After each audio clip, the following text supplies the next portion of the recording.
Hi everybody, I'm Dorothy the organizer from Hoarders, of course. Are you ready for a Hoarders marathon? We've put together some of the top Hoarders episodes, and I'll be joining you throughout those episodes to give you organizing tips. Why? Because so many of our fans tell us they feel inspired to get organized after they watch a show. So I hope I can give you some inspiration, and I hope you enjoy the show. You went through 50 dolls just now. You've got 18,000. You were drunk. You fight us about everything. His sobriety is at stake. We may have adult protective services coming in. I'm just ready to throw the towel in. I just feel like everybody's against me. Oh my God! I almost threw up. Oh, I can't do this anymore. I had to have your house tested for the plague. The best thing that could happen to this house is if it caught on fire. Living in this environment could be deadly for her.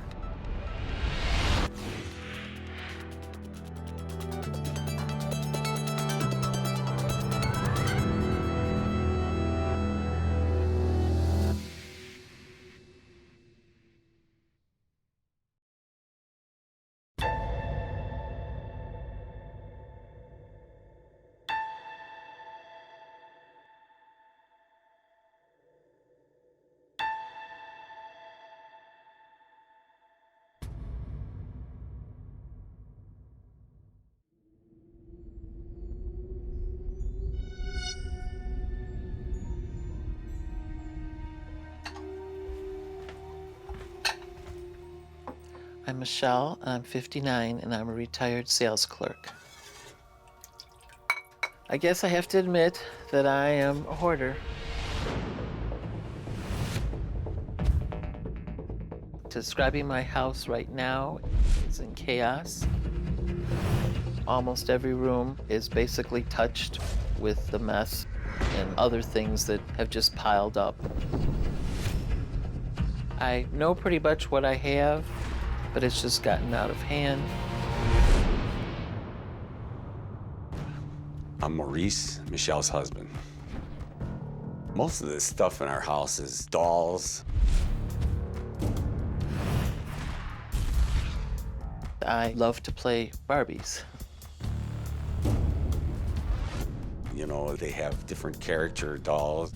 And then they got the outfits, dresses, the shoes, the matching purses, you know. Is it really necessary to have every item available? The basement is totally covered with dolls. In the kids' rooms, I have a lot of storage of my dolls there too.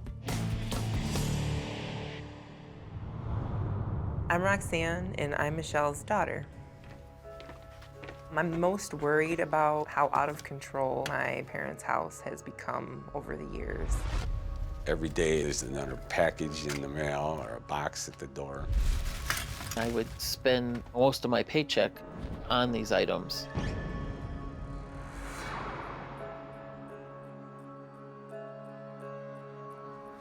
Last couple of years, we've had a problem with the house. We had a leak in the roof, and we need to have the roof repaired.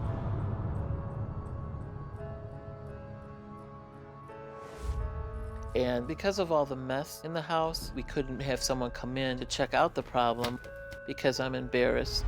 My mom never wants anyone to see the house.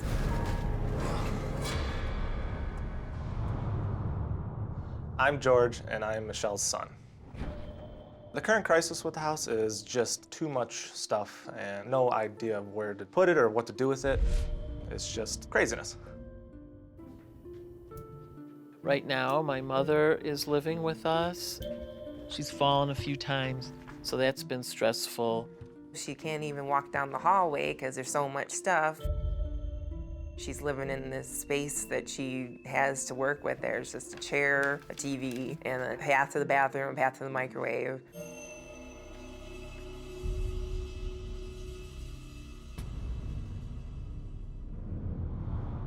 I'm Jenny. I'm Michelle's mom. I've slept in the chair for a long time. I just give up. You know, I says, okay, then I won't bother. You know, I just won't go on a bed then. I'll just stay on that chair. She needs somebody to take care of her, at least be there to let her have a place to lay down at night. I mean, at least she can deserve that. Okay, dinner's ready, Mom.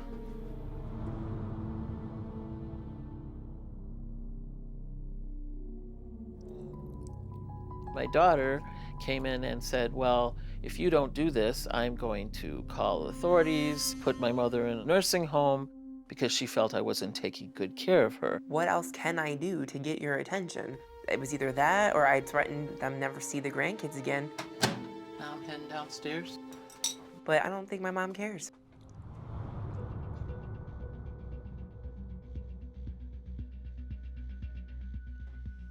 I tried to overlook a lot of it, and it just kept getting worse and worse. It got to the point where I became so overwhelmed, I started drinking heavily to ignore it. I was getting mad at him, so tit for tat, I would buy a doll when he would go on a drinking binge. That was really when I started the snowball effect of all this collecting. I can't say that my drinking caused this, or she caused my drinking. I can't say which it was, but I think it's probably both of us to blame. She's a compulsive buyer, I'm a compulsive drinker.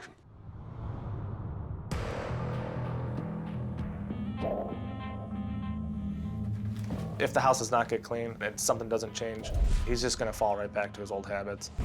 I am probably going to have to call Adult Protective Services on my grandma. I don't know what's gonna happen to my parents, so my dad is the one that I'm more concerned that he's gonna kill himself with the bottle. He's almost already done it multiple times. For what? Because my mom has to collect dolls? It's just so sad. Like, why would you ruin everyone's lives for dolls?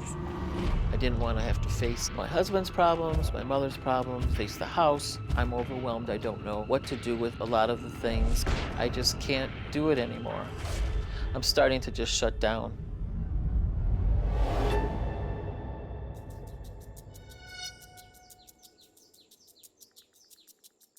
I'm Mary. I'm a retired teacher, and I taught almost 39 years. Obviously, I like to collect things. Or my house would not be the cluttered mess that it is today.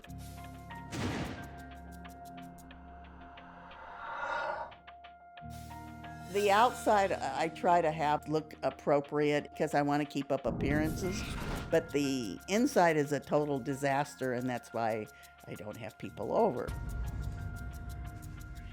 I'm Kathy. I'm Mary's friend. She didn't let me in her house at first. Well, it's a disaster zone. And then, of course, I looked in the window. I'm trying to walk here. And I'm like, Mary, you're a hoarder. I'm Elizabeth, and Mary is my aunt. Mary is a hoarder to the maximum. She shops. She brings stuff in and rarely ever takes anything out. There may be clothes that have fallen. There may be books. There's even school supplies dumped there thinking I would get back to it, but that was before we had the little critters that came in.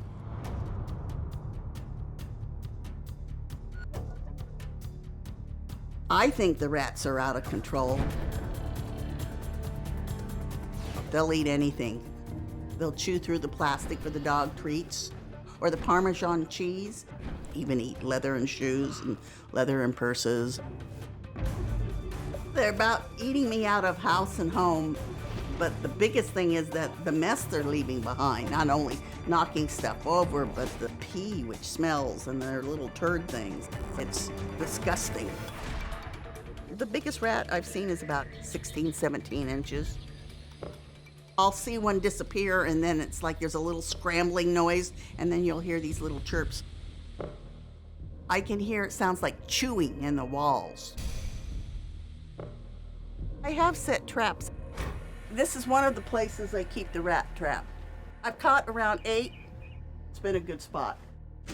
All I know is I can't seem to get ahead of them and get rid of them.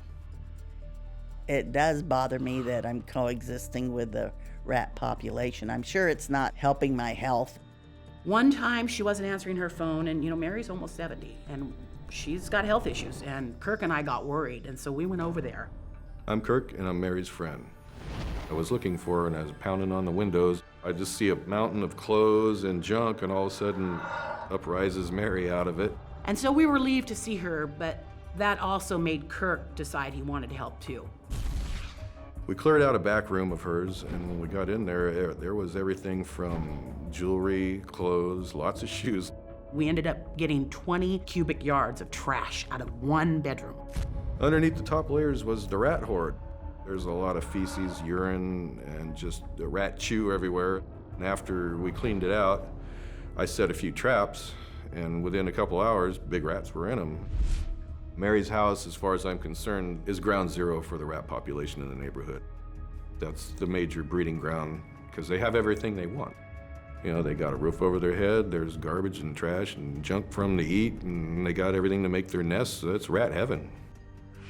I definitely know that Mary's neighbors do not like her.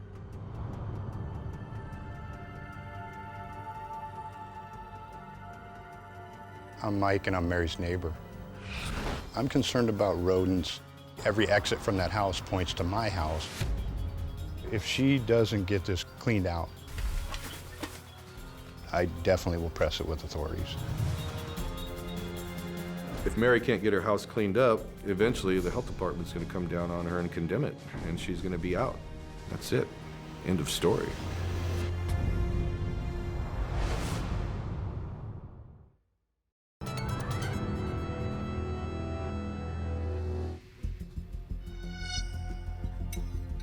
If my mom's not gonna talk to me ever again because I called up protective services on her, oh well, at least my grandma got help.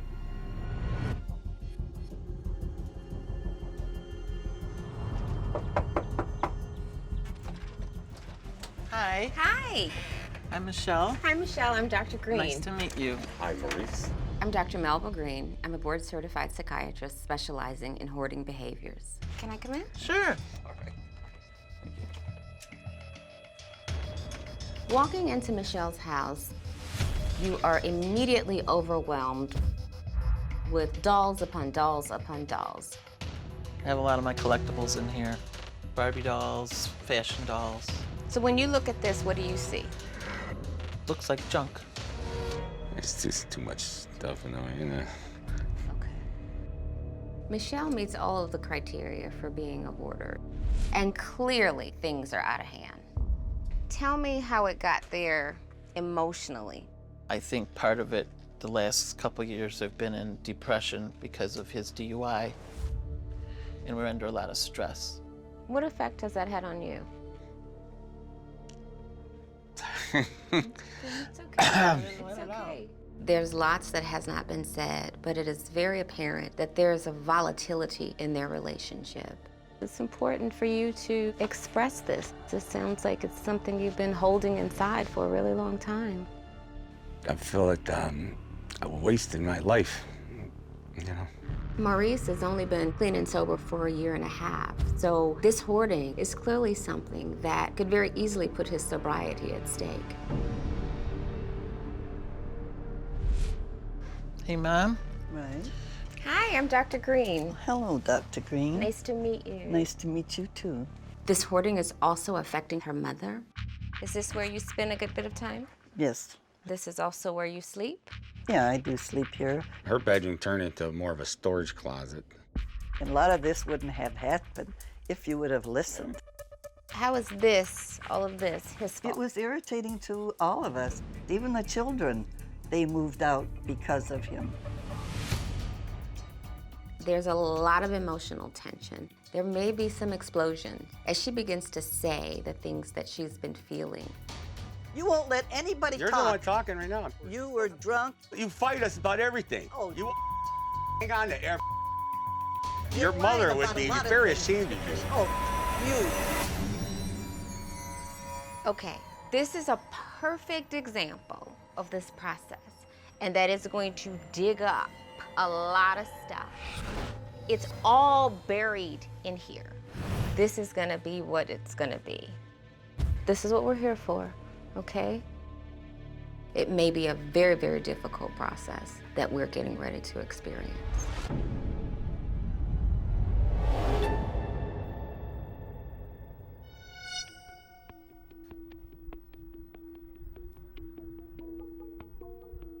I'm Dr. Robin Zazio. I'm a licensed clinical psychologist, and I specialize in OCD and hoarding disorder.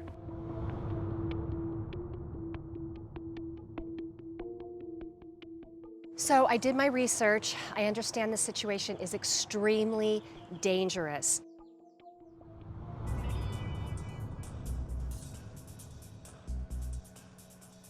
Taking her friends and family in, it's the first step for her to get better. I brought suits for them, respirators, gloves, and boots. They elected just to do the gloves and the respirators. Oh no! We cleaned this entire half of this garage out to the floor. She was furious. They had cleaned out that garage only to find out that Mary has completely re-hoarded it. Hi, Mary. I'm Dr. Zazio. Kurt, Kathy, and Elizabeth brought me here to help you, and it looks like you need some help. Desperately. Wasn't there a point in which you said, I've got to stop bringing stuff in, I'm in trouble? Oh, yeah. But you couldn't stop? No. I wanted some time alone with Mary just to get a better idea of what's going on with her. So I sent Kirk, Elizabeth, and Kathy in to look at the rest of the house. Oh my God. I mean, there's oils and hair and turds and stuff all over the door jamb, anywhere you look. Look at this, they've eaten right through the plastic. Oh my God. I tell you, it's a lot worse than I expected. There were cockroaches, there were ants, there was black stuff, I think, which was rat feces. What was it? Hey, let's just go. I think I've just been to hell and back. It's like Hades in there. Mary, this is heartbreaking. No human being should be living like this. But I'm hoping with help, this will be the end of it. I won't be having, hopefully, more deaths. Tell me about that. Seems like every 10 years I've had deaths, you know, my grandfather, my grandmother in their 20s, then my dad died early, and then my mother died slowly, then my stepdaughter was murdered. It's a lot. And then my significant other died a few years ago, my last day, when I was retired, I found him here. And then it just kind of collapsed from there. Is all the acquiring and the buying due to not wanting to deal with all the loss in your life? I think so. I think it fills a void. Oh, Mary, I'm so worried about you. This hoard is extreme. It's one of the worst ones that I've been in. Living in this environment could be deadly for her. You can watch more Hoarders episodes every single Sunday this month at 7 a.m. on A&E.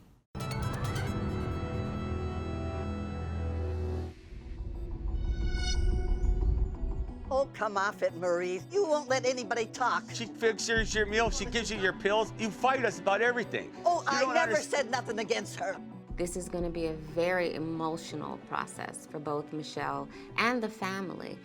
What is that? How many papers you got there? I took those out, you dragged them back in from the garage. How about you? How about all the beer bottles and whiskey bottles you had? How about it? It's all gone. Oh, come off it.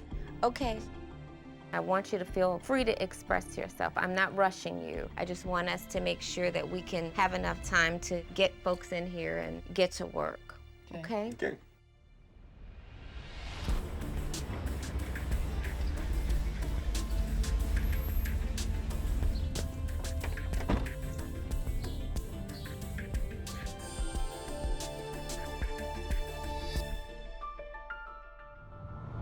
Hello, everybody. Hello.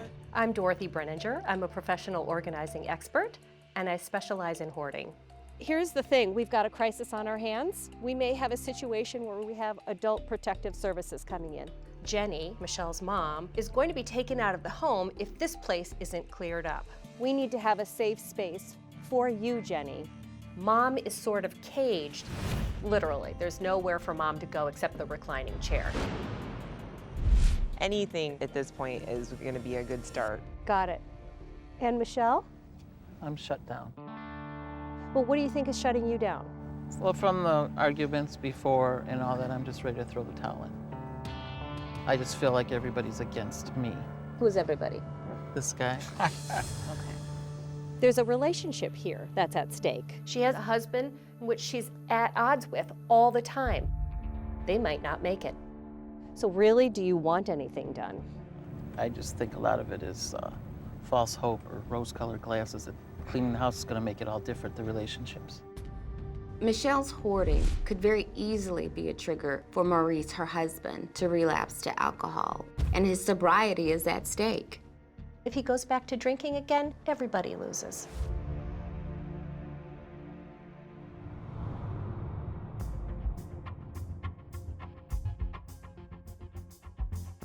Let's start taking it.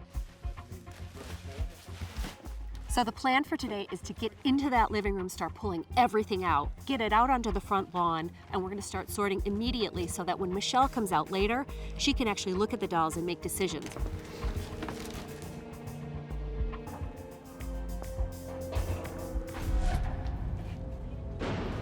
We're in the thick of it, we're pulling things out. Michelle is watching.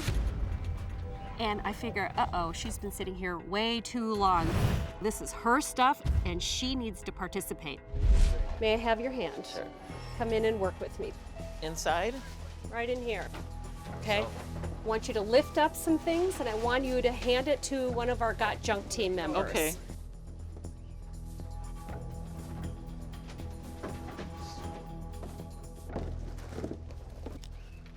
How do you feel about it, first of all, leaving the house? Oh, I'm okay with that. Let me give you a hug for that. Okay. Great job. All right. We were halfway through the living room. Things were coming out really quickly. Yeah, they were waiting for you to come through. And then Connie, Maurice's mother, came in. She hasn't been in there for 20 years. So, this is our house. Can't imagine how this could happen. Yeah, you see why I haven't invited you over. I couldn't believe that it could be that bad. It just breaks my heart. I'm ashamed. It's a train wreck I've ignored for 20 years, and it's got me this. It's got to change, you know.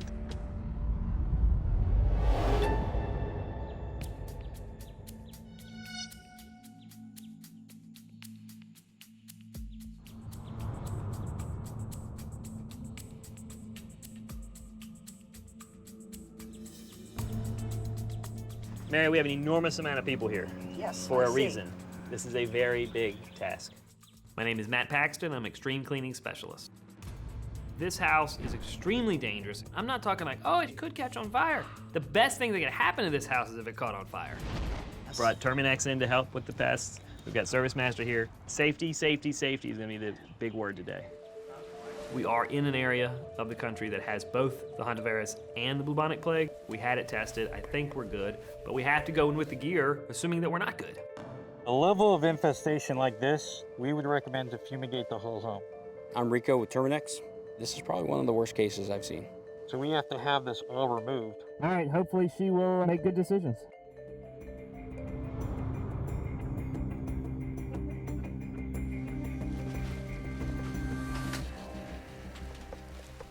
What about stuff like this that's sealed? What do you see all of that? Well, I see they've been walking on it. That's urine. Pretty much everything in this room has, we call it patina, and it's rat pee and rat poop. This is contaminated, and by law, we can't really save it. What about booze? Beer or ale? Or... No, there's really nothing here I would feel comfortable with you consuming. Nothing in this house can be saved. It's all destroyed. It's all covered in inches and inches and inches of pee and poop. They use this as a step. What happens is it's actually urine first, and then they poop. They actually used this handle as a ladder to climb up into other shelves. This isn't Mary's house. This is the rat's house. You see all of this. This is just all rat poop. It still shocks me a little bit how much we're finding. We can't spend 2 hours in the house straight. We can barely spend 30 minutes straight. Families getting frustrated, they're getting disgusted. I almost threw up. Oh, I can't do this anymore. I can't. I don't know if it's a combination of the hoarding and all the stuff you have to wear. I'm not sure, but Can't believe there's 8 or 10 of us in there and there's still more stuff. I mean, we should have cleaned it out by now, and it's just more layers and layers. We're stuck. Right now, no chance we'll clean this house.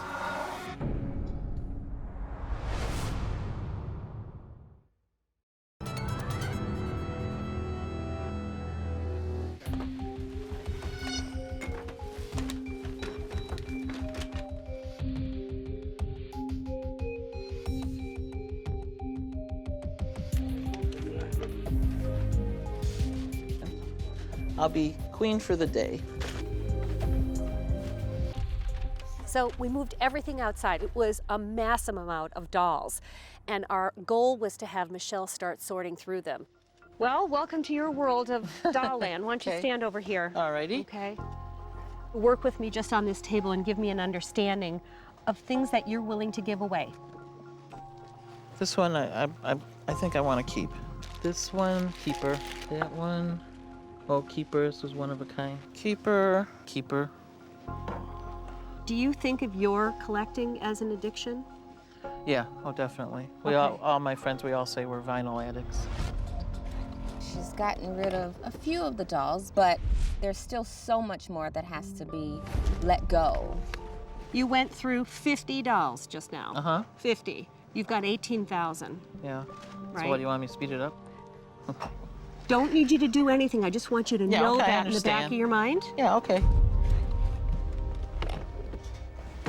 Roxanne, I want you to come back here. Okay.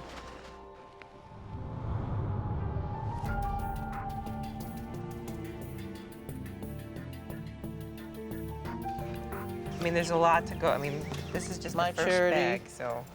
Keep. This is a keeper.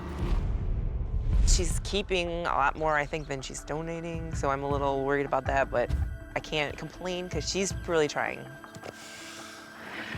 Club charity.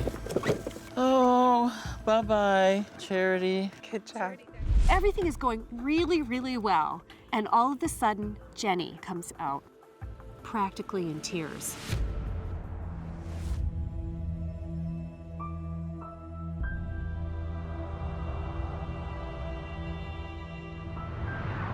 Would you come over with us to Doll Heaven No, right now? no. Okay. I'm brokenhearted. I can't look at nothing. I am very sorry. I'm sorry that this is hard. It's really clear that Michelle is a hoarder, but Jenny is even more of a hoarder. All the stuff that was in the living room, my husband and I, we bought those things together, and I don't want them taken away. I think my grandma, seeing all the stuff laid out all over the place, I saw it in her eyes, looking at her like, what? Oh my God. You're upset, aren't you? Yes, I am. I'm You're very upset. upset. I'd rather just die now, to be honest with you, and I'm not talking crazy. She really felt like she was going to die because she felt so hopeless. You guys are doing it anyway, so I guess there's nothing I can do about it, so what's done is done. My mom is dealing with a hoarder in her own hoard. It's a hoarder within a hoard. I mean, that's gonna make the situation that much worse.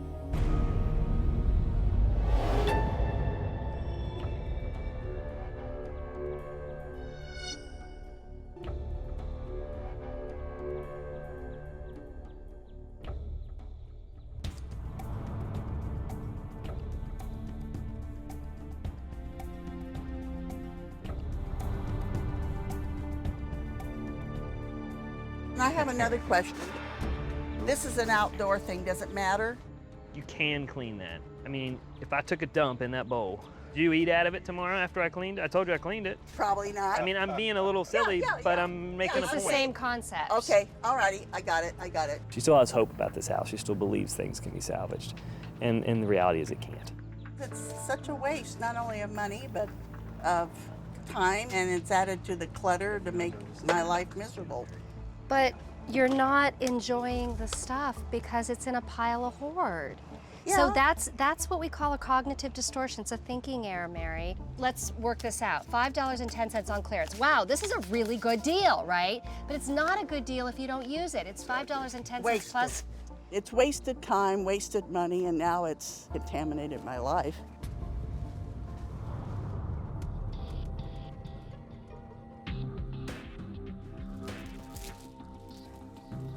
If I get here in the morning and there's a bunch of traps full of rats, I'll feel a lot better about the pace of this job.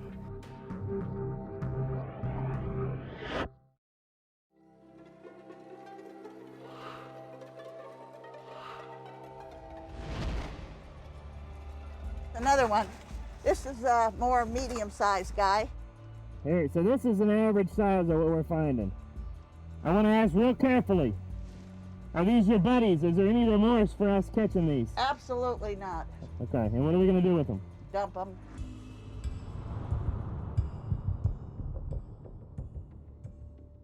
I'm just wondering if something is enclosed in glass and they haven't been exposed. Hopefully the item that is enclosed in the glass is good. Okay. The glass itself I have to look at to see.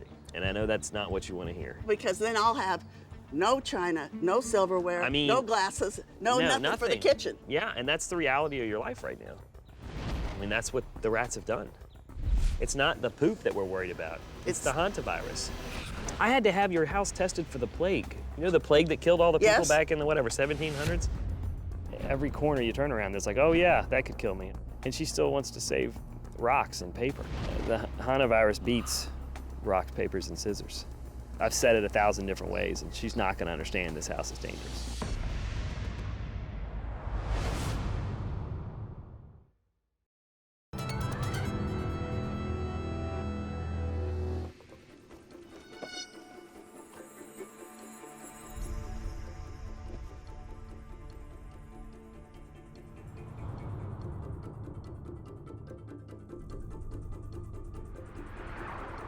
Your family would like for you to have a room. Adult Protective Services is in our picture. What I want to do is clear your bedroom as much as possible so that we can set you up to sleep in there.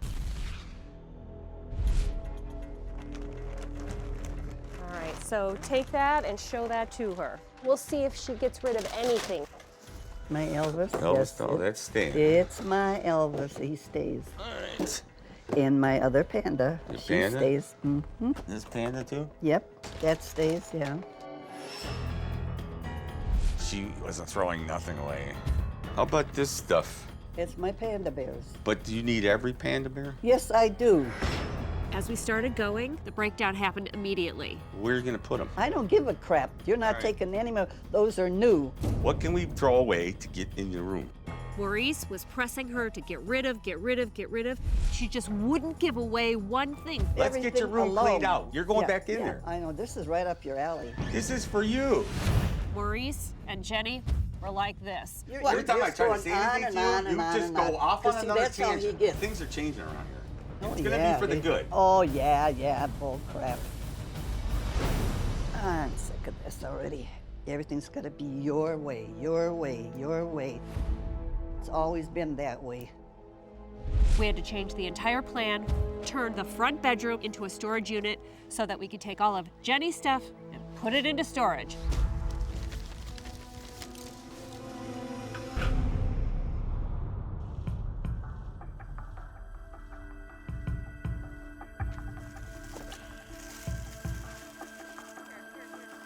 So there's a really exciting part of the day where we brought in an auctioneer.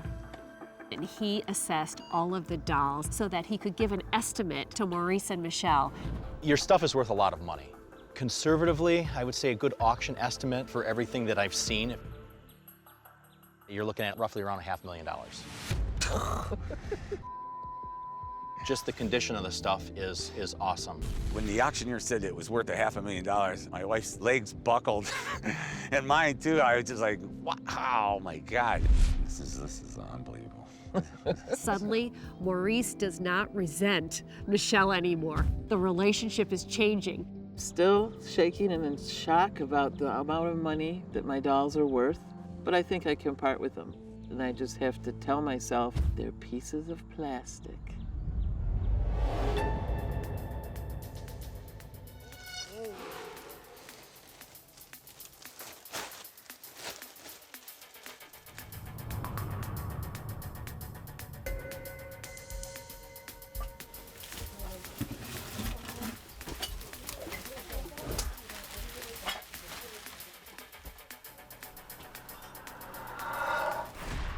This is the base of the kitchen table. I mean, this is the color it's supposed to be. And this is what it really is. This is all just poop, and you see that at the very bottom. It's just caked. I mean, there's literally inches and inches thick of poop. If the base of my house looks like that, I don't want to live in it.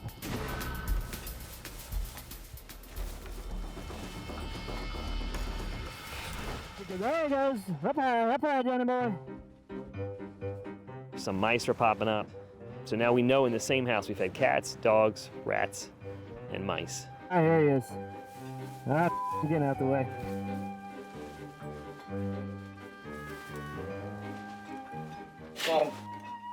It's basically like a Tom and Jerry episode. Right now, the rats are the least of my worries. I'm coming across structural issues. You see the floor below me moving. It's from all the urine and all the moisture that's been in this house. And this is right under the kitchen table, so we know a lot of mice and rats were living here. The water has come from over there. You can start to see where it is. Starts over there at the sink, and it comes here now. Watch the floor move when I move my foot. This is very, very, very dangerous. That means the subflooring is gone. This is bad. This house, as you move more stuff out, you see how damaged this house really is. This house is not safe.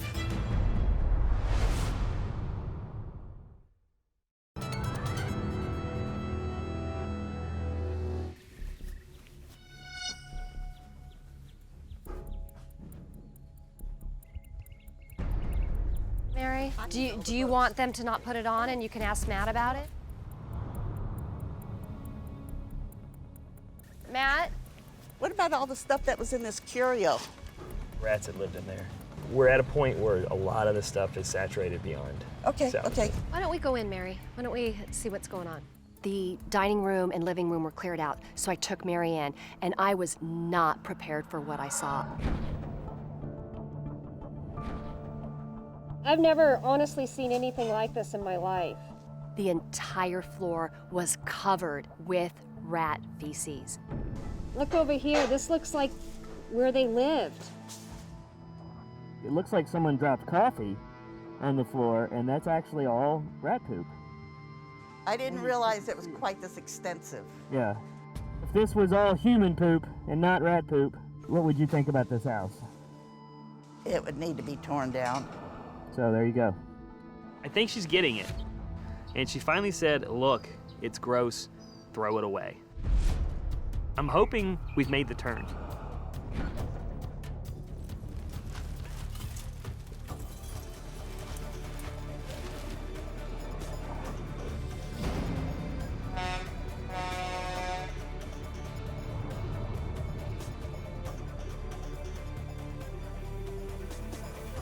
We can go in the front door, Mary. Oh, my God. Oh, my gosh. The family was like, wow, it's so spacious. It's ruined. Ew. The most important thing was to get the food out so that we can properly fumigate for the rats. Right. And we can do that, and that starts in 2 days. We took almost 30 tons of trash out of this house. Here's my bigger concern. Once you get everything out, you start to really see how bad it's rotted out. This house has to be gutted. And I'm just gonna be really blunt. You have to make a mathematical decision now. Her house is done, and she's now starting to understand the financial implications of that. It might be smarter to bulldoze it and rebuild, or sell and move on. This is a great example of what hoarding can do to your home. If you ignore something long enough, it can ruin itself physically, and it can ruin you financially. I'm just going to have to make some decisions how much money to put into it or just take a loss, or I don't know if I'm even going to have to file bankruptcy. I don't know. Sorry, Mary. I wish it could have been better for you. I'm really sorry. It is a total 100% loss. She is not going to live there. She's going to come live with me, and it's done. I didn't think it was going to be this bad. Ironically, she filled a house with a bunch of items on sale to save money, and in essence, they cost her her entire life's fortune.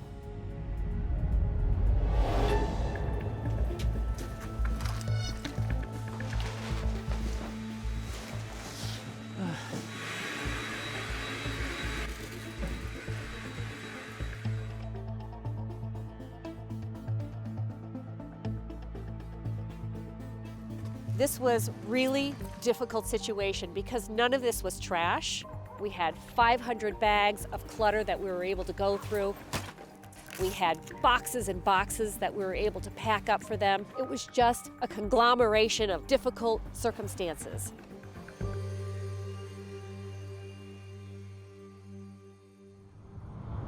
Family, your house awaits you. Let's go look. Okay. Woo! Oh, wow. Holy cannoli. When they walked in, they were absolutely stunned. This is something else, eh? Yeah. What does this feel like, Michelle? It's wonderful. I had no idea it was going to be set up with my dolls, and it was just like going to doll heaven. Oh, Come on in. wow. Oh my goodness. Wow. I never dreamed this could happen. This is like winning a lottery. This is amazing. I would never have thought this was possible. Just let it out.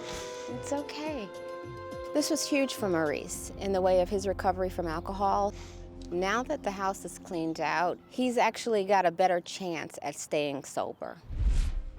Whoa. Oh, it's beautiful. When I walked in that room, I was so happy. Jenny, this is really emotional for you. Tell me what's going on for you. Means a lot to me. It was such a relief to me that I didn't have to call Adult Protective Services now, seeing that my grandma's room is set up like an actual room with a bed. Roxanne, could you come here, please? I love you so much. I'm glad you did this for us. I love you too, Grandma. I'm glad that you realized that that's what we were doing. Yeah, I know now. This family gave change a chance, and it worked. Hey, come on. They started with negativity, accusations, and blame, and they wound up with appreciation, respect, and love.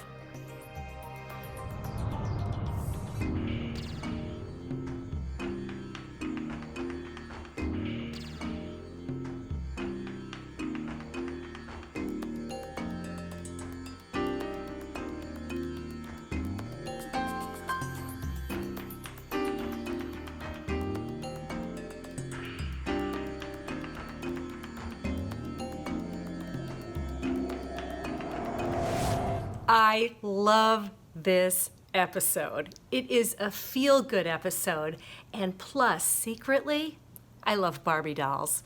I think Michelle had over 18,000 Barbie dolls and dolls combined, and this hoard looks so different than most hoards because it was just so colorful. And hoards, really, they tend to be straight up trash, boxes, old food, but not this one. Everything was colorful, including Michelle and her daughter's hair. Okay, wait a second. No opinions, Dorothy. Keep it together. But everything was just wonderful. It felt like a playground. So all of our clients on these shows, they do have varying personalities, and I tend to be a warm and huggy type. But I'll say that Michelle, she had a sharp tongue and she was one bawdy lady. And it's not always easy to create a bond with a client, especially like her, but I feel that's part of my job. And you know, with that persistent love and praise, I just found my way inside of her. So another thing that I take very seriously are my aging clients. And in this episode, Jenny, who is Michelle's mom, is completely bereft because the home that she built with her husband way back when, and all the furniture and all the decor, she's just seeing it be thrown out one after the next, and she's so distraught. It turns out that it really moved me, and I felt the hurt that she was feeling as well. And make no mistake, I rarely cry on the show, but afterward, I do let the tears flow. These folks are delicate and fragile, and I have to admit, so am I, even when I have to put on my stern face. But what we do initially creates pain for these clients, and I wish they could see my entire organizing plan. I do spell it out. I do share it with them at the beginning of the show, but it seems like it just doesn't soak in because it's so overwhelming for them. But one thing that makes me feel very gleeful is when we get good news. Usually the circumstances are so dire that any show with a glimmer of hope brings me such joy. While we're frantically sorting through those 18,000 dolls, my team is also calling to find auction houses and appraisal companies to see if we can get anything for the dolls. And it turns out that Michelle's shopping habit actually netted the family nearly $500,000. And I could have never expected this. This family, despite their continued bickering in their Midwestern slang, actually got their lives back, and it was all due to Michelle's hoard. Who would have figured? When we purchased the Julian Price house, they told us that we'd not only get the house, but that we were going to get the house and the hoarder. I don't mean to be really blunt. This is no longer your home. All the stuff must leave this house. These are brand new. Brand new. You've essentially undone everything that's been done. No! No! For the first time ever, I may have a sheriff remove the hoarder from the site. Whoa, I help people, and I'm not helping her. That's why we're both being pushed past our breaking point. Stop talking! Not! I'm done. You understand? Earl, stop it! Leave me alone!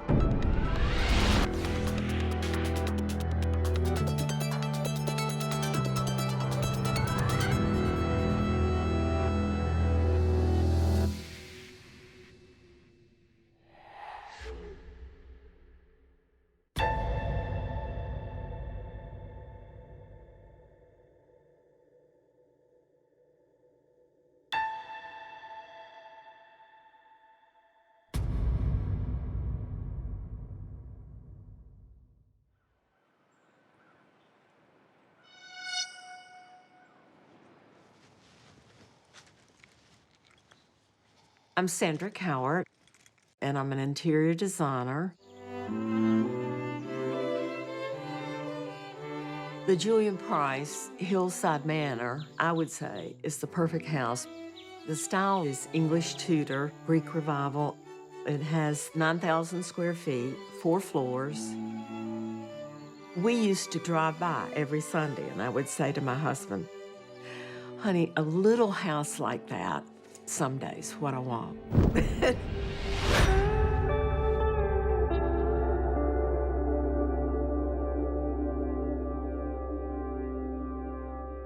I'm Walter. Sandra is my sister. There's a lot of junk in that house. Things she collected, things she picked up off the side of the road. It was incredible to have the privilege of living here. But there were many adaptations that were necessary. In other words, if you were on this end of the house and you needed the Scotch tape or the scissors, you'd have to go comparable to the 5th house down the street to get it. So you learn very quickly to have many, many, many phone books, lots of scissors and tape. I mean, just the fundamental things.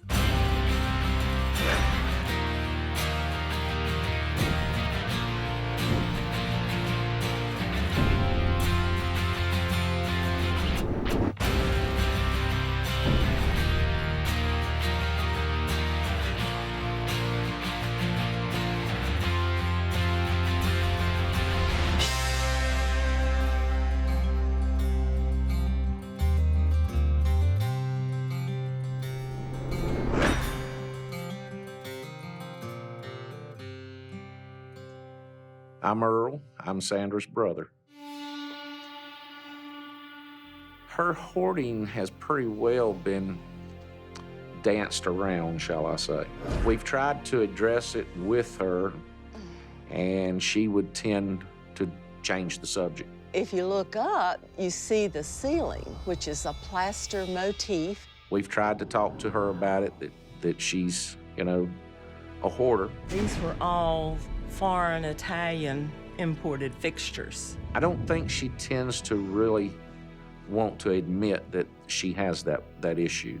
There's a long back hall with a little porch. I call it the Romeo-Juliet porch because you can stand out there. Romeo, Romeo, wherefore art thou? I understand it's, you know, hoarding's a sickness. Help, Romeo. Rescue me.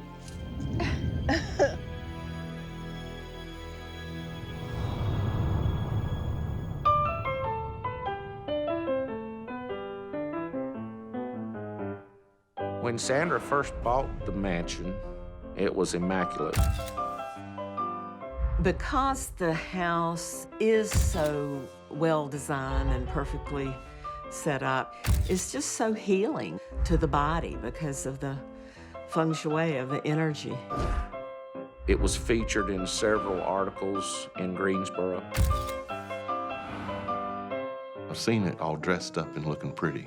The raw bones are there for it to be a Downton Abbey of Greensboro. I opened Cowart Designs here in 1975. One whole floor has the studio part. At one point in time, she was the prominent interior decorator of Greensboro, North Carolina. She was the best. I had an incredible career. I've been very privileged. The clients I've had have been marvelous. I had folks waiting 2 years to get me to do their home. She was on top of the world.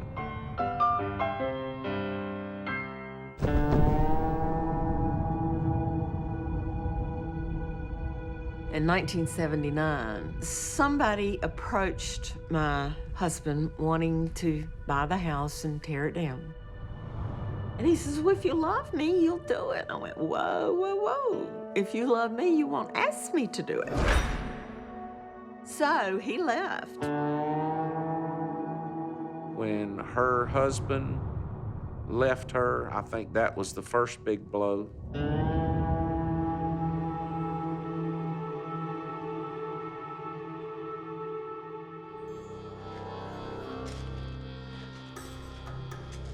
Sandra started what we call curb killing. She would go out and see things that folks had put out to the street for the trash. And I'll have to agree that, you know, sometimes one man's trash is another man's treasure. Well, Sandra seemed to find a whole lot of treasures.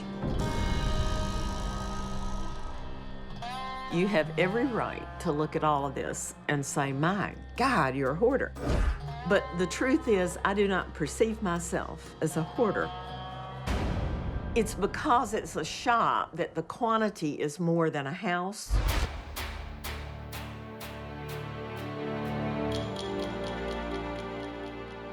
There was a lawsuit that was involved, and her business seemed to go downhill from there.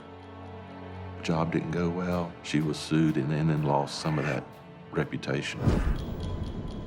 That was the major blow, I think, that put her over the edge.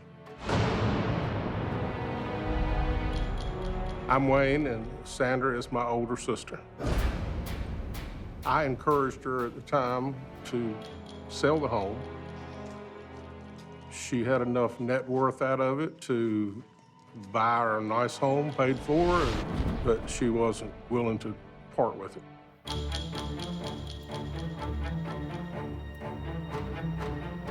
The last I heard, it was over $2.1 million that was owed on the note. It finally caught up with her so that she could not make the payments of the house.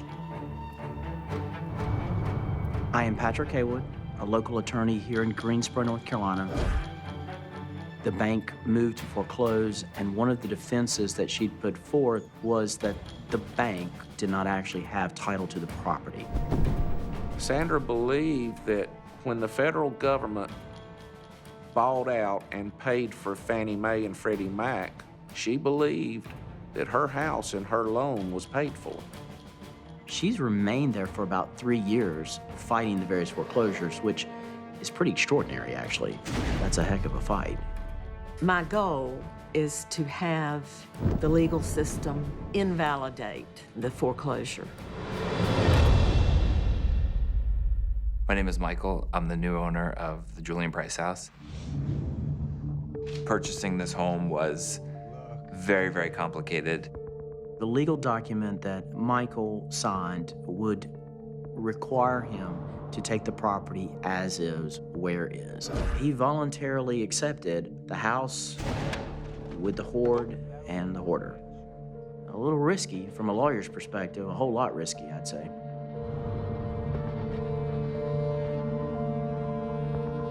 If it gets invalidated, then that puts me back as the real owner of the house, which is what I want. I think she is ignoring the reality, believing that she can somehow continue to live there. And it's just not possible. Now that might make me cry. Of course. You know, you don't devote your whole life, 42 years, to something without loving it. The Julian Price house is Sandra's life. That's all she's ever known. I don't think she ever thought this was really gonna happen.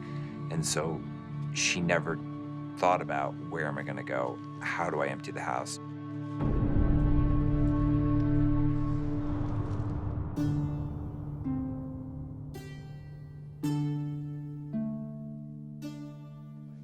We own the house. We have got to empty the house out. So we issued notice that she had 10 days to leave the property, at which time the sheriff would lock her out. When the day come where the sheriff locked her out of the house, she had her van set up for her to live in. And she is moved out and living in the van and says that's where she's gonna stay. That's a good girl. My two brothers and I have sat down with her many times and tried to talk to her about alternatives. She just totally refuses to admit that she's gonna not be living in that house.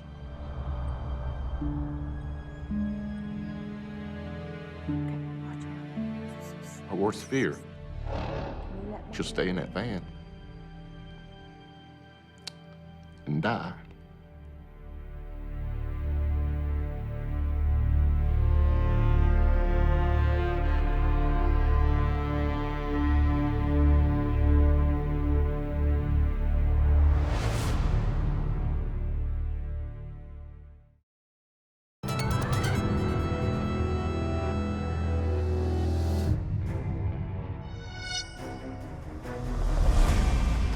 When we purchased the Julian Price house, they told us that we'd not only get the house, but that we were gonna get the house and the hoarder.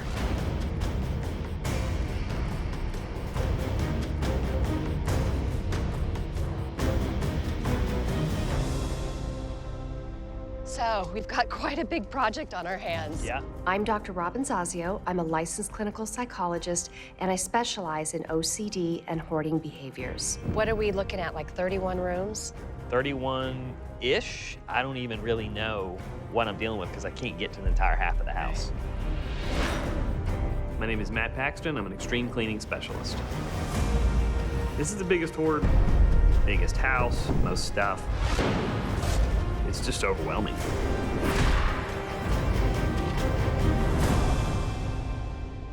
So we've got a woman who's lost her house.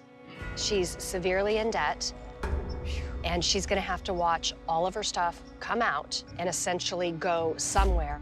Correct. It's gonna be a tough situation.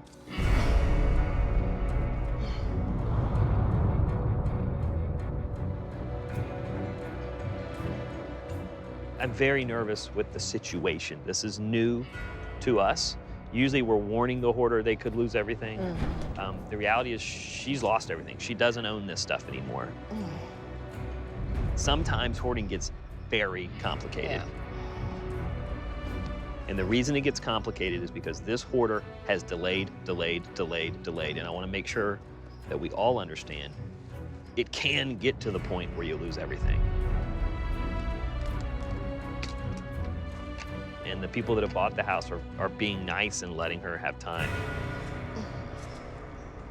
Well, the new owners are here, Michael and Eric. Michael, how are you? Very good to meet you. Very good to meet you, too. So this is new for us.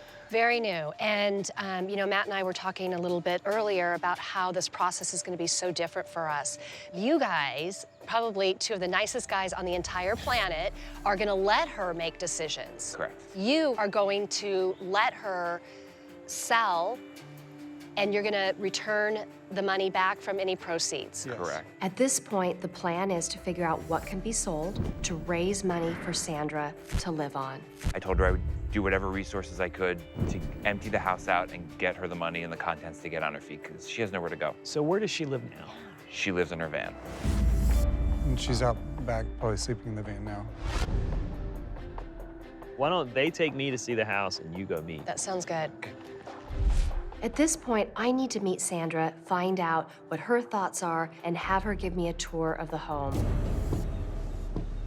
Greetings. Hello, Sandra. Hope I didn't wake you. No, I'm just napping. I'm here to help. Good. And I'm wondering if we could try to take a tour of the home so I can see what we're in for. Sure. Oh my gosh, Sandra. Mm-hmm. Wow. You got a lot of stuff. Yes. Can I just ask you, what happened to your living room? It was broken into over and over and over. Mm-hmm. And rampaged. People with hoarding behaviors who are struggling with acknowledging the problem typically blame it on someone else. I'm just gonna challenge you a little bit here. Okay. You're sticking to your story. Yeah. That this is not your doing and that it's because of thieves coming in and messing up your stuff. Right. It just looks like even if people did mess it up, there's still far too much stuff in this house. Not for a shop, not for a store. She's just basically saying that I had a shop, I had to bring all this stuff in, and I just have to relocate it. My question to you is, for the things that you want to keep, where's it gonna go? To a warehouse. And you have a warehouse set up? Well, I'm in negotiations with a guy for a warehouse. Sandra has not yet faced reality. She thinks that once we start pulling the stuff out, that she's gonna be able to hold on to it all. This information I absolutely have to pass on to Matt. Can I get permission to maybe wander throughout the house? Okay. I'll be very careful. All right. I'll be back. Okay. Okay. See you in 2 hours. Oh, jeez.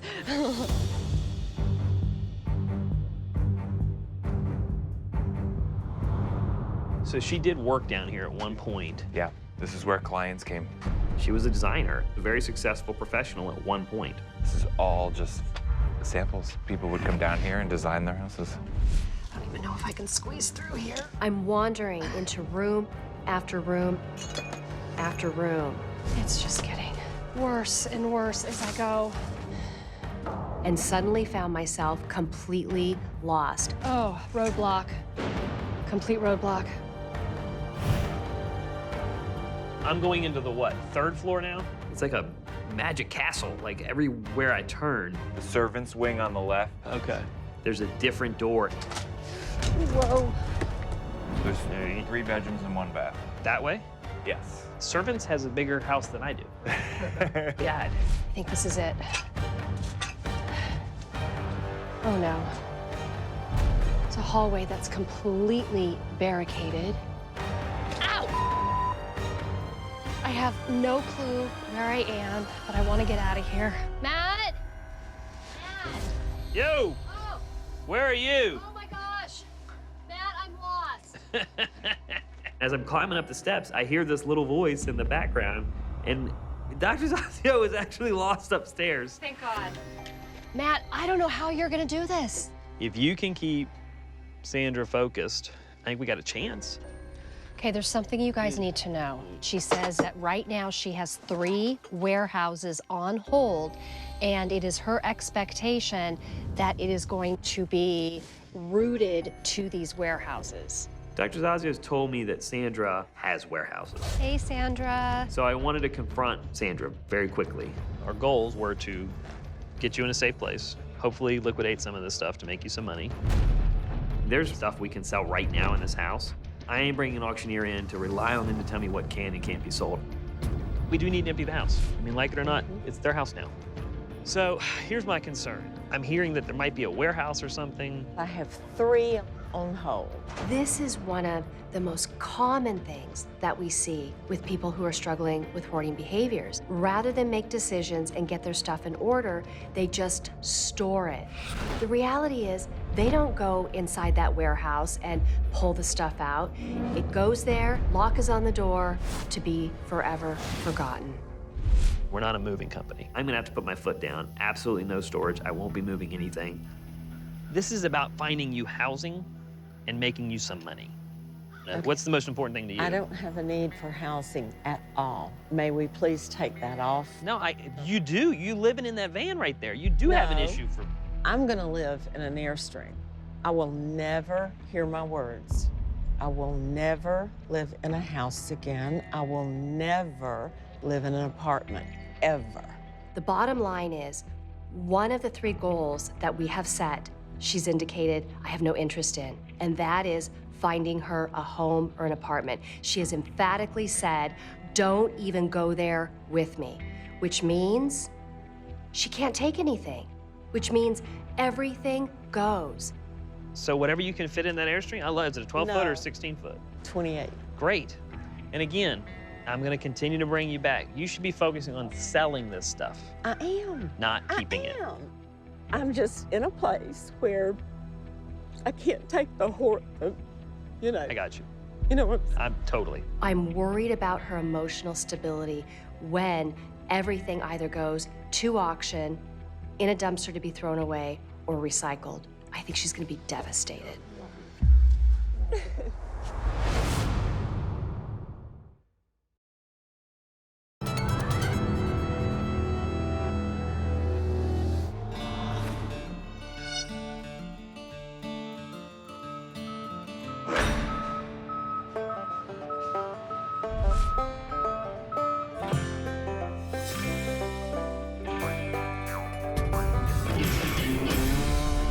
Good morning, everybody. Good morning. All right, this is a lot of people. Quite honestly, we are in the biggest house I have ever cleaned. Never had this many dumpsters, never had this many people.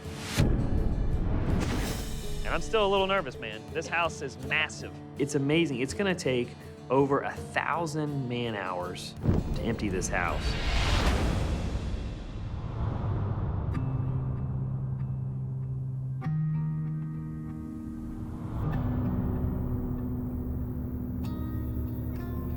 Legally speaking, Patrick, what are we looking at? The ownership of the property has changed hands. Sandra fought a valiant fight with the bank for a number of years. Today, Michael and Eric are the owners of the property.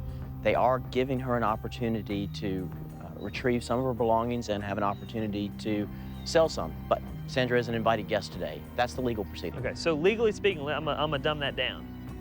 This is no longer your home. We gotta be really clear on that, okay? This has been a 5, 10, 15-year process, and Sandra has passed up many, many, many opportunities to get help, to find better housing, to sell the house. And it's really important for families to understand at some point, if you don't accept that help, you will lose it all. And that's where Sandra is. And I don't mean to be really blunt, but I have to be. All the stuff must leave this house. I don't want it to be that way. We understand that. But as Patrick said, we are at a crossroads. Yeah. I am here for you every step of the way. I will say this, everything I have, somebody wants it. Her denial is bigger than the Empire State Building. What we can do is to get her to understand legally she has no rights. That is my only window, and that's why I've continued to push. That's why I've got a lawyer here. That's why I have a sheriff on site. For the first time ever, I may have a sheriff remove the hoarder from the site because it might be the best thing for her. I would just like to thank Michael and Eric both for being concerned for her stuff. I realized they could have come in and just got rid of everything in the house, but their compassion for Sandra is showing through this.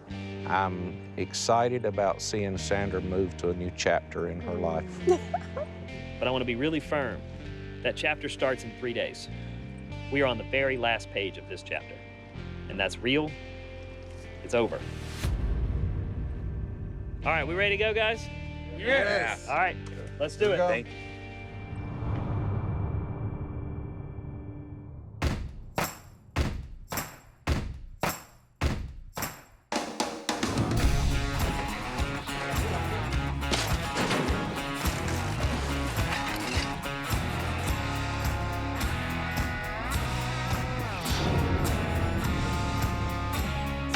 I'm blown away how much stuff is happening, how many guys are rolling around.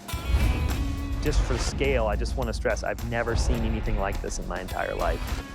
It's been a really good morning. We have taken 10 dumpsters out already.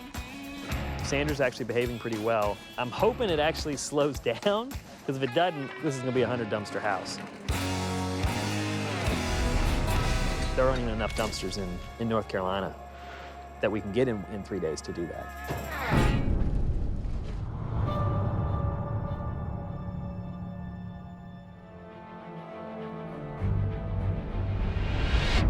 Those are not trash. Those are brand new. Those chairs. Bring it over here for me, please. Well, it's not moisture, it's actually mold, and this is wicker. Can't actually sell this, and I can't donate it. Okay, and I'm not asking you to. I'm telling you, I want it. We're not focused on finding you a place to live. You said that's off the table, so we're respecting that. I think where we're at now is to say you're holding on to things that you don't have a place for. And you don't know that. I'm sorry. Sandra is a politician. She wants to make you believe that her way is the way to do it, but then when you push her on, well, give me the details of your plan, it's empty. There are no details. You don't know what I have. You don't know the perimeters of what I have. She's basically like a Trump hoarder. There's just no substance. It's all talk. So let's just have a give point, okay? You give that one to me. So you are going to have, by the end of Tuesday, like 3 o'clock, 3 p.m. Tuesday, transportation to get all of these things out of here that you're holding on to. You are gonna have secured that. Because, Michael, is there any option for her to keep anything out of this house or on the outside perimeters, or any option for her to store it here? No, it needs to be gone. Okay. We need it off the property. All right, So then... That hasn't been the debate ever. Okay. Okay, so then I'm gonna go with what you're saying. I'm gonna keep my mouth shut. You wanna keep it, great. I'm gonna put it up in your pile on the side of the yard. You've got till Tuesday at 3 to have someone pick it up. Okay. If they don't, I'm tossing it. Okay. Deal? Yeah. You cool with that? Yep. Okay with it? Okay. All right. All right. Here, I'm proud of you. I'm proud of you. Let's keep going.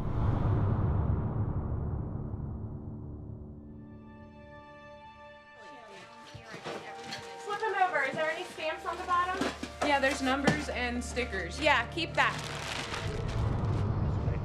This is Evan. He runs EBTH, all right, which is everything but the house. They are our auctioneer group. You notice they're at every door, okay? They know not what only has value, but what sells. And that's really what's important. What sells is what's gonna pay your bills. So let me ask you this. Yes. Can we keep that chair? No. Yes, honey. No, because Why? it's broken up. First of all, you don't have space, cushion, that's and a for brand many, new many cushion. reasons. We haven't even gotten into the house yet, and she's already putting a halt to things. Whoa, whoa, whoa, whoa. There's a moldy pillow, and a moldy bed frame, and she wants to keep it all. Now, that's got to be kept. Are you planning on having a baby anytime soon? I don't put babies in it. I put design stuff in it. That's a keep. That's a keep. A rusted Yes. piss pot. You ought to see it at a antique show. The auctioneer just said get rid of it. Well, The auctioneer, the best auctioneer. She's not going to have to live with it. Time It's out. mine. The best auctioneer in the country just said it can't be sold. I'm not asking her to sell it. I'm asking to keep it. I think we're still forgetting what the reality here is. Your new chap, look at me. Don't look at nothing else. None of that stuff matters. So where do you live? Let's go back to that question. I'm going to be living all over this country. I might as well be speaking French. So what are you going to be living in? An airstream. Look at me. Everything I say to Sandra just goes in one ear and goes out the other. That's metal, and that can be kept. If you're going to live in an Airstream, you can keep about, I don't know. I'm not putting listen, my Airstream is full. Not a thing from this house is going in the Airstream. Okay. I just don't know where to go with her. We pretty much keep dancing around each other. We're saying the same thing. I've had the same conversation for the 3rd time now. So why are we keeping that huge chair? I do houses all over the country, all over the world. But where is that gonna go? Sandra's defense to holding on to all of her stuff is that she has her own dreams, but she has nowhere to take it. I'm talking about what is it, you wanted to keep that. Where is it gonna go? It's gonna go in a room, in a corner. What room? With plants on it. What room?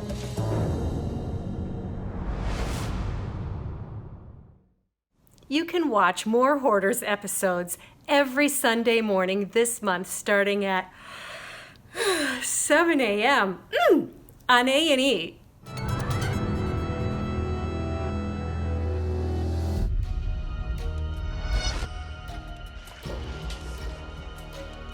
Where is that going to be stored? If we put this In a warehouse. Sandra's still not really living in the real world. Have you secured the warehouse? Already, yes. She's got all these dreams, and she's saving all this furniture for her yard. How are you going to pay for it? And the reality is she lives in a van. If I had to justify every breath of my life before I could do anything, there would be no space for creativity, no space for magic to happen, for the wonders of the world to happen. Exactly. There is no space anymore in your life for that. The biggest damn house in the city is full.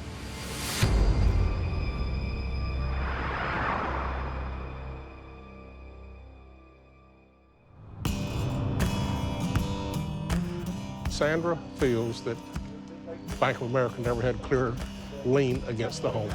In a conversation with one of Sandra's brothers, it was brought to my attention that she was considering continuing her legal battle to regain possession of the house. She's still hoping that that court ruling would be reversed.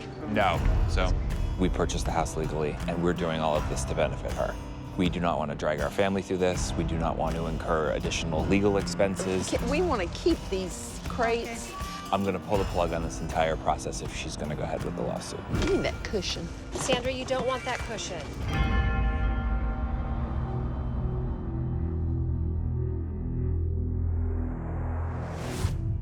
I'm asking the bank to admit they had no right to foreclose or sell the property. That's what I'm asking for. But if you win that, you've essentially undone everything that's been done. We have a trial in February 27th, and I go to court Wednesday. You've just cost me $200,000 in legal fees. For what? To hire defend an attorney myself. to now go to the bank and defend themselves. Only if you want to do that. So I would have bought a house that I no longer own, that you've just potentially taken back. We brought all of this in here to help you. Wait. Sold it for you so you have money. He's trying to maneuver me into positions that will keep him where he is right now. With the house is his and me out of here in 2 more days. I guess we're not saying it clear enough, like maybe it needs to come out of your mouth. This has to end. We feel we need to talk with our attorney first before we go any further with this. Just a few minutes ago, I received a phone call from my clients, actually, that there was a problem here at the property. Doesn't that open up Pandora's box? Sandra asserts and perhaps even believes that she at some point may receive the property back. That can't be done. We are still owners of this home no matter what. Eric and Michael are what are now called bona fide purchasers for value, which means in North Carolina that they've taken the property, they've recorded their deed, and once they did that, that cannot be reversed. Property is yours. Okay.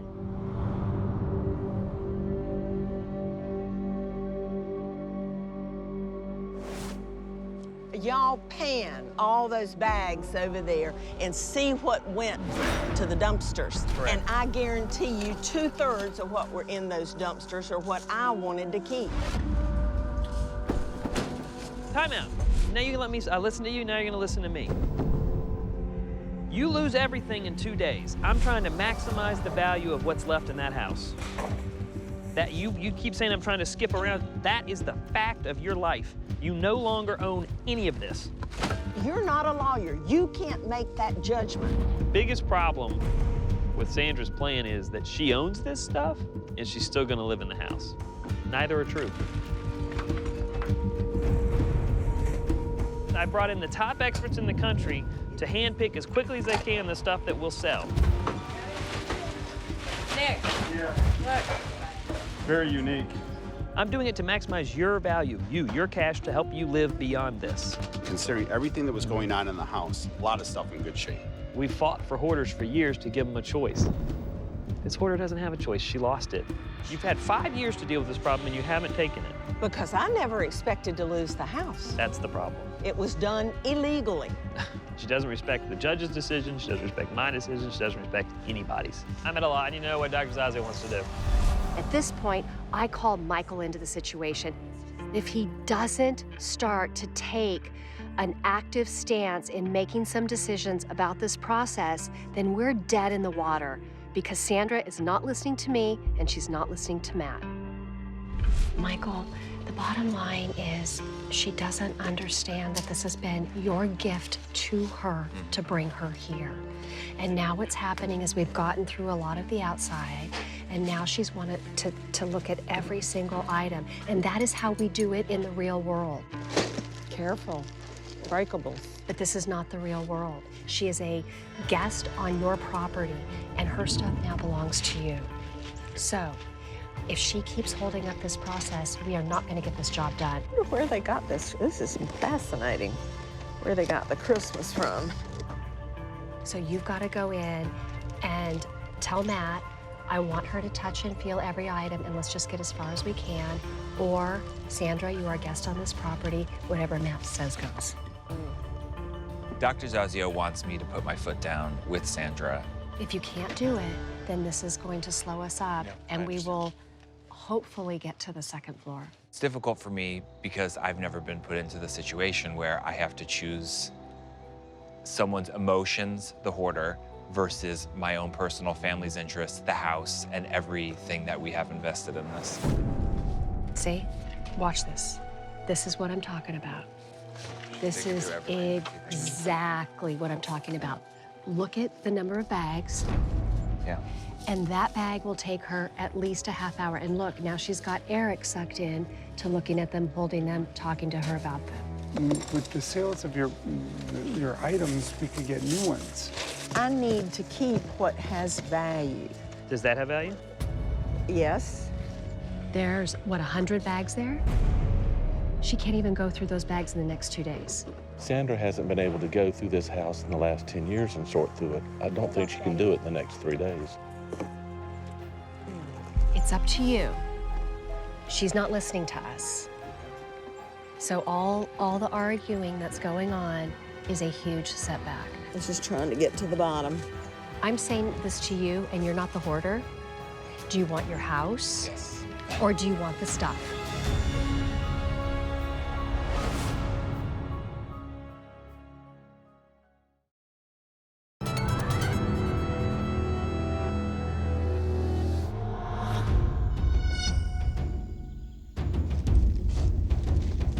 She needs to understand that you're in charge.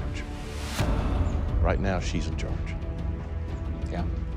Here, more CDs. And if you need to change the rules of the game, change them.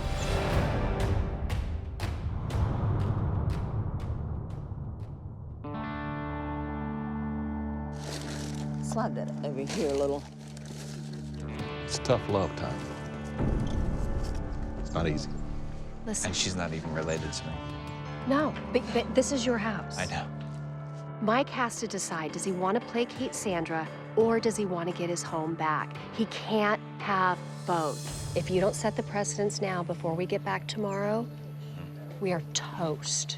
Oh, yes. Let's keep. Okay.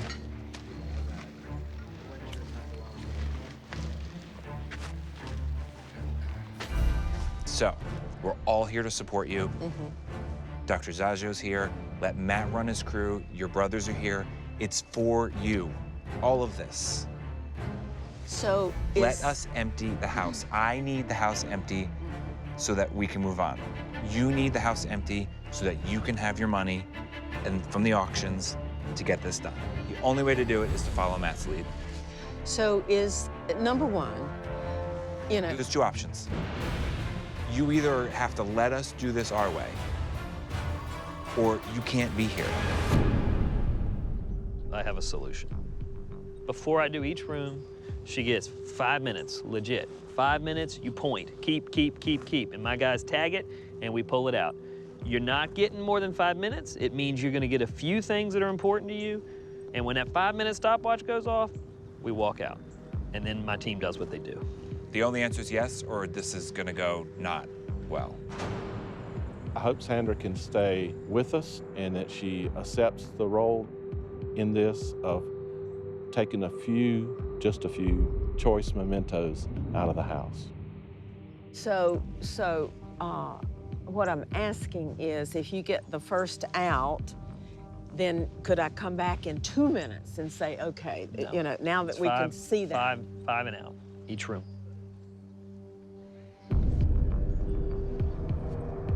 You need to take it, Sandra. It's gonna be good. The end result of all this is going to benefit you. Okay, let's try that.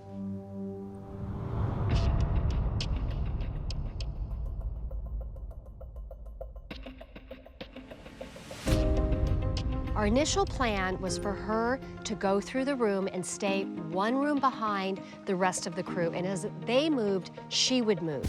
That's not what's happening. Oh my God, oh my God. That wicker basket, this wicker basket. Ugh. What's happening is Matt found her in the dumpster that had completely been filled. This is my favorite bag. Sandra is hunched over, picking things up off the floor of the dumpster. My guys don't even see her in there. Sandra, you gotta get out of the dumpster. This is very, very unsafe. Get out, get out. Hang on. There's no niceness, there's no talking. This is a safety concern. She could get hit in the head with a bag. I have to get her out immediately. This stuff is not more important than your life. Get out of the dumpster just now. Taking it with me here, guys. I have 35 guys throwing stuff in here. This is not safe. You are not allowed in this area You told me at all. I could go through this area. No, I didn't say that at all. You've made that up completely. When I have to stop guys from cleaning because she's in a dumpster, I lose 10 minutes of work. But I lose 10 minutes of work times 40 guys. That's 400 minutes. You're not willing to even try to see it. I hear you.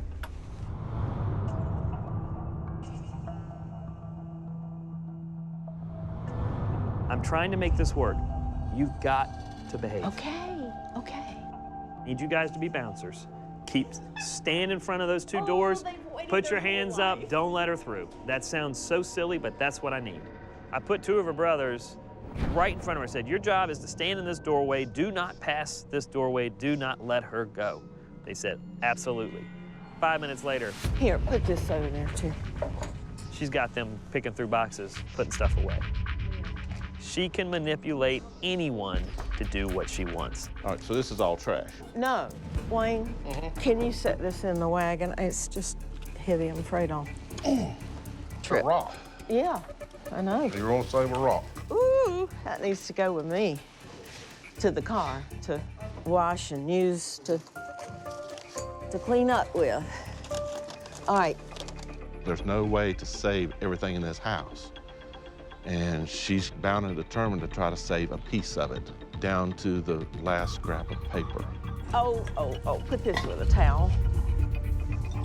Ooh.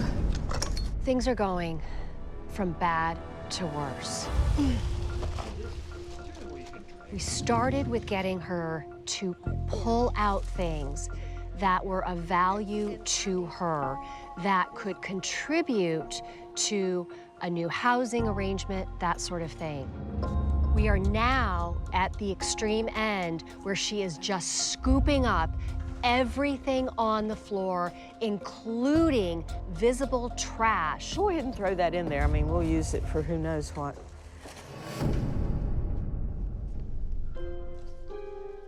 Sandra, I'm concerned that you're going backwards and not forwards. You went from being very selective in the items, and it now seems like everything he's handing you, you're just putting in the box and not even looking at. I mean, I have however long I live to deal with this. I'm trying to appeal to her. I'm trying to give her some support, but we're trying to help you to start retraining your brain to think differently now rather than do it in the future, and you're not going to have somebody to help you in the future.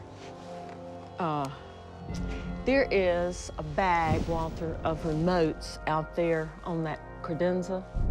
She's stuck on all this minutia in the first room and not even moving on to the next. Yeah, that's just throw that Guys, back. I'm really worried about what's going on here. I am too. We're heading in the Opposite direction. opposite direction. Right. And she's not even listening. Okay. You're putting in bent cards and... That's fine. A bent card is fine. Is it empty? Okay, give me this stuff on top. This woman is headed for a catastrophe, and she doesn't see it. What is that? That piece of paper you just put in there? Here's here is my mascara. Do what now? That piece of paper that you put in there. What was that? Explain to me what it was. We burn cow poop to keep the bugs and the mosquitoes away. And do you think that's healthy? Yeah, it's healthy. Our hopes was that she'd move forward with her hoarding problem, and it seems to be only getting worse. So what was the piece of paper Who knows what? that you're telling me about? Well, it doesn't matter. Paper trash is trash, and it burns. Amen. And it burns. The mascara that you picked up, how old is that? It fell out of my pocket. I had it in my pocket today, okay? We've got her brother Walter, her brother Earl, her brother Wade, we've got Michael, we've got Eric, we've got myself, we've got Matt, and 35 people who are all trying to help her, and she's rejecting every piece of it. Stop attacking me. Everybody's attacking me. Don't make me wrong.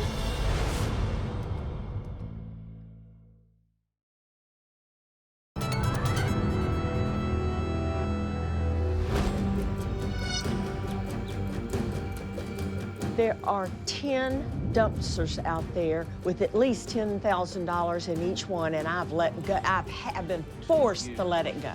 You think they're worth $10,000. The majority of it is trash. Huh.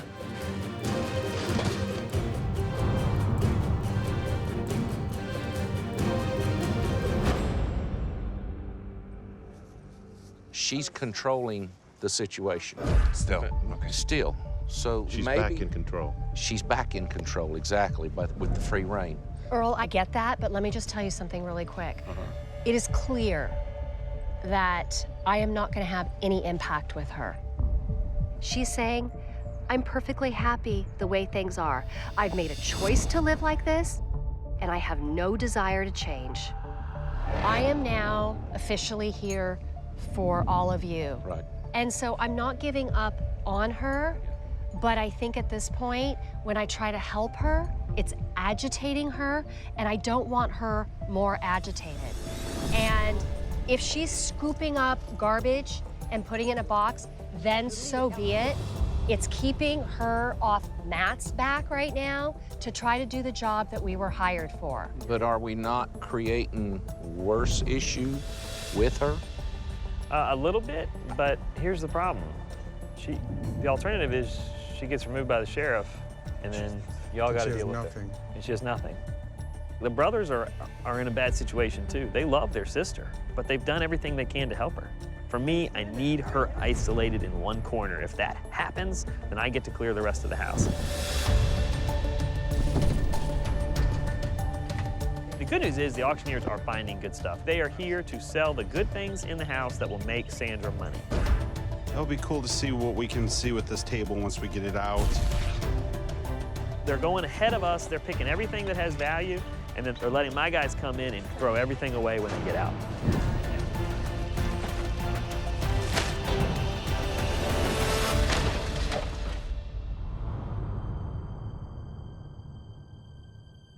You're pulling away her life, her belongings, and her memories. And that's what hurts, is that it's not, when she leaves from this, it's all gone. Michael and Eric are having a hard time with this. They are still very emotionally attached to Sandra. She's an adult, and we're treating her like a child. Correct. And that's very hard to face. I mean, nobody deserves that. I told Dr. Zaji it was like throwing your grandmother out of her house. This was only going to go two ways. You guys either clean it out without her here, or you clean it out with her here. So at least she's able to make some decisions. I mean, again, let me say this for the 5th time. You guys are saints for allowing her to do this. By you allowing us to do this with her, you are giving her more chance at money and any type of visual assurance than any other option. So it's probably better that she had people that cared. Exactly.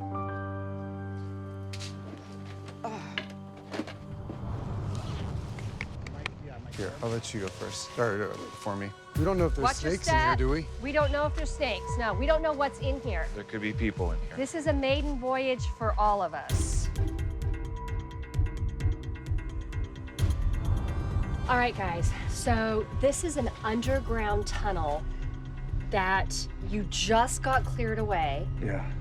You've never been in here. Nope. What is this tunnel? There's legend that it was either for prohibition, for liquor to be coming up to the house. Supposedly it was connected from the park into the basement. All right, who's going first? I think, Michael, you're the brave one, right? You should go first. He's braver than I I think you should go first. Ah.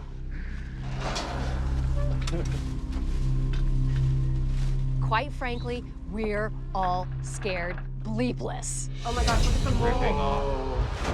What is that? It's growing. It's dark, it's wet. Don't touch that. Oh, that's all moisture. Yeah. And it has mold that I have never seen in all the homes I've ever been with. Wow.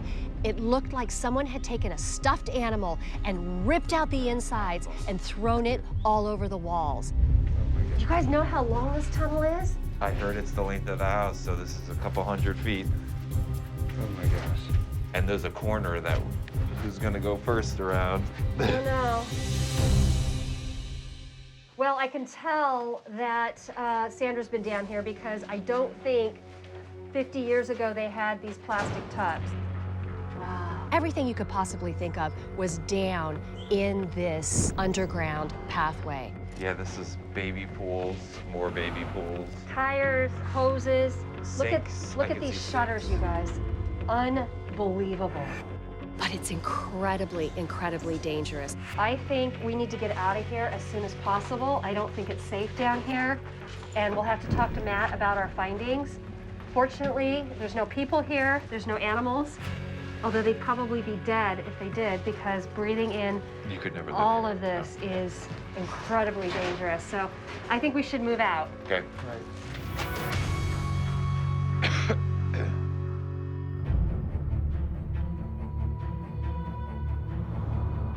That yard is full.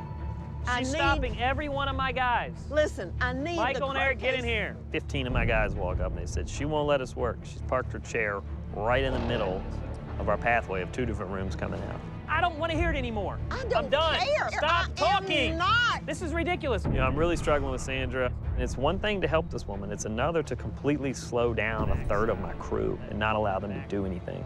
She's slowing us down from helping her. It makes no sense. It takes them less time to put it right here and go bring the rest I than have it a is legal for you obligation to clean this You're house. manufacturing. You stop. Listen, I have got to have that croquet set. It's frustrating for me to see her continuing to manipulate everyone in the situation. I'm done. This. I'm out of here. That's your choice. If you guys want me to empty the house, I'll do it. If What not, is she I stopping? won't. She's stopping every one of my guys. 15 I'm guys having just came to me and him said they put- can't work. I chose pieces Stop. that I have made. I'm Y'all not figure this talking out. to you. I'm done.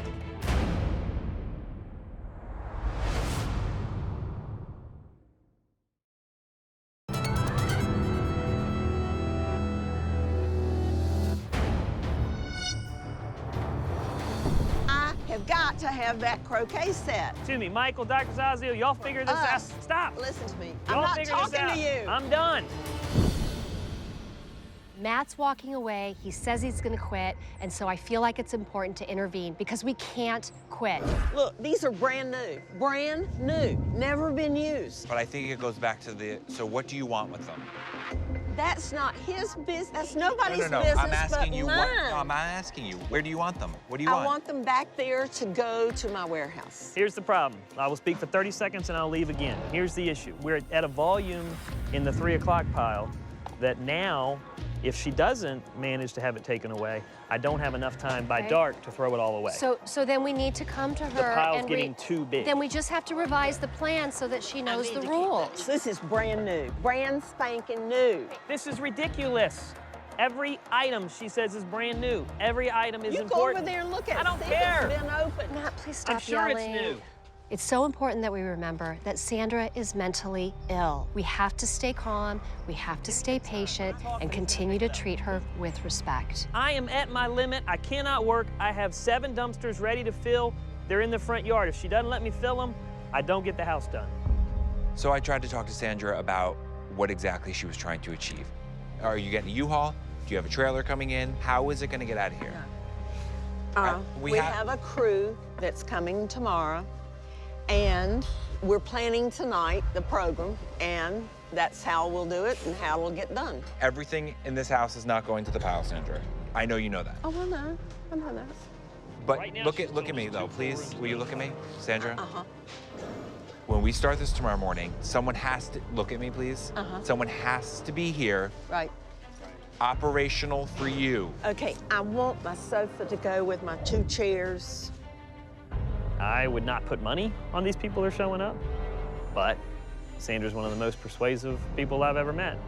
The problem is she's had 40 years to produce that, and she's never known to do it. Why are we to believe that she'll do it by 9 a.m. tomorrow?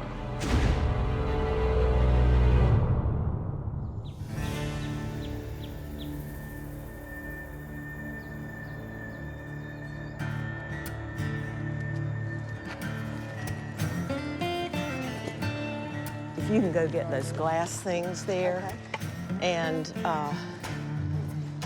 whatever's heavier for the guys, we're gonna empty everything that's ours from here down. Empty it? Take it to the street.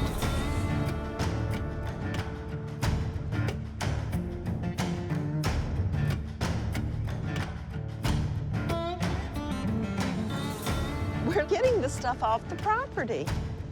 I got here this morning and Miss Sandra had technically achieved what we challenged her to do. Bring it on out to the street, if you will. She did remove a lot of stuff from the yard, and she put it right on the property line. And don't let anybody take it from you. Call me if you have a problem. The problem is there were a lot of items in this pile in the street that I know I saw in the dumpster when I left. Stick that right in that sort of hole right there at those chairs. Thank you. She looks pretty tired. I think she stayed up all night, pulling what she could out of the yard into the street. Hey, guys. How are you?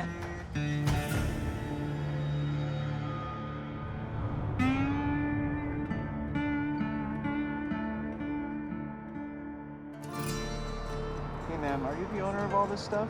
This stuff? This is all of your belongings? Okay. The reason is you're not allowed to have stuff out on the street, impeding, blocking traffic. I don't know. Blocked. They have taken 20-some dumpsters of my good stuff to the dump. And what I'm doing is getting what I can out here. And as soon as we get my stuff out here, then we're gonna load it and take it to my warehouse. Yeah, our thing is, you know, there's a time limit for you to get this. It's got to be off the street by the time the permit ends by 5 o'clock. So 5:01, it's got to be gone. It's gone. Local police came and said 5:01, boom, that's the deadline. If this stuff isn't off the street, it's gone. Just can't be blocking the street. Doesn't matter what it is. Yeah, you can't just be abandoning your trash on the street like this. Honey, we haven't abandoned it. We're bringing it out here to fit the kill. Past 5 o'clock, it's going to be considered abandoned, and we're going to call code enforcement. The city is sending a picker truck here to remove this stuff off the property. That's not an opinion, that's not negotiable. The truck is coming from the city to remove it. This is now a trash complaint from a neighbor. He will call you because he is out for sabotaging me any and every way You know he what? can. Sandra, look at me. All right, Betty, Do come the on. job and we'll get out of here. Well, All right, let thank you, me. guys. Give Okay. me the time to do We it. just did. We just gave you the law. Thank you, guys. All right.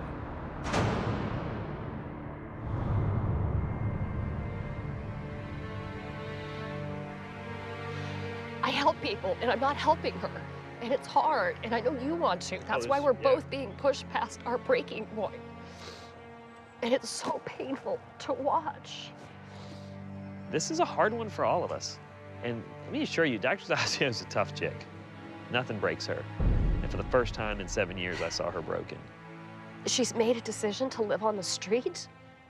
She made a decision to spend the night digging in the dumpster, which you told her was off limits. She made a decision to pull stuff out on the sidewalk. She's losing sight of what even brought us here. And it's painful because she's a human being and her brain is not allowing her to make any kind of reasonable, decent decision. And I'm a human being, and I would never want this to happen to my grandmother. God, no. She's ill. She's doing exactly what her illness is telling her to do. And we have to keep cool. We have to keep calm and work as a team to keep our cool so that we can walk away knowing we did everything we could to help somebody who is pretty much helpless. How do you help a person that won't accept any help? I wouldn't act the way I acted yesterday. Dr. Zazia's brought up a really good point. I was very immature with Sandra yesterday, and she wanted to really strongly empower me to be more mature today. I'm glad you're here. Nobody could have done this job other than you. Nobody could have. There's no question about it. So I don't know, maybe I was just trying to isolate myself from her so I wouldn't feel bad when I go home to my perfect life. Well, I think the defensiveness of that anger is really a lot of hurt of not being able to help her and wanting her, and then just that frustration of wanting to do something positive. Some was frustration, some was immaturity, and some was just breaking point.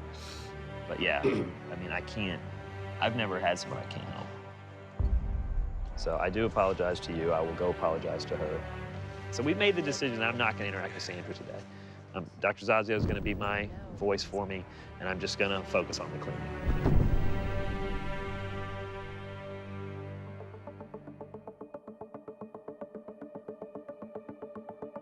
What we know is that there's a very large pile of stuff on the street that wasn't there last night when we left, and there's a huge pile over there too. It's about double the stuff that we saw when we left yesterday. No, it is not. That stuff is from dump. I watched that stuff go into dumpsters. I recognize one of those boxes from the dumpster as well. It was not. It was not. I took nothing out of a dumpster. Nothing. You told me I could take out of the house what I wanted to keep. Yes, we all agreed up front that you could take the things out that would make you happy. How is it leaving today? We're on a clock. Yes, and the more I sit here, the less I can get done. And this has happened over and over and over. But you know that the city's gonna come pick this up off the street if it's here. You realize they're literally gonna come and take it as curbside trash if it's tonight. That's what's gonna happen. We're taking it as fast as we can. Leave us alone so we can get it done. This is so overwhelming for her, and the pressure she's under is far too much for her to take, and she is resisting all help. Okay, so may we go to work? Yep. Because you're not going to do a thing but rake on us all you can, and so there's no sense in continuing that kind of crap.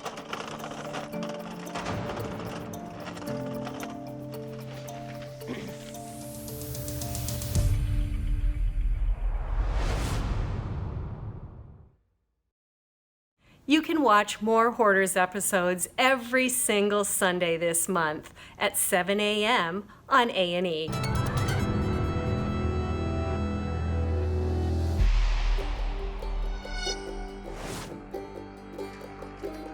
Go for it, my man. Ooh, yes.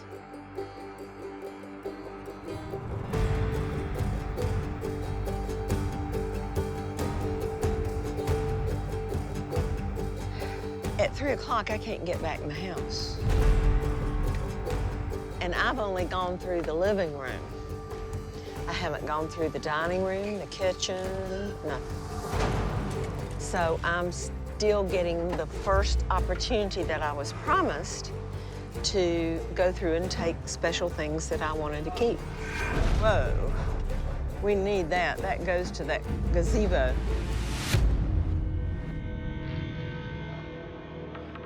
At this point, I can't help her psychologically. She wants no help at all. Listen to me.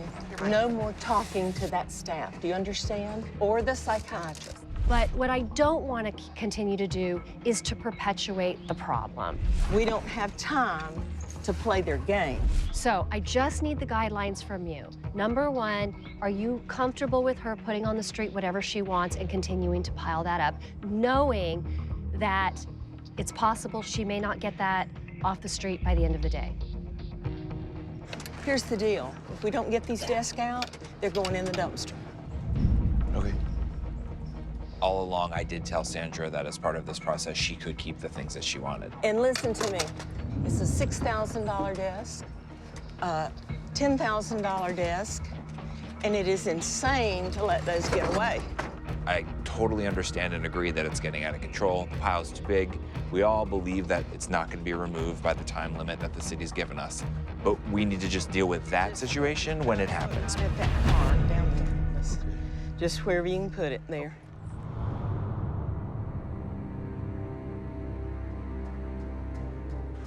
Does anyone know what that is?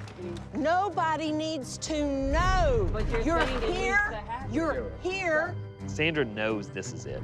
Well, get that out so we can load them in here, and we will. I told y'all I needed you to get the stuff that we're trying to hold down there. She is in pure panic mode. I want you to show me the desk you want. So you're gonna pass judgment on what I'm saying has to be done and what doesn't have to be done. No, ma'am. Yes, you are. Right now, Sandra is acting like a caged wild tiger. You will understand when we get there, okay? She knows that it's all over at 5:01. We're losing time. No. We have to put the desk in the truck, okay?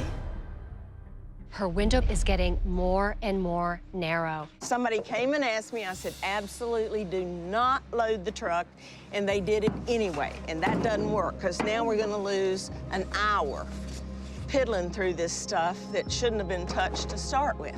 It's hard to believe that she has not, even at this point, grasped the gravity of the situation. Where are all our helpers? Why is it that it's just the three of us doing this?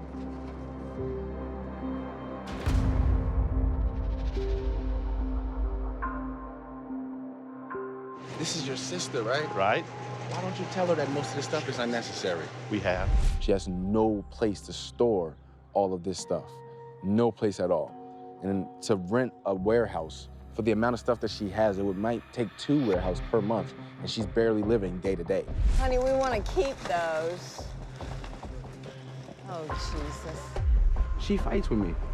If we all would come together, because it's already 3 of us in the back who already decided that this is pointless to enable her and carry her things with her for everywhere when she has nowhere to put it or go with it. We're keeping those. Thank you. If 6 people came to her and said, sis, we love you, we're all here for you. And she's not listening. We got to do it today. We'll do it again. You know, this is our stack here. I'll do it as many times as we need to. That's what I need to do. I hope it works, but I'm not optimistic. We have the piece that goes to it. Betty! Michael! Luther! Thank you, darling. Listen. Listen, no. Okay. It's time for you to listen, okay?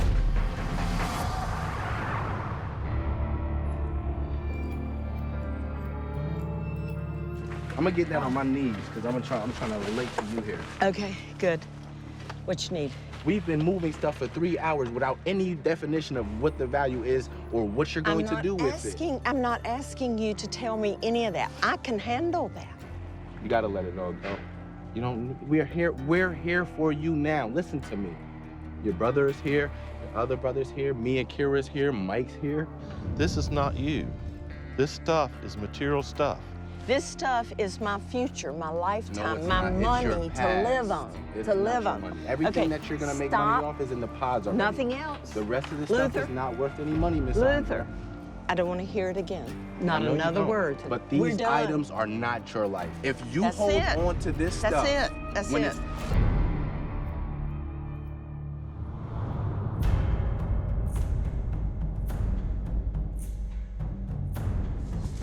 Sandra, could I have just a moment of your time, please? Sure. Okay. Michael called me this morning and let me know about the pile of stuff that you've got out here in the street. What do you intend to do with that pile? We're taking that pile to my warehouse, thank you very much. All right, when is it going to be going? This afternoon. Okay. I need to let you know that Michael's permit for the street closing expires today at 5 o'clock. I am been informed of that. Okay. Thank you. All right. If it's not removed by 5 o'clock. Honey, you don't have to tell me but one time. I haven't told you. I hear it. Okay. I hear it.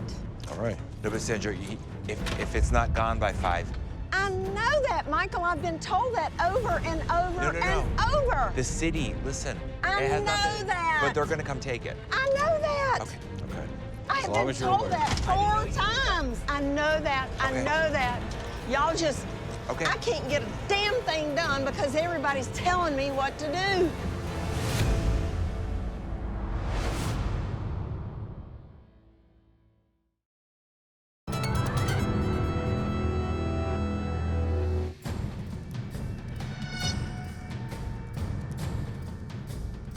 A lot of what you're collecting here, again, is not worth collecting. I'd rather you spend your time getting situated with... I am situated. Okay. Period. Where can we take this stuff? It's going to be a safety issue because it's in the middle of the street. So we're going to have to get that out.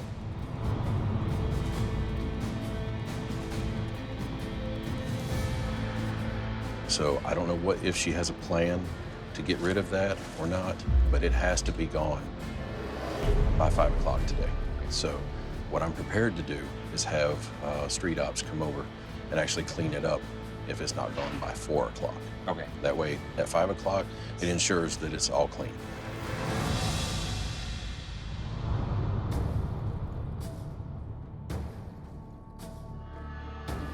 This aggravation, I don't need. You don't need any of this stuff. This is a chain dragging you down, not lifting you up. In your opinion. In your opinion. So everybody here's wrong and you're right. We feel like that this is doing nothing but condoning her problem. It's allowing her to continue hoarding like she's done for so many years.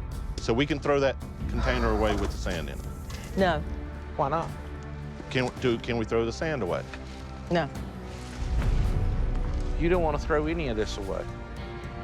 Why are you wasting your effort when you could let these folks that are here to help you carry this stuff out of your past?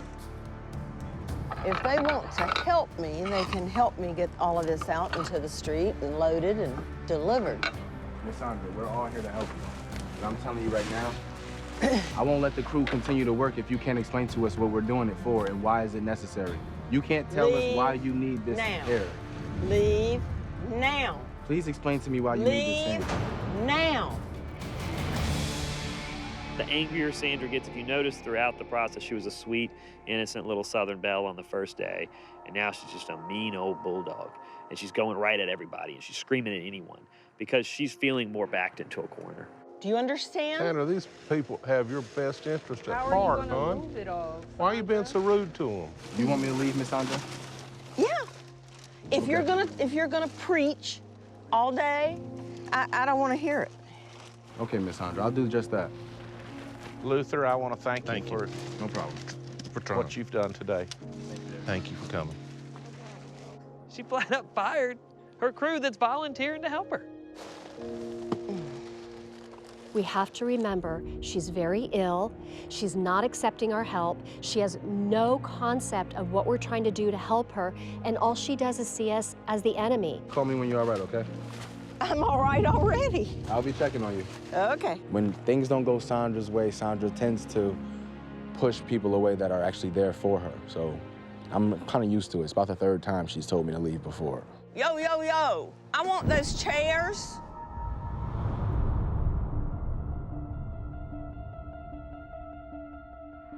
Listen to me. Help us get loaded in here, what we can load, okay? Okay. Let's see a little teamwork. We have to continue to try to support her because at the end of the day, 50 years of stuff is being taken away from her. We need to get her focused on getting stuff out of the street that she thinks is most value to her. Otherwise, the city's going to come through and take it out.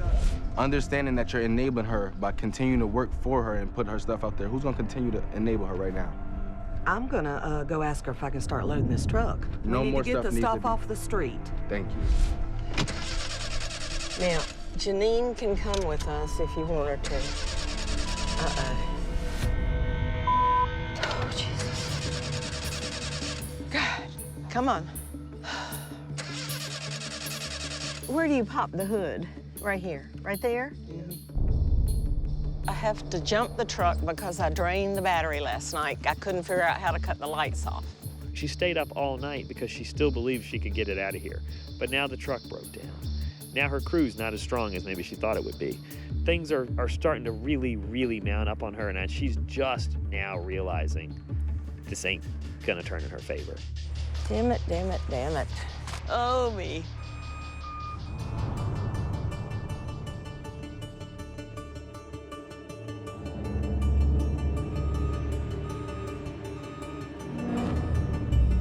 They just said if we want to get that stuff on that truck, we have like 20 minutes.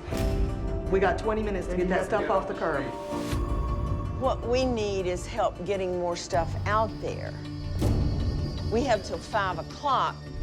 I will throw some of my guys at this. If she actually will load the truck, I'll give you some of my guys. If she'll load the truck. That's not a big deal. Sandra? Yes. Right. Plan department is out there, you know, code enforcement. Uh-huh. There's a misunderstanding as to the timeline, okay? Sandra? The street has to be clean at 5. So they're gonna bring the grabber truck at 3:30. They said 5 o'clock. No, the street has to be clear by 5 o'clock. So the city, we have no control over the city. The city is the supervisor's out there now. All right, let me go talk to him. Okay, now, look, can I talk just a second? Come with me as I go. Sandra, Earl, the street has to be cleared. they told me 5 o'clock. Okay, I'm telling you what's gonna happen.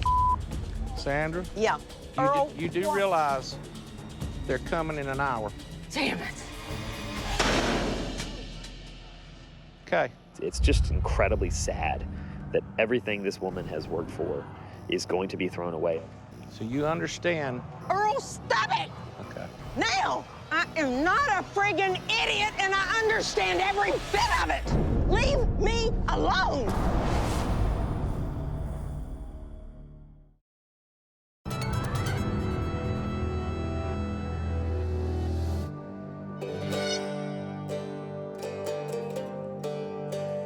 I was told by their contract I have till 3 o'clock to get the stuff out of the house, and that I have from 3 to 5 to get it off the street.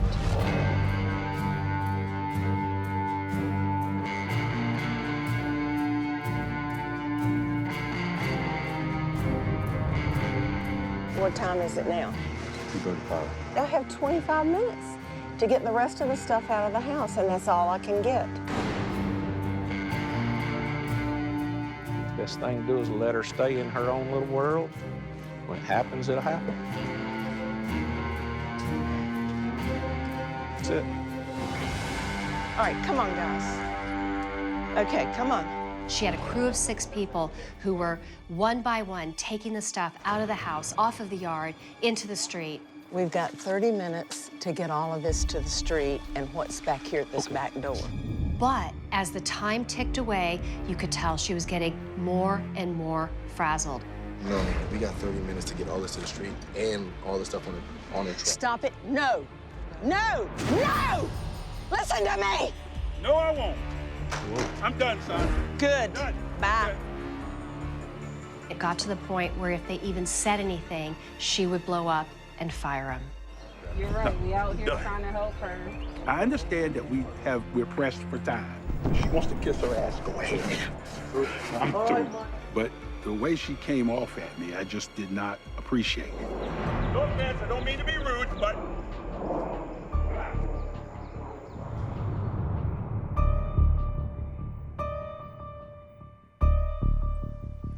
So sit down. Yeah. That all doesn't fit in Kirby's truck. We were just gonna make several trips. Okay. To where? We had all tried all day long. Everyone asked, where is this location? My buddy's place that he's allowed me to put the stuff there. Once again, she will not tell us where that location is. I don't think there is one. I think she is just in fight or flight mode right now. All this stuff that you have, there's no way you're gonna have enough time to get it off the property by 5 p.m. We were warning Sandra all day, hey, it's getting close, and she was not focusing on the reality of, hey, the stuff in the street has to get somewhere.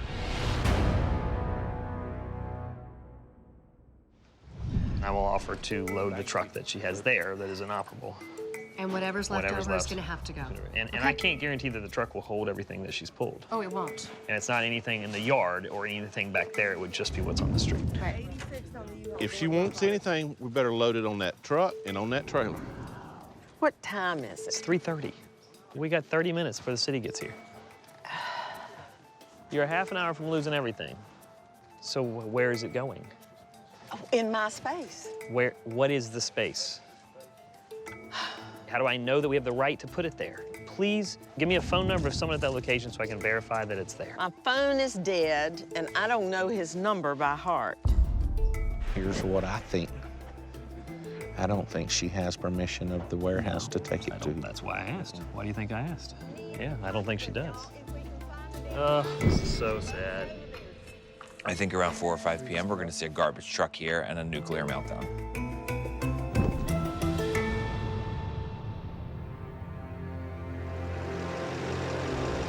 Been jumping it for 10 minutes trying to charge it up off my truck. Starter will not even engage yet. So I think the battery's just not got enough amps in it to pull it. City is here. We can't remove that truck. It's slowly charging, so the city can't get into this space to take it. The brother's gonna offer to take a load, then when she leaves, my guys will throw everything in the dumpster to get it off the street. So do we literally need to tell her you gotta go? You need to load the truck and It's go. time to go. Okay. We always understood that this was her home for 41 years. She always knew that we wanted it to be our home. But having to actually come to that moment, it was sad to tell her that she had to leave. We have no more time with the city, Sandra. It's all done. So whatever we can get on that truck, it's Yeah. time to go. All right, Sandra, are you listening? I hear every word you Okay. say. All right, Ben. So that means we got about 10 minutes. What do you want to put on it?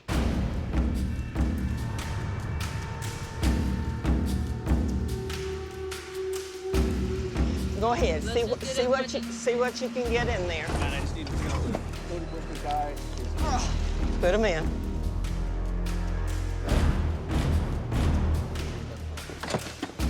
Come on, y'all, come on.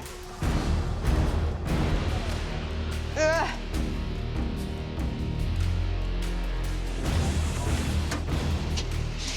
Oh, man.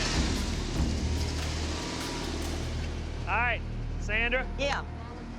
Why don't you drive this out? We'll load up the pink chairs. What else?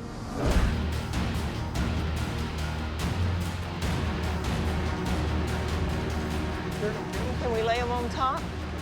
We got 2 more. Ugh. Is that the last piece? No, we got 2 more, guys. We're done. That's it. We got to go. That's it. It's time to go. Thanks, guys. We emptied a 10,000 square foot home and she's got like this much stuff. And it's heartbreaking. It's really sad to watch. Come on, help hold me up. Lisa could have done more. Oh, yeah, this is it. This is it. She just was never well enough to make the decisions. She could have been doing this for 5 years. Lordy, Lordy, Miss 40. I have worked with hundreds and hundreds of people struggling with hoarding disorder. And this was by far one of the most painful cases.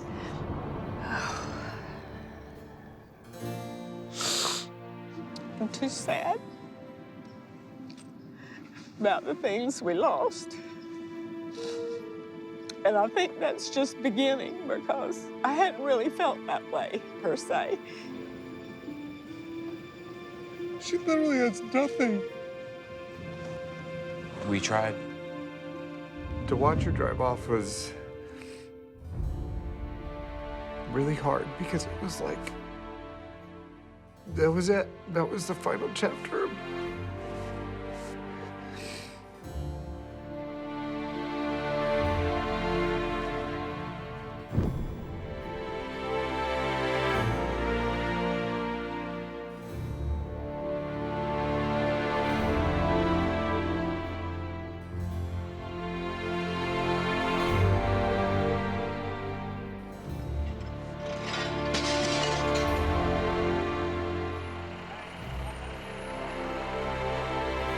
It was an awful thing to watch.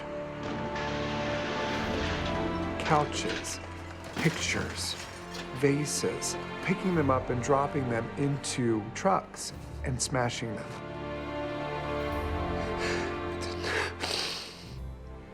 I didn't want it to go this way.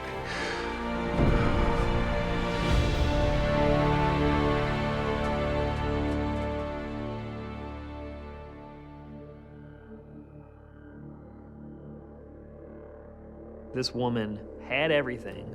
I mean, she lost it all today. But this was really, really bad because her disorder ultimately brought this incredibly tragic situation to an even more catastrophic end. Seeing the house cleared out is a bit scary. There's a vibe in here still because I think everything that just went down, it's uncomfortable at this point. But we're hoping as we just continue with the renovations, it'll start to feel like home.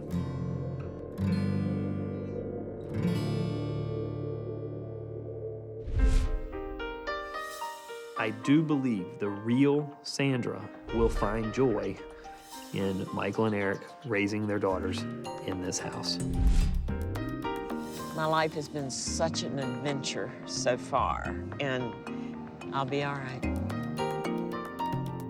It's so surprising that she was smiling, saying, "I'll be just fine. Don't you worry about me." And I hope that she will.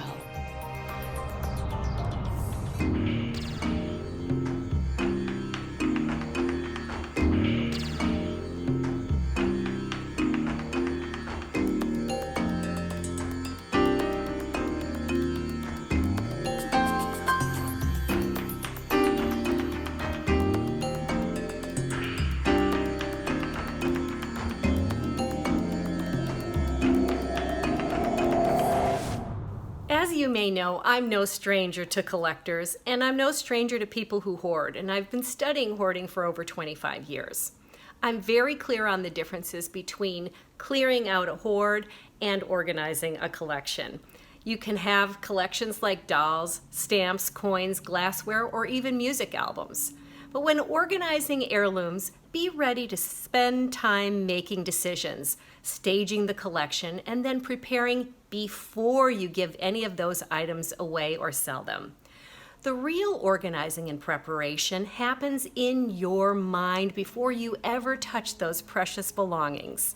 Step 1, clearly state what heirlooms or categories you have, like art, or in this case, coins and paper dollars. Whether you've got dolls or comic books, just make a list if you have more than one category. Prepare to only organize one category at a time. And when you see like items grouped together, it's always easier to decide how to divide them, or not, if you're passing them along. Step 2, ask yourself whether you kept these precious items because they had sentimental value from the past, or because they carry financial returns for the future. And be sure to think about those questions when deciding to whom you will gift those heirlooms. Are they likely to carry out your intentions? Might your loved ones feel the same way about your heirlooms as you do? If yes, that's great. You would rather give, if yes, that's great, but if not, you would rather give those items perhaps to a museum or a school, or sell them outright for your own personal benefit. Step 3, retrieve and gather those heirlooms from all the hiding places, closet, storage, garage, attic, cedar chest, anywhere. If you have a collection of heirlooms and truly want to get organized, it's an optimum thing to bring the entire heirloom collection together, like great-grandmother's 2 sets of dishes, and have it all in one space. If the heirlooms are smaller, such as spoons or stamps, this can be easier. If your heirlooms consist of old typewriters or even vintage cars, it can be much more difficult. No matter how large or small the items, the principle is generally the same. Get the collection together so you know what you have and you can stage it and prepare to review it, inventory it, eliminate it, give it away, loan it out, sell it, whatever you wish. Step 4, take a simple photograph of the items, nothing professional, just a quick snapshot. Sadly, heirlooms have become less important to folks than in the past. We live in an age of pretty, new, and sparkly. If you happen to receive an heirloom from a loved one that you don't really want or need, you do not need to condemn yourself to storing the items out of guilt. Be honest with yourself about this, and then take a couple of actions to honor your aunt, grandmother, or father. Simply take that photo of the item or you with the item and bookmark the memory. The photo pays homage to your loved one, and you can keep the memory alive without having to keep the item. Once you have taken these actions, the guilt is often lifted, which allows you to give the item away to a good home or sell it. Good luck. I know it's icky, but don't throw it away. It's got mouse poop on it. I know it. Everything does. The fact that she's a germaphobe and continued to live in the situation is really hard to weigh. What prevents you from throwing stuff like this away? It's devastating to me. It would be And devastating. it has for years. It would be and years devastating. And years. This is what hoarding does to a person. It hijacks your decision-making process. I'm gonna have to call somebody to pull you out of there. Do you trust them? No, because yes, but just trust them. Judy, look at me. Save yourself.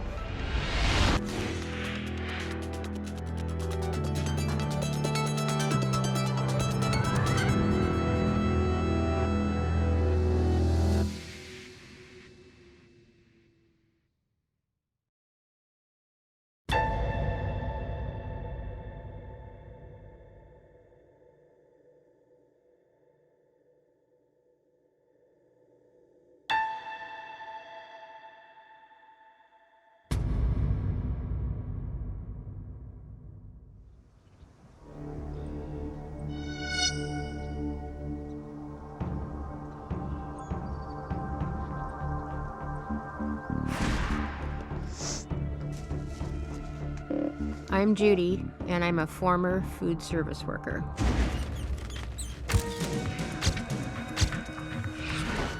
My mobile home looks like this. It needs a lot of work. It's filthy, it's cluttered, it's not safe, and then these mice are running all over the house. I'm Maxine, and I'm a longtime friend and neighbor of Judy's. She has tried several times to capture the mice, but she won't let them be killed. So she has taken recently to feeding them. They're her friends. I feel sorry for them because I know they're hungry, and I don't want them to die. I'm Michelle, and I'm a friend of Judy's. When I first went into her house, it broke my heart for her, because it's bad. It's bad in there. I am a hoarder, but I am also a germaphobe. She very much has this feeling of germs everywhere, everybody, everywhere. The fact that she's a germaphobe and that she's continued to live in the situation that she lives in is really very hard to weigh.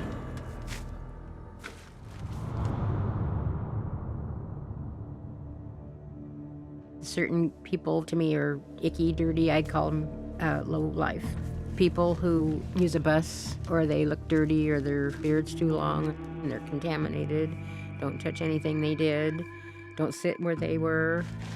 When the people that I call low life walk into the house, then I feel contaminated. And I put newspaper on the part that they had touched.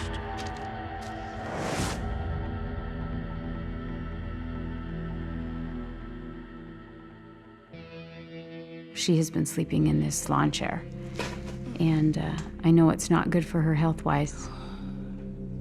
It's caused a leg problem.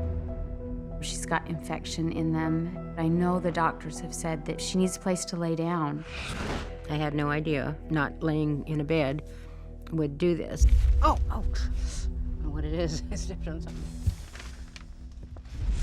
I'm Renee, and I'm Judy's caregiver and neighbor. A neighbor of ours introduced us to each other, and we just kind of gelled and ended up becoming friends. And then I went to school to become a caregiver because I felt like Judy needed some help.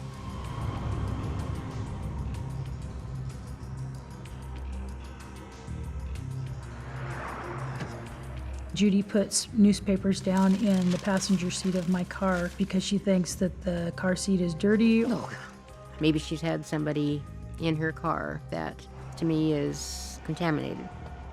At the grocery store, she takes the sanitary wipes and wipes the handle of the grocery cart, and then she'll get more and clean her hands, sometimes even past her elbows.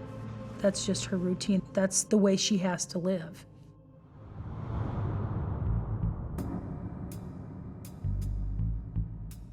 Well, I'm ripping another sack. Takes a lot of time, but I have to see if there's a coin, money in there, or a note, or anything. All the little folds have to be undone. Otherwise, I will wonder what was in those sacks for years and years to come. The paper towels are the same. I have to go through paper towels and Kleenex.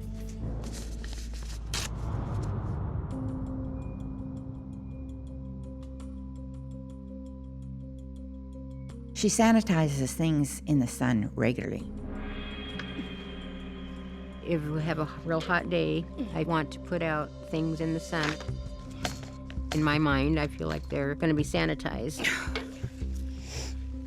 Washing clothes for me is a big job. She averages washing one load of laundry 8 times in a row before she kind of feels like they're clean. And she always uses bleach, and so it takes the color out of her clothes and everything. I know she's very particular about washing her hands, to the point sometimes that they're red because she's just really scrubbing them. And she'll say, I know you look at my situation and how I live and this doesn't make sense, but she says it's just something that she battles with in her mind. I just do not understand why I am a germaphobe and yet live like I do.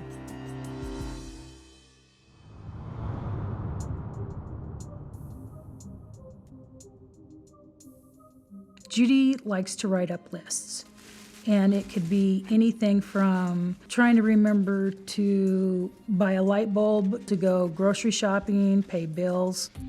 Lists are extremely hard to let go, even if they're 40-some years old. I still want to keep them, thinking someday I'll go through them, but it's not just lists. It's a book, maybe, old catalogs maybe that I haven't looked at, newspapers, or the funnies are in there, or some cute picture of a dog or an animal. Can't let that stuff go until I've gone through it. I'm Sherry, and Judy is my mother. My mother is a hoarder, and always has been. When I was growing up as a little girl, I just didn't know how to deal with it. But as I was getting older, I'm like, Mom, what are you doing? Raising her by myself wasn't easy because she got kind of rebellious when I was like 10. It's when we kind of started having a lot of trouble. We just butted heads a lot. And I would try my best to clean up the living room, maybe the dining room, do the dishes, and it would stay that way for a brief period. And it could be a day, and then it would be messy again.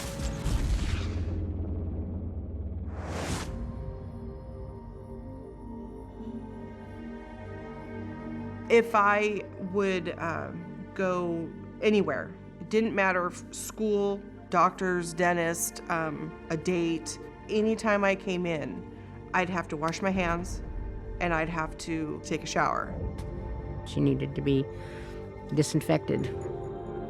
As I got older, though, I got to thinking, this isn't right. Something's not right here. And the showers, the clutter, the fighting, it just got so frustrating, and I just finally had enough. She left the house because of the hoarding.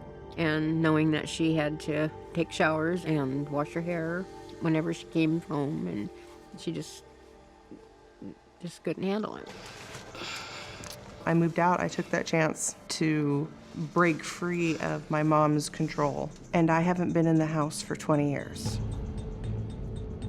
The state of the house now is there's feces on the floor from mice, plastic bags, paper bags, all piled up all over the place. And so someone in our neighborhood reported her to an Adult Protective Services.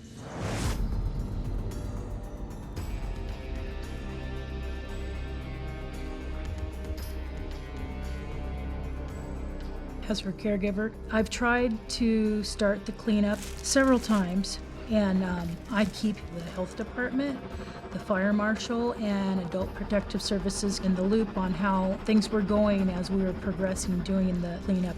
But it just seems like she wants to procrastinate on it.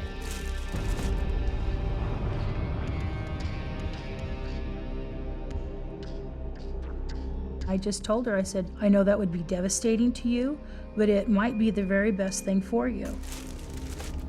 I want her to be safe. I want her to be healthy, despite everything that's happened.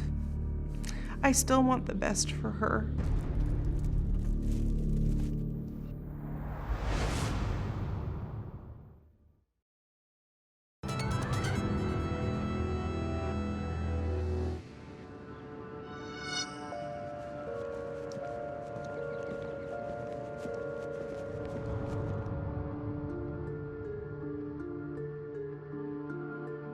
Sherry. Yes. Hi, Dave Hi. Tolan. Very nice to meet you. Nice to meet you too. I'm Dr. David Tolan. I'm a clinical psychologist specializing in hoarding disorder.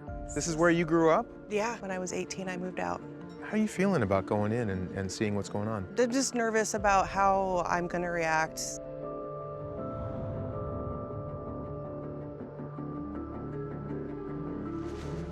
Oh, you can sort of smell it Yes. from here, can't you? Yeah, you sure can. It was this smell of decay and rot and mold, Mom? and it felt like it was soaking into your skin. Come in, come in. Hi, Judy. Oh, hi. Dave Tolan. Hi. Very nice to meet you. May we come in? Yes. All right, after you. When I first went in the house, I didn't know what to say. I was like speechless. This is bad.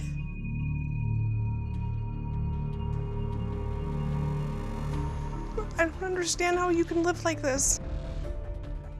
She grew up in this house. For her to walk in and see her childhood home absolutely reduced to a garbage heap, it stirred up an awful lot of emotion. This is really bad, Mom. I know, but I keep telling myself, well, I'll get it done. You can't get this done on your own. Would it be okay with you if Sherry and I took a little bit of a tour? We won't touch anything, but I want to just get a sense of it. Okay, and I'm asking everybody to not go in the bedroom that's the last door on the left. Are there things on the floor that you're concerned we would step on? Yes. Or is it more of a cleanliness Both. sort of issue? Both, yeah, but everything that's in there to me is clean except for the clothes now. Mm-hmm. So I just don't want to have to redo everything if somebody goes in there and... Because it's been cleaned? Yeah. Okay. Like a lot of people with contamination-related OCD, Judy has some things that for whatever reason she has decided are not contaminated. So she puts them in their own special room. I don't know what's different in here. It looks like the same stuff that's out here that's in here. Somehow there's something about this that she believes is clean. For Judy to really overcome this, she's going to have to learn to break down the barrier between things that seem to her to be clean and things that seem to be dirty.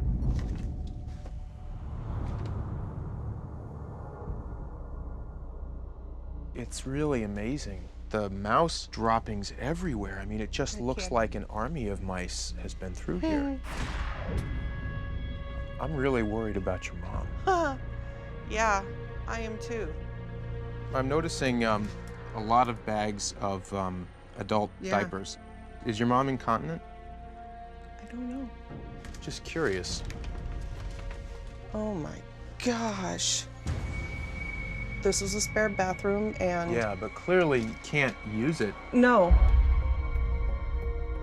It doesn't look like she's got running water because the sinks are filled with stuff. I don't even know if I want to see what's in the bathtub. Oh. What do you see? It looks like... It looks like dirty diapers. There was a tub that was filled with crap, and that's very disturbing. What room Holy is... crap! What room is this? This was my room. And that was the way to get into the bathroom there. So there's 2 bathrooms in this house. There's 2 bathrooms. We saw one that's completely non-functional. Yeah. You've got another bathroom here that Yeah. you can't walk to, so No. where is your mom going to the bathroom? I don't know. I'm a loss of words because I don't get it. I don't understand. So Sherry and I have had a chance to look at each of the rooms of the house and get a sense of what's going on. Mom, I don't want to make you upset, but Mom, this house is killing you. No, it isn't. It is. The mice. What do you think needs to happen here? I don't want them here. I don't want to kill them. I've tried to trap them, but they're outsmarted me. She's saying, I know these mice need to go. I know this isn't safe for me. And yet she feeds them. Judy, like so many hoarders, is ambivalent. She wants 2 different things that can't coexist. She wants to have the mice and not have the mice. She wants to clean up and not clean up. So who should we call and what should we ask them to do? Probably an exterminator, but then that means that they're going to kill them. So maybe we've got some discussion, some negotiation to do around that issue. Where do you go to the bathroom? That I will not discuss. She's embarrassed, but I can do the math. I see boxes and boxes of adult diapers. I see toilets that either don't work or can't be accessed. It looks like a very fragile, very dangerous situation here. I think Judy had begun using these adult diapers to take care of her bathroom needs, and then she's simply dumping them. This is bad. I don't want you to live here. When we start cleaning up tomorrow, if she can't get her house in order, then as a psychologist, I'm what's called a mandated reporter. And I have to report her to Elder Protective Services.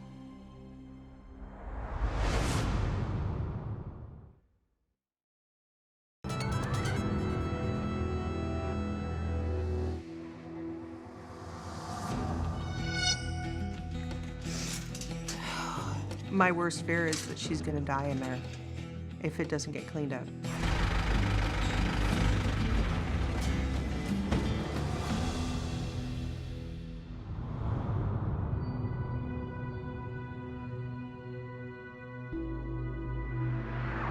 Good morning, you guys. Good morning. Good morning. My name is Corey Chalmers. I'm an extreme cleaner that specializes in biohazard and hoarding. Judy, how you doing today? I honestly feel like I'm at my execution.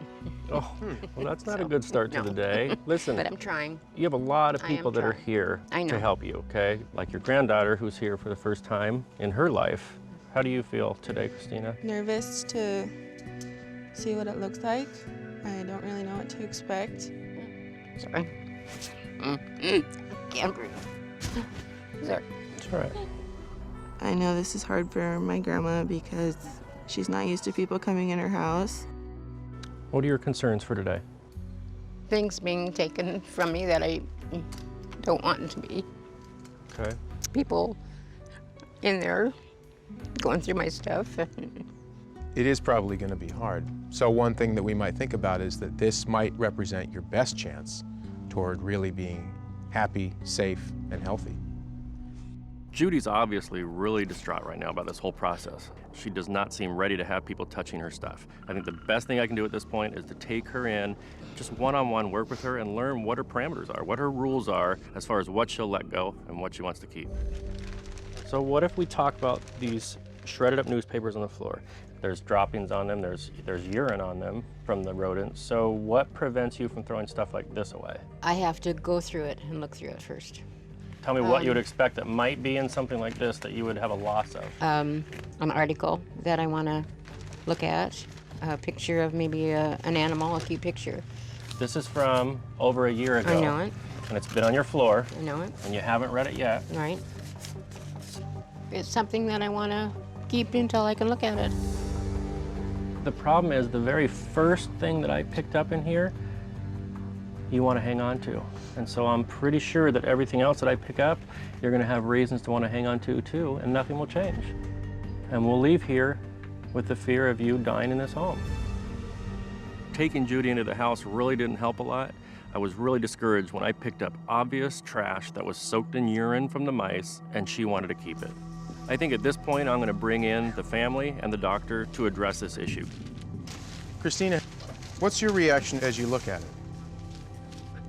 I thought it was just a couple big piles, and it's a lot worse. Hard to see your grandma living like this. Very. I was not expecting this. Does this worry you? A lot. Yeah, it worries me too. Let's show him what you were hung up on with me. Get the comic out of there. So this looks to be a newspaper that's ripped and covered with urine, and it's a year old. Okay, so what was difficult here? What gave you a hard time? I haven't gotten to read them. You haven't gotten to read them? There's 4 or 5 my favorite comics on there. If you had to look at every piece of paper in this house, how long would it take you to do that? The rest of my life. Do you have time to do that? I don't have time, no. What's needed is courage from you, the courage to do something different. So you're saying, okay, grab that bag over there and just put it in the dumpster. Are you courageous enough to do it? No, I'm not. What's holding you back? I don't know what's in there. What's the fear? What's the fear? Because I don't know what's in there. And if you drop a bag and you don't know what's in there, what would happen to you? It's devastating to me. It would be devastating. And it has for years. It would be years, devastating. Years. She is making these things into catastrophes that she can never recover from. Judy's hoarding and her OCD seem to be just feeding off of each other. So a very simple decision like, what should I do with this newspaper, for her is terrifying. I would like to keep those. Guess I'll just have to open it up, just see if there's anything inside. What would be inside? I don't know. I don't know. That's what I don't know. What could it be? Maybe $1 or maybe a list. This hurts too much. It hurts, And yes. I don't want to do it anymore. It hurts. Yeah, it does. This is what hoarding does to a person. It hijacks your decision-making process. It takes a very deliberate effort to break out of hoarding. You can't beat hoarding by hoarding. You can only beat hoarding by being different, by using a different part of your brain than you're used to using. Having the courage to do things that feel bad because you know it's right for you. But it's got to start with you. We've laid it out, right? You know what the stakes are. You know what has to change. Now, what I'd like to do is let you spend some time with Sherry and Christina and have them start to go through some things. And I want you guys to talk it through. So, this throwaway? You have to undo it, and you can throw it away. Mom, you... It's hard to do with gloves. Go through them better than that, Sherry. It's an empty plastic bag. Okay, I know. Just go through like the flaps and stuff just real quick for me on the inside. Do you need this? As long as you open it up. An empty bag. You can throw it away. There's no money in it anymore. You check. I'm sorry, honey. She's just not trusting us. She's not letting go of that control of it needs to be this way. You don't need this bag. Yes, I do. It's a bag I use. It's got mice stripings in it, Mom. Well, I can use it for garbage. Okay, the mice have been chewing on these shoes. I know. I can wear them, I hope, so don't throw them away. Okay, I need to keep that, to save that. What about these? Yes, keep. I want to keep it. Yes, keep. We're almost through the entire first day, and we really haven't thrown anything away. I need Judy to come and look at this truck and show her. If we're gonna go this slow, we're gonna leave your house just as full as when we came. So take a look. So we've been at it almost 6 hours, and this is what we've managed to let go of. You have probably 2 tons worth of stuff in your house that has to be removed, and we've removed about 3 pounds. So at this rate, we won't even come close. We can't make your house safe for you to walk through. You look like you're gonna cry, Judy. No, I'm just Talk to us. angry. So you're acting with anger. Some, yeah. Okay. Does that make life better for you? No. Will this path take you to good places? Judy, you're gonna die in this house. It's just a matter of when. If you keep going down this path, this house will kill you.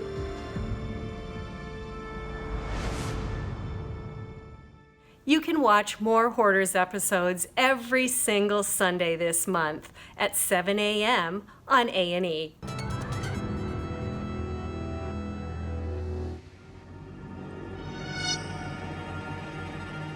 I want you to open your front door, have that house that is safe for you to walk around in, that someone can't come in and take away from you.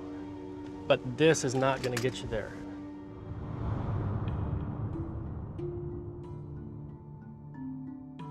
So, let's go take that brave step. Let's go take a look at it and make some tough decisions. What scares you about that? I'm not scared. I'm just, You are scared. It's okay to be scared. I just don't want to lose anything that I had maybe got and bought or want or. Like your freedom? No. Like your independence? No. You don't want to lose those. Like your family. They're not gonna keep doing this. Look at the forest, not the trees. Well, let's go try something, and if it doesn't work, and There you go. I'm doing That's the the spirit. best I Then we'll know. can. Let's do it, We Judy. agree. All right, I'm with Now, you. what all is out there in the box? Why are you asking that? Because I don't know why that gray bag is here. I don't remember her saying, yeah, that can go. You just said, let's go try something different, Well- and immediately switched modes into what is gone out of the 3 pounds. Okay. Okay. Trash? Yes. All right.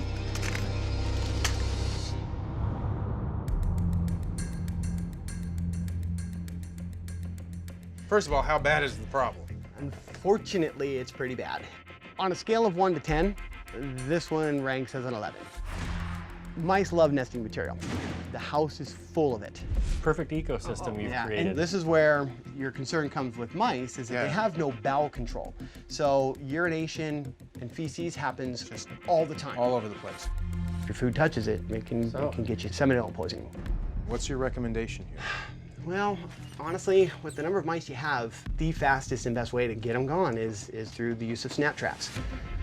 They can't go to a big field or? Even if we go down the road of live trapping, something's got to happen to the mice in the end. And I can't introduce them back into the environment. I just end up making the mice somebody else's problem. What are your thoughts on that, Judy? It's extremely sad. I can't handle when animals get killed or die or just poor little things. We know you don't want to kill your friends. We know that. But for your future and this house's future, you're saying that's what you need to do. I guess, yeah. We'll just do it in here tonight? We can start in here. So it sounds like we have a plan. Okay. Okay.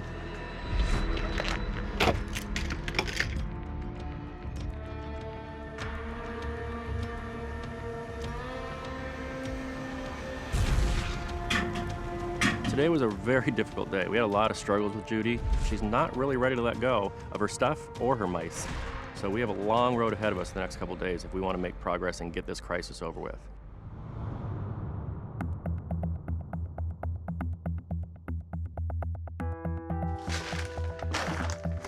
Of the 54 traps, we caught 27 mice. It's a high number. A normal house, you're gonna catch maybe 4, 5, 6 mice. Most of them will be in the crawl space. So to have this many inside the house, that's quite an infestation. Unfortunately, there's still some mice to be caught in there. Probably another 25, 30 mice, could be as many as 50.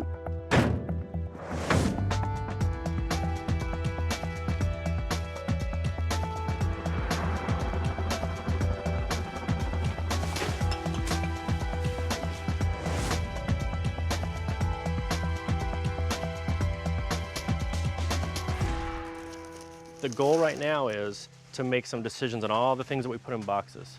So this is where it's going to get a little challenging for you. Do you want to keep this? Yes, I do. I can bleach that. I'll keep. Oh, yeah, keep. I know it's icky, but don't throw it away. Why? It's got mouse poop on it. I know it. Everything does. A mouse has pooped on it. Fine, that one's fine. Judy has a reason or excuse for everything, and one of the ones she keeps saying is that she's going to clean stuff. Just like she said that laying something out in the sun is going to somehow sanitize it. I'm going to challenge one of your cleaning processes, okay? So I'm going to get my ATP monitor, I'm going to swab the surface of something that she says is cleaned by the sun and prove to her that it's not working. Below 40 on this is clean. 1,158. So is your process working? No. I'm not doing this to embarrass you. No. I'm shedding I some light. haven't washed it yet. How about the bowl? Would you clean that? What's in the bottom? Mouse? Yeah, mouse crap. If we weren't here, would you keep this? No. Why haven't you thrown it away yet? I haven't gotten to it yet.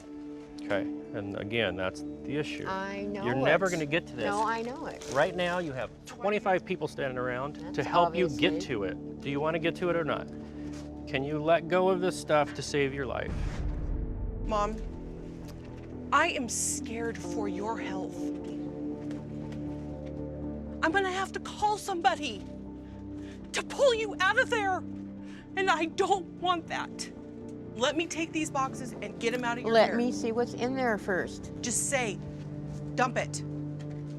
Do it. Say it. No, I can't. Some of that means something to me. What does this mean to you? It can be washed.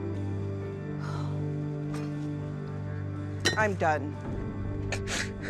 Is that more important than your daughter?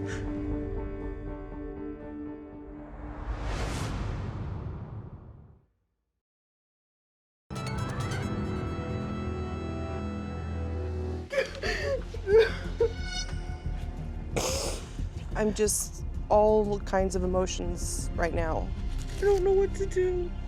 We can't force her to do it. We're running out of time, and I don't think she understands the gravity of what's at stake.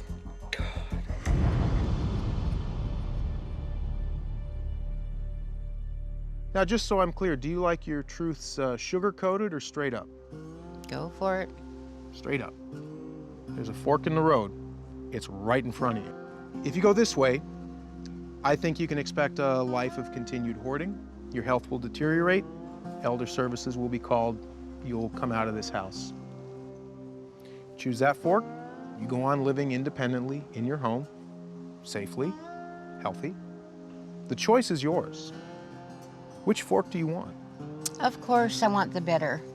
You want the one where you keep your independence. I think what that's going to require is a lot of courage, a lot of speed, and a lot of brutal decisions.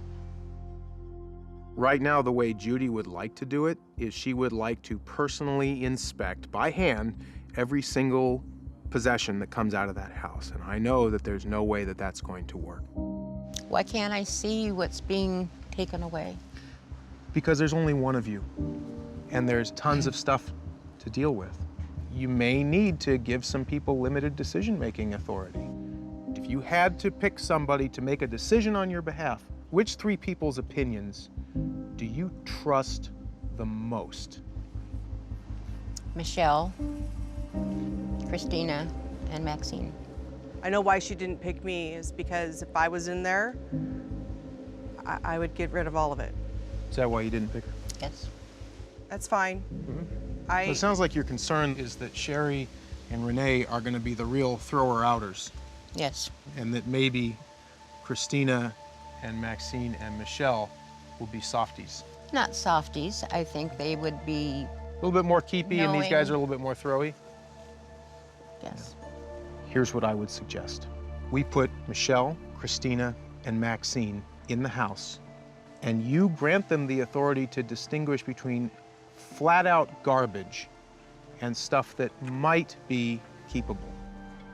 If you can have the courage to do that and accept help from these people who love you, I think you got a fighting chance of beating this problem. Otherwise, I can't help you. It's now or never. The time for hand-holding is gone. She has to let people in to help her make decisions between garbage and things that she might want to keep. Okay, where are we starting? As I went in there, I looked around and there was nothing that I knew I could stick in a bag that she would be okay with. That's trash, right? I don't see anything in here worth keeping.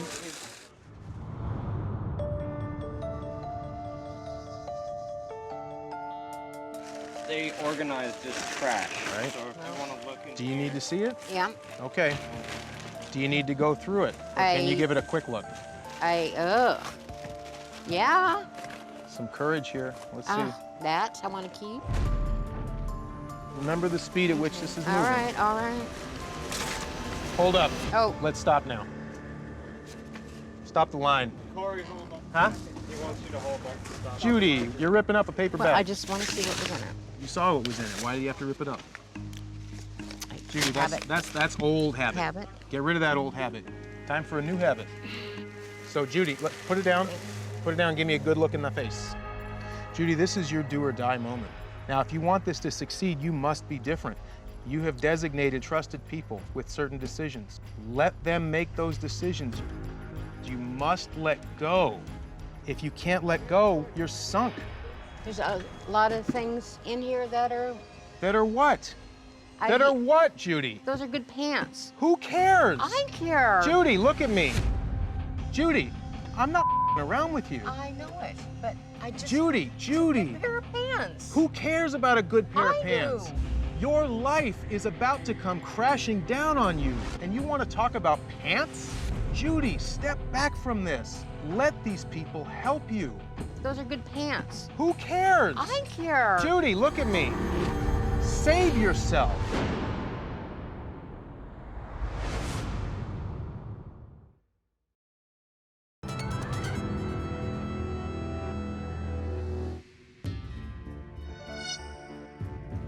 The bottom line, Judy, is that you have to be different. Don't expect that you can be the same and this is going to get fixed. It's not. It's not.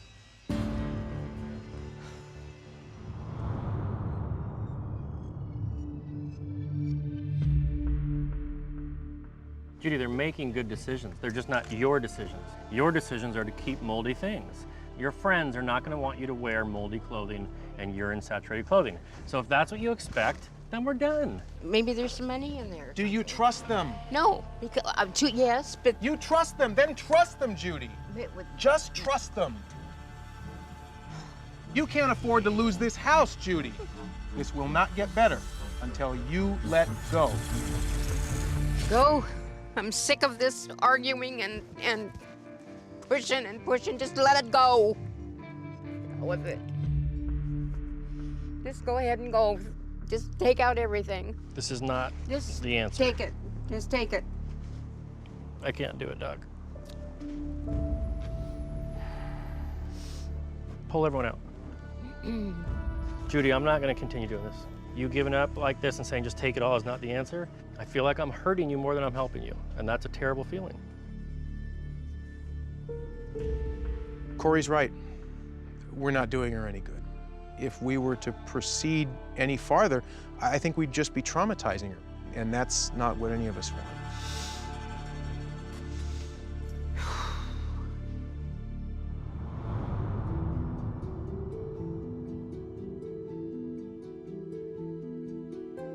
We're just switching tactics to harm reduction, which is just all about your safety in the home. Just making pathways to your exits and to your important functional items, your kitchen, your bathroom, 3 foot wide. With your walker, I think that's necessary. Okay, there's things that we're not gonna be able to fix today that are gonna make a safe home. That's functioning utilities. I know the toilets haven't been working, so that's something you're gonna have to address, but what we can do is make the pathways. Okay, we'll start the process, but there's a lot to be done there to make those pathways. It's not easy to shuffle that stuff around to open up 3 feet. This is what we're up against. Underneath all those boxes and big things is tons of paper. And I know you have a hang up on paper, and I'm begging and pleading with you to let us remove that so we can get to the door. There's absolutely no reason why you need any of that. So if you scoop it up, though, there's some good stuff. What? That's so important that you... Not that it's so important, I just want, the film, might be from years ago. Oh, This is trash. This looks like it has been sitting here a good 10 years. those I can return and get the money for it. You're That's avoiding... a lot of money. Look at me. I can return them Mom. and get the money for it. Nobody's gonna want to buy that. Look at me. This is it. You have got to trust Corey and his guys. You have got. He's not gonna go through it. I mean, You grab have got stuff. to do this. Please. How far are we? All right, all right. We just want to deal with the stuff on the floor right there. That's it. Make this sacrifice for your future, please. Just don't go, yes. Okay, I'm gonna deal with this. I promise you, just this, okay? Just kind of go through stuff, please. I promise All you right. I will, okay? Let's get you out to the tent, and I promise I will make progress in here that you can trust, okay? Wait, is Sherry in there? She's in the house Wait, still. Sherry? She'll come in a minute. She's just having a moment.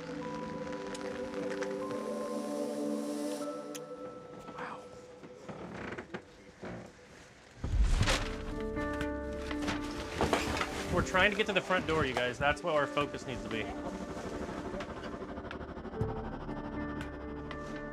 I really had my hopes up. I had my hopes up for Judy, and I was rooting for her, and I like beating hoarding.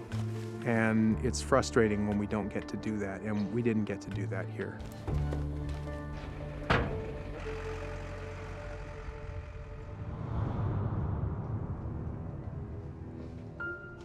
Our time's up. Now it's time to take Judy and her family into the house to see the little bit of progress we were able to make. Not an ideal ending by any means. We came in here with the best intentions. We tried every trick in the book with her, and yet, devastatingly, we're walking away with her having not much change at all. There's still a lot of health hazards, safety hazards in the home. As a licensed psychologist, I'm obligated to notify the proper agencies when I see that an older person is in danger, and Judy is most definitely in danger. I'm going to call Adult Protective Services. None of us would feel good if something bad were to happen to you in this house. I think we would all feel a certain sense of responsibility.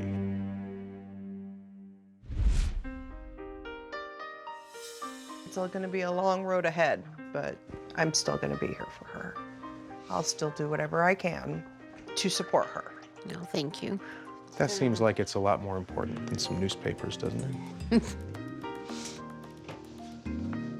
I wish I could have done better. I know I disappointed myself and everybody. But I'm very, very grateful for everybody's kindness. That means a lot. You take good care of yourself, all right?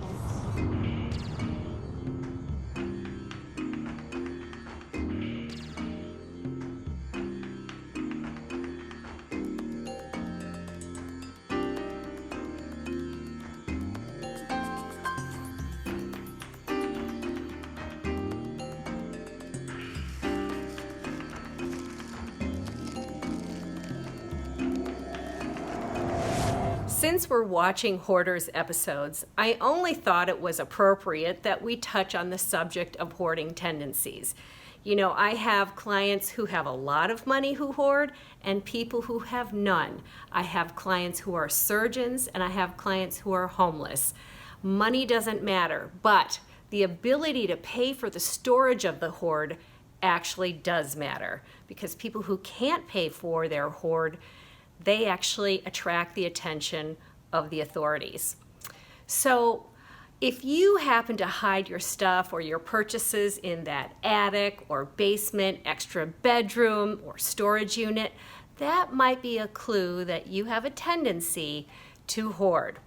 And if you're worried, I've got some questions you might want to ask yourself or even a loved one to help shine the light on whether or not you or they have hoarding tendencies.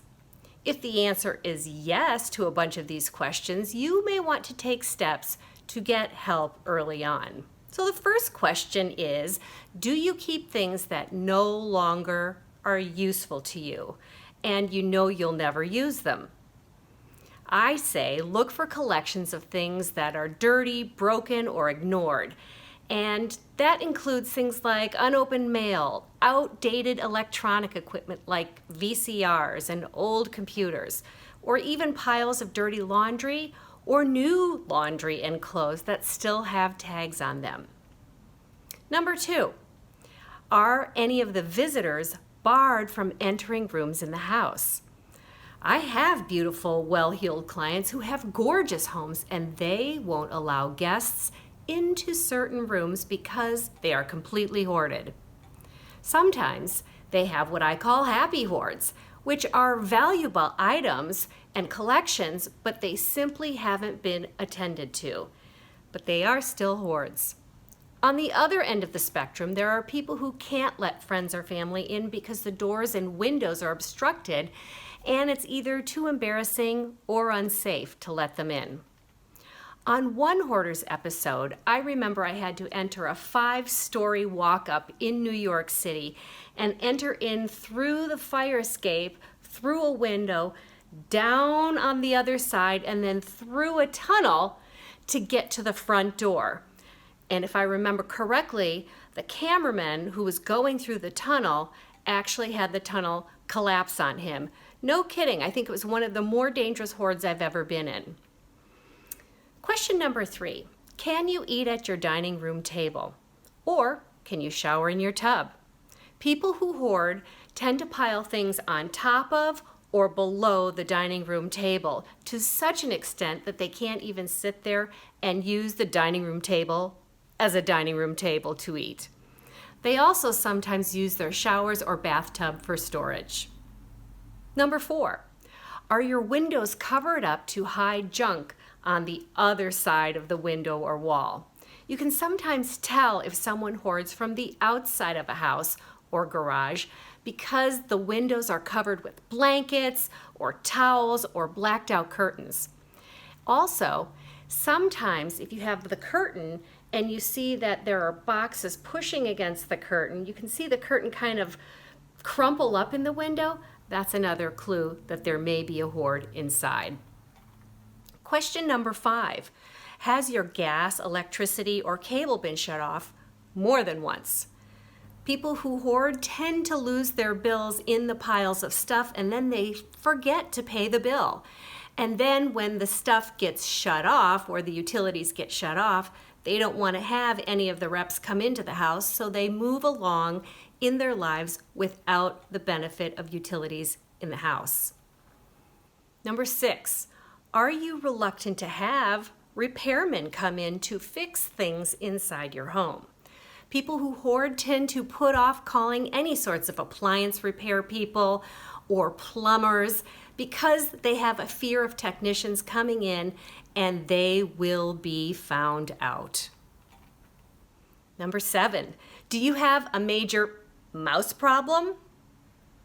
If I could twitch my nose, I would, and have those little whiskers go up and down.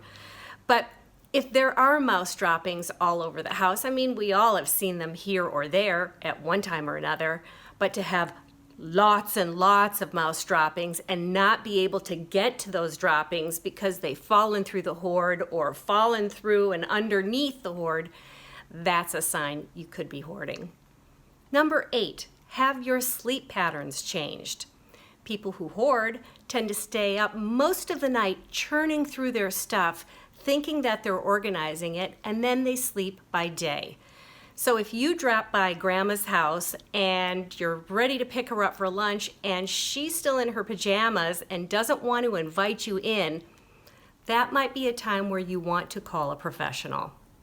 So whether you say yes to some of these or you know somebody who might say yes to these tendencies, you can always call for help. In fact, I encourage you to do so. Call a friend, call an adult child of a parent, call the county office, see if they have some services to help. You can even reach out to our show. So you take care and try to avoid any of those hoarding tendencies and help anybody who may have them. Big germ-free hugs to you, okay? It needs to go in the donation Well, bag. that's not your decision. Tiptoeing around her with this bull. No, I'm not gonna do it. Sorry. You need to stop performing. No, you are performing when you tiptoe around her with her bull. Y'all gotta grow up and deal with each other, period. Shut up! I said, call the police. Books are not dangerous. Books are not snakes. There's so much in here. Maybe it's a good thing that this bookshelf fell down on us and not you. As long as I don't run out of sawed-off shotgun ammunition, things should be just absolutely fine here.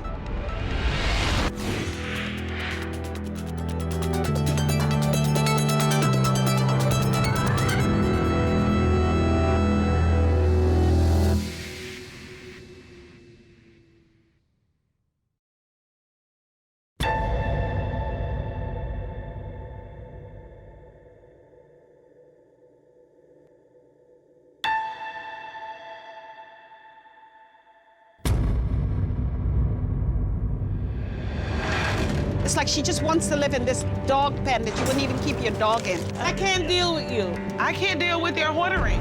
You got yourself in this too long. We're here to help.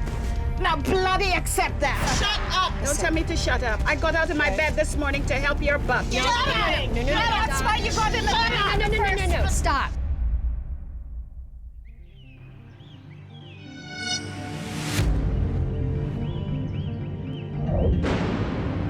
I'm Anna, and I work in healthcare.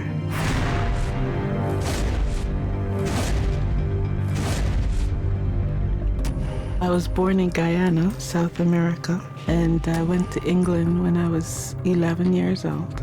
My name is Barbara. I'm Anna's sister. We lived in England for about 20 years, and then we moved to Florida. You know, I never thought that we'd have a hoarder in the family. But she disguised it very well. I'm Natasha, and Anna is my mom. I come from a family that's pretty astute. For them to deal with someone who has a hoarding issue is something that they would never want to deal with. Point blank, period. Natasha's been away for many years, and she came back to Florida with her 3 children needing some help. I sent my oldest daughter to knock on the door, but she would not allow my daughter to come in. When I opened the door and I saw them, I automatically closed my door. Initially, I tried to talk to my mom to get her to allow me into her home.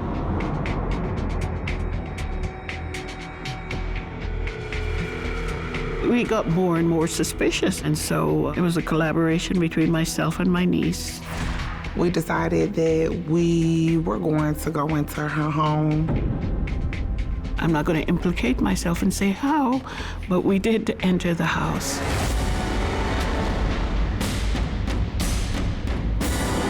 First thing that came to my mind was run. Oh my God.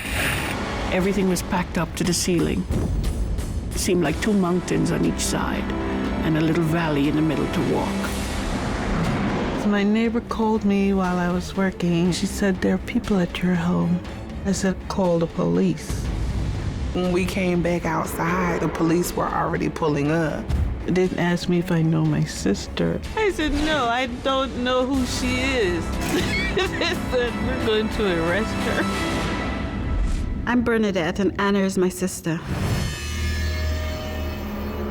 Felt like a family tragedy. Her daughter was crying. She was so upset not only to see her mother's house, but also she didn't care whether her daughter got arrested. What made me mad is that they broke into my home. That pissed me off royally. I consider their approach somewhat abusive. I think she feels that we might be judgmental. And that's probably why she's never told us. I wanted to help, but I did not want their condemnation. Why are you living in this condition? This is truly an abominable state you've gotten yourself into. I don't think she even has a clue about the way that I feel about it, and I don't even know if she cares. Like, do you even see this?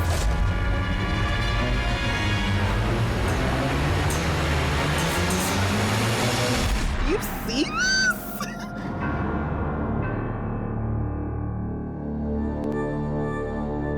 They're going to call APS or DPS or sub-PS. The authorities would come in and probably take Anna out of her home. She may lose the house, bottom line. Threats don't help because I don't respond to threats. My mom can be a pretty tough person. She has a way of putting you in your place if you're crossing a line that she doesn't want you to cross. She's a very smart woman. She knows the psychological and mental games that you can play with an individual, and she knows how to play good. Everyone thinks of me as someone that's very confident. I think some of them even think I'm invincible. I am invincible at times. Once it gets down to it, there is a possibility that my mom might get hostile or even abusive.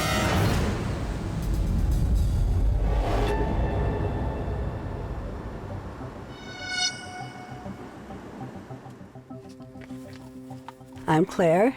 I'm an avid reader, aspiring writer, and I collect a lot of books.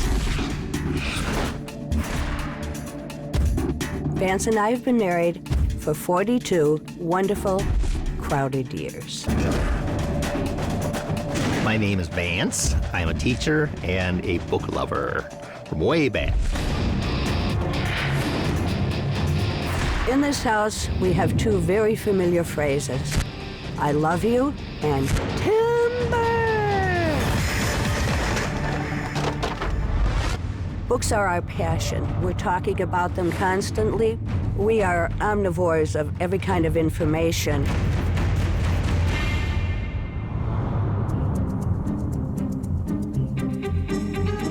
I've seen tests that are over 200, so I'm not single-focused. I instruct in some 31 different subjects, ranging from mathematics, political science, geography, psychology, all at the college level.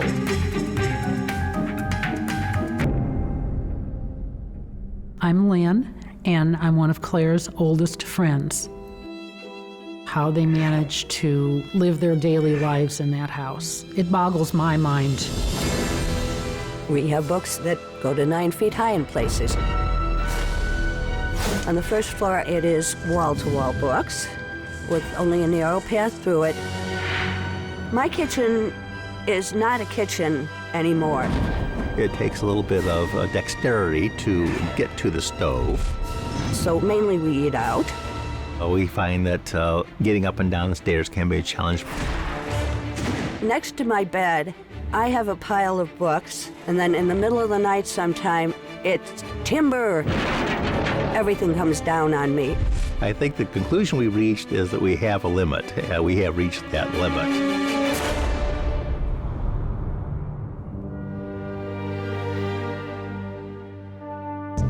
I don't believe they were that concerned about the books until it really has become an actual safety issue because of Vance's health. My biggest fear is for my husband's health. Anything can happen at any time, and the EMTs absolutely could not get him out of the house.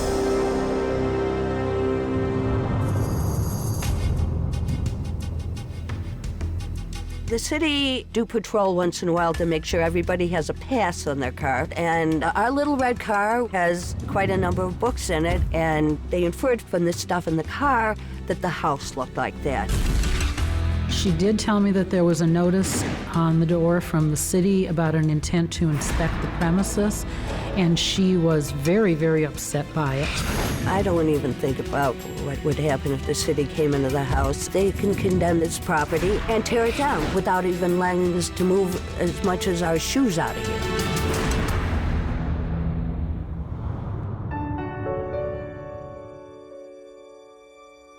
We went out, we talked books. We were kindred spirits. It turned out there was a happy collision of mutual interests and a mutual respect for one another. Vance and I knew each other 18 days before we got married. A few weeks after getting married, they had a book sale at the university, and I came home with 2 shopping bags, and my bride's eyes got big, and we've been collecting ever since.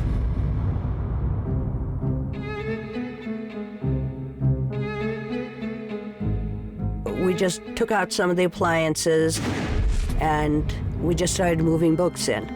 So we moved in perhaps with 30,000 books. Now it could be 80,000 or 90,000. And at a pound a piece, that could be 45 tons. Just got away from us. We couldn't see the books through the reading.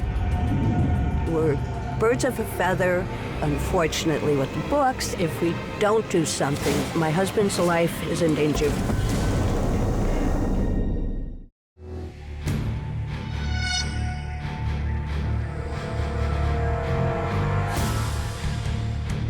My sisters were talking, if you don't this and if you don't that, APS would put you in a mental ward and blah, blah. And my answer to that is no one would find me mentally ill.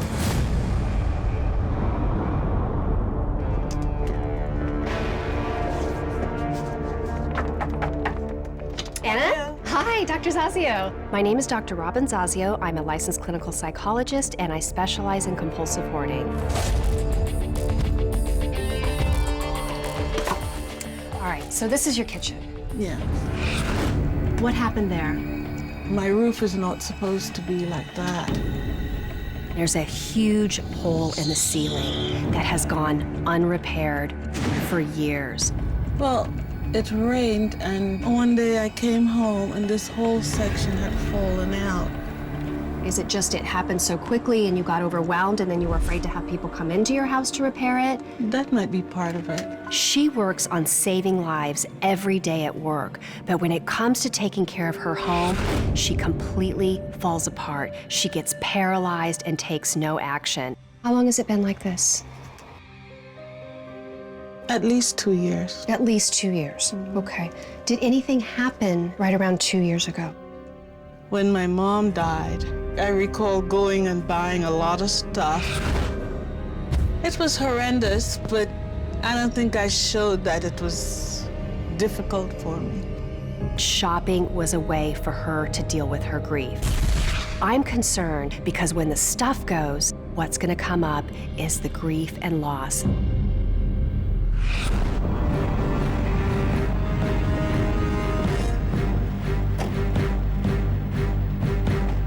My name is Matt Paxton. I'm an extreme cleaning specialist.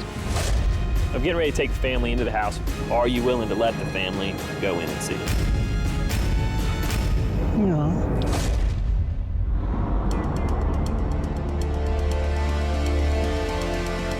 You got like 10 people standing on the outside ready to move junk out, and you're not really able to do that. You called us here because you didn't know what to do. Yeah, I'm not going to go back and forth. Your family needs to see what the whole picture looks like. They don't. Anna refuses to let us into the house. Dr. Zazio tried 6, 7 different ways to say it, and she was not going to let us in. If we wanted to come over here and enjoy a meal with her, we couldn't. Period. I resent her for that. Anna, hold up. Exactly. What we're trying to say. Anna, you can't walk away from this. I need you over here. I'm worried about the relationship between Anna and Natasha. It is a waste of time. I'm afraid this whole thing could fall apart. Her energy I can't take. I will put my foot up her damn ass. I gave birth to her and I will kick her ass if I have to. Right here, right today. I would do it. I will kick her ass.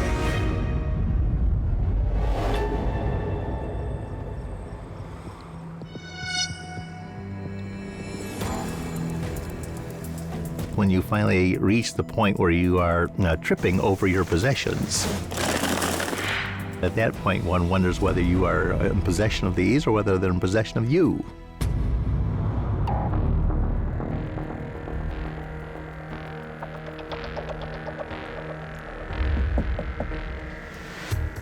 Hello. Hello. I'm Dr. Chabot. I'm Dr. Suzanne Chabot, and I'm a specialist in obsessive-compulsive disorder and hoarding. This is our front porch. As you can see, there's a few books on it. When I walked into their home, it really was like one of the wonders of the universe. and I am in awe. Most people who would come into this house would be in shock. I do realize that, but I also realize that this is a financial and a physical problem for us. This is not a psychological problem for us. So basically for you, there's really no purpose for me to be here. Basically, no. Anybody who would tell me that they don't need help when I don't have enough space to walk into a place unless I walk sideways has a deep psychological problem. I have to bend over like this, twist my back, just to be able to see your face. Well, again, it's not designed for groups of people. Wow, okay. I usually come in the other way. Do you have difficulty even turning around? Well, I come in the other way. I wouldn't have that difficulty. Oh. In this home, where do you guys feel like you can most connect with each other? We don't have to physically be intimate on a bed to connect. We're soulmates. We have the same interests, obviously. We are about pulling apart this glue of books that keeps these two people really connected with one another. I fear about what's going to happen when they have to get rid of things in the next few days. You can watch more Hoarders episodes every single Sunday this month at 7 a.m. on A&E.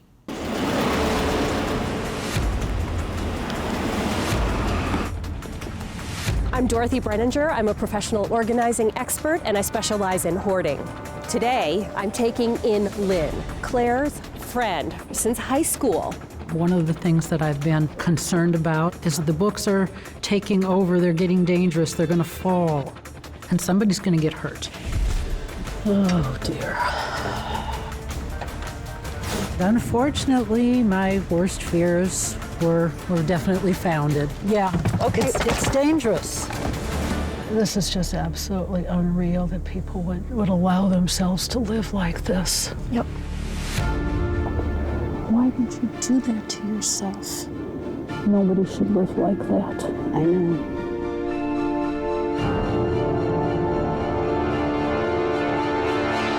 You're starting from up. Yeah, and it's got to come out. Boxes on this side, loose stuff on the left.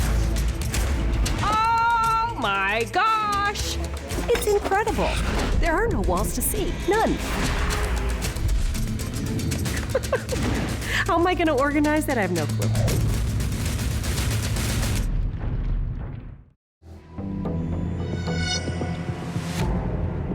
I'm just very pissed off right now. What do you think we can do at this point? Because, you know, we have a limited amount of time and we want to There's nothing we can do. They can help me with the garage and then they can bloody well leave. Okay. That's what we can do. I really want to get everybody in the house, but I know earning Anna's respect is more important. So she's letting us into the garage, which is a big deal for her. This old monitor you don't need, do you, there? It needs to go in the donation bag. Well, that's not your decision.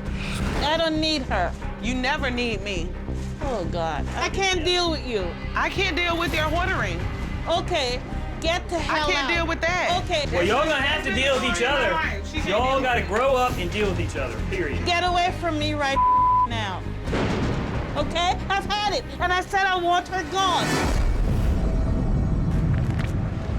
I know this is tough. As her only child, and with my 3 kids that love their grandmother so much, it makes me want to run and never, ever want to come back. Right now, there is no communication between Natasha and her mom. I'm gonna have to stay very close to them. I'm gonna be the scapegoat for her to, like, abuse. Like, Oh, just like I'm talking and I to want to you. say, like, you know what, shove it. Keep.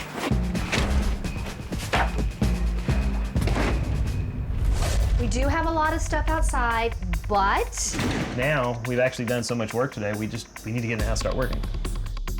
I'm hoping you'll just say, yeah, let's go and make a plan for tomorrow and come back out and move on.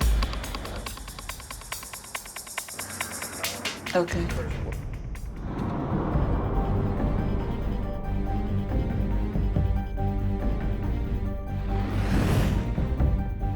Walking in Anna's kitchen for the first time was such a shocker.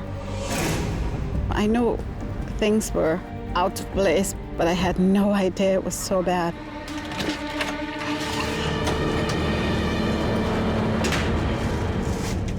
It's hard to know that she's been in there living with that stuff in there like that. It's gross. Yeah. Anna, I'm so sorry that you've been living like that. I had no idea.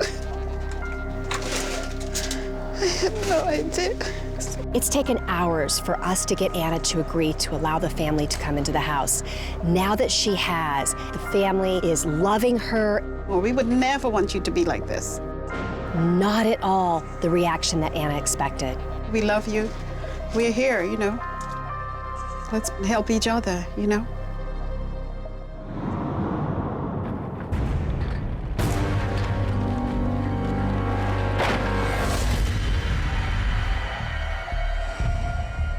I don't think we should pussyfoot around her any longer.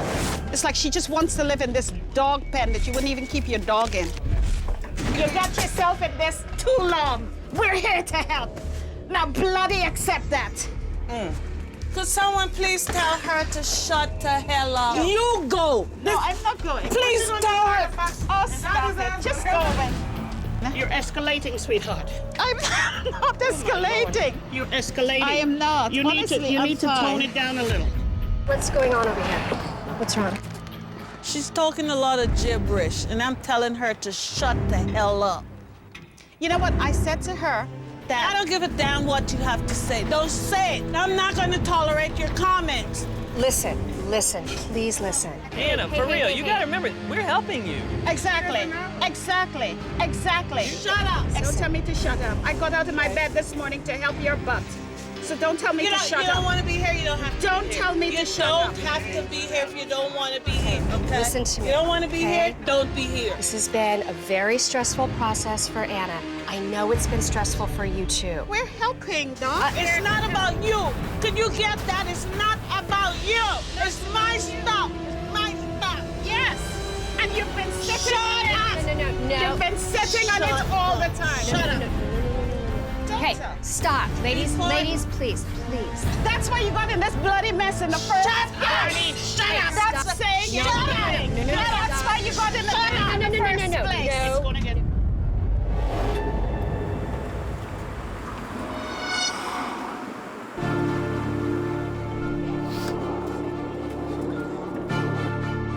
Boxes on the right, loose stuff on the left.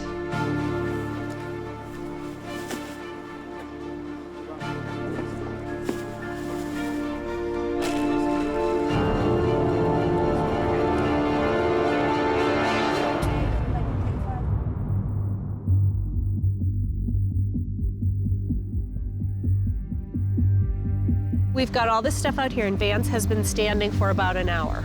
Yeah, He just watches. Is that normal behavior? pretty much. Okay. Vance is totally resistant to this process. He has not done one single thing. She's doing it all alone.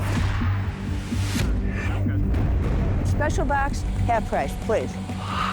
Garbage. Could you just ask him if you could make the decisions? He's going to take a hell of a lot more consoling than I can give him at this point.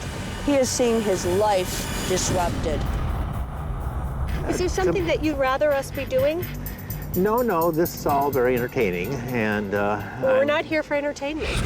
I'm not fooling around. I'm here for a real reason. Vance definitely thinks this is not a crisis. Vance can't see how books can be a danger to anybody. books are not dangerous. Books don't bite. Books are not snakes. What I'm here to do is actually change your life. But do you want your life to be changed? Well, at age 60, a new life is probably an unaffordable luxury. How about a space for your home where you don't have the city of Chicago knocking at your door? You always have the city of Chicago knocking at your door. Okay, so why are we here then? Yeah, real estate interests. Well, we're trying to fend them off. We'll see how successful we are or not. It's really nasty to be working on a job where you are totally unappreciated. Okay. I have this gentleman, Vance. He is the most sarcastic individual, and he really doesn't want us here. Oh, I need to go talk to him. All right.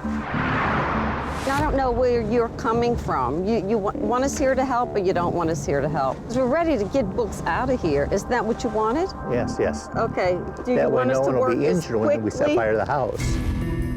If I go to Vance to do some psychological care to help him get the focus he needs, I get sarcasm and I get a kind of intellectualization. Homeowners are a little bit on the possessive side. That's because they have possessions. Possessions make them possessive. That doesn't allow to get at the immediate concern, which is what's going on in the inside of this house and on the inside of him. This is not how smart you are. This is about what do you want to do? What do you want us to do very specifically? Do you want us to save family treasures?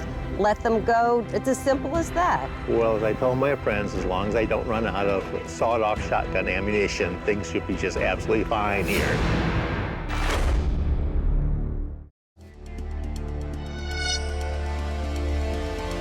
You know, that connected with my face. That's not nice.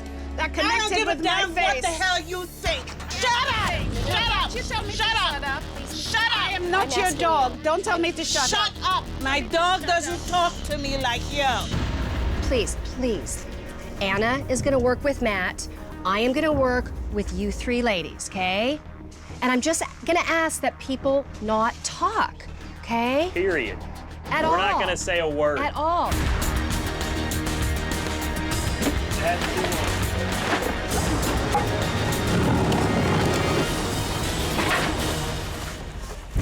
Whoa, whoa, whoa, whoa, guys.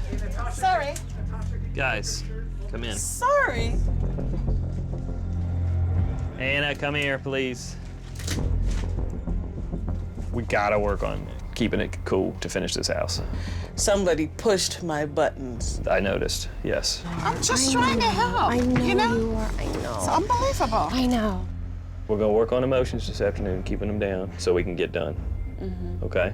Other than punching your sister in the face, I don't have any other punch her changes. in the You face. sure tried. I was practicing my Eileen. Muhammad Ali punch. Don't let it happen again, okay? This is what I have to stress to you ladies. Her brain thinks differently. You're not kidding. Why don't you take it by the door? I think you should move so your feet could be on the ground. Oh my gosh! Close that quick. No, she needs to just sit. put it in the garbage. Where do you put that? Natasha. I'm just asking. Natasha. Up your ass. is Actually, where we put Natasha. it. The fighting going on in this family is really slowing the process down. Something's wrong with her, clearly. Her whole thought process frustrates me. Look at this. The roaches are buried up under all this. Shovel all that and put it in the garbage. Oh my God. It's good if you could just work and not talk. No, I like to talk and work. We have problems. Well, oh well, maybe we won't have any if they take Anna out and medicate her ass. All this need to go in the freaking garbage. All this right here. She want to keep them too, the damn bugs. Matt and I are spending more time trying to put out fires than we are getting this house in order. It's unbelievable. Anna, do you want to keep this?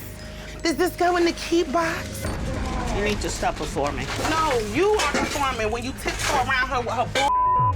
That's performing to me. Tiptoeing around her with this bull. No, I'm not gonna do it. Sorry. So performing, you deserve an Oscar. Natasha went ballistic. She was screaming, she was yelling, she was completely out of control. Tell me about performing. Performing is the bull y'all been sitting around her doing for the last few years. That's performing. This right here is for real. People need what they need to cope, but we're not gonna have our guys around.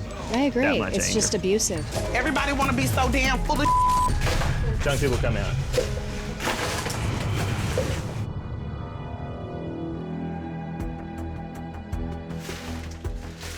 This house need a tent over it.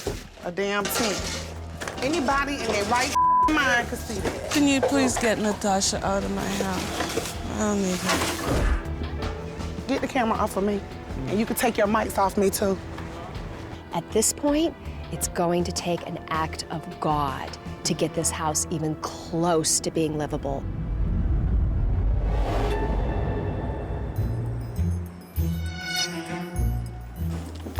things should be just absolutely fine here. We're not expecting any difficulty whatsoever.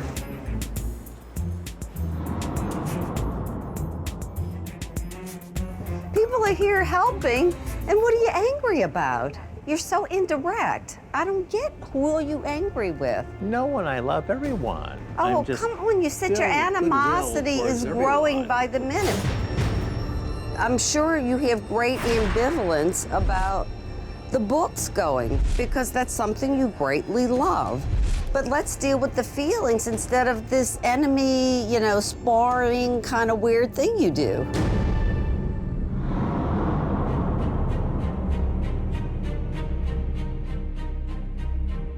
We've been working for many, many hours. And you know what? We've uncovered a patch in the living room that's the size of a 5x5. There's so much in here. There's so much. We are lucky if we can even get the living room done by the end of the day tomorrow.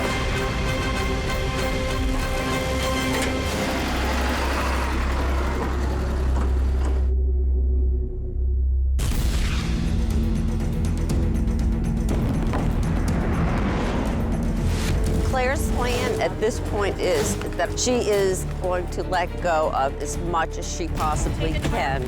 Please go. To accommodate what her husband has. Give them to me. Those are the goes. These go? Yeah, this whole pile goes. These go. Put it right here. That stays.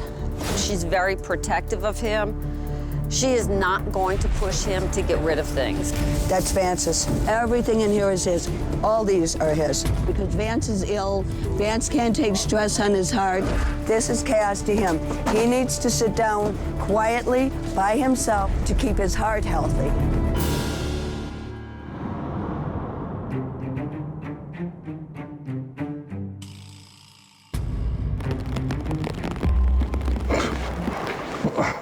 God. Bye-bye. That's Vance's on the bottom. That last big book is Vance's. So I love seeing Claire love her husband so much that she's willing to give up some of the things that are important to her. Goodbye. Goodbye. But it's going to come to a point where he's going to have to let go of some things for that house to be safe.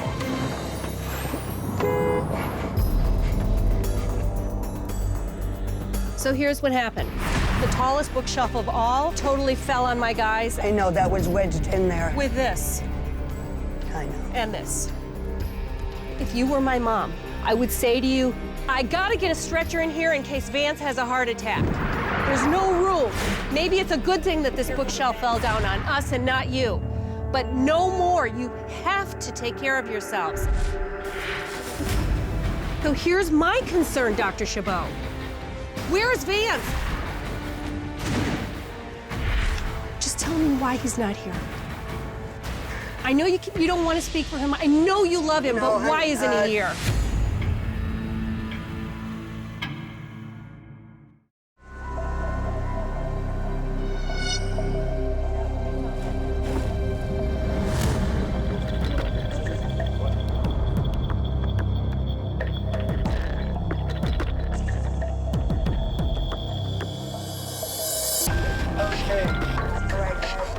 Vance, take a little seat with your wife.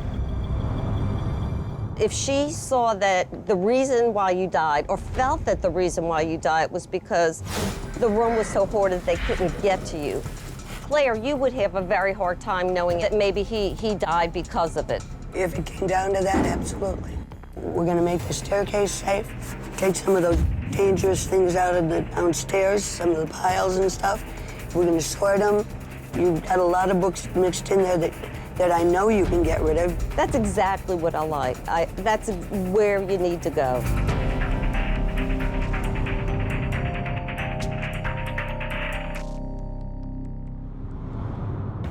No flipping. Come on.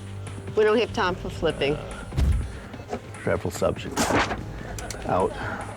At least now he's down there with Dr. Chabot and books are coming out that he is giving away. The magazines go, a lot of these reference materials go. That can go, that can go, that can go. I think Vance actually has had a breakthrough. I'm guilty of thinking that the answers in life come from books, and they decidedly do not.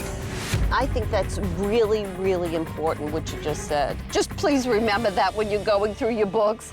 This is books in print. Out. This goes out. Trash. Out.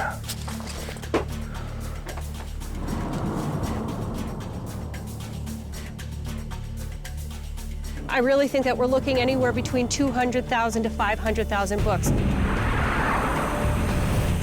There are 26 rooms in this house, but we only cleared 2.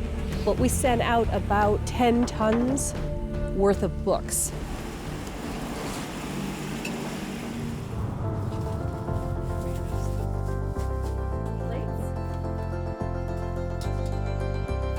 Well, thank you anyway. I'll take a hug from you anytime. You lead the way, Dorothy. Oh. Okay, we're coming in. Oh my God.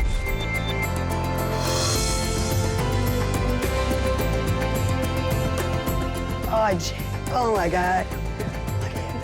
Oh, wow.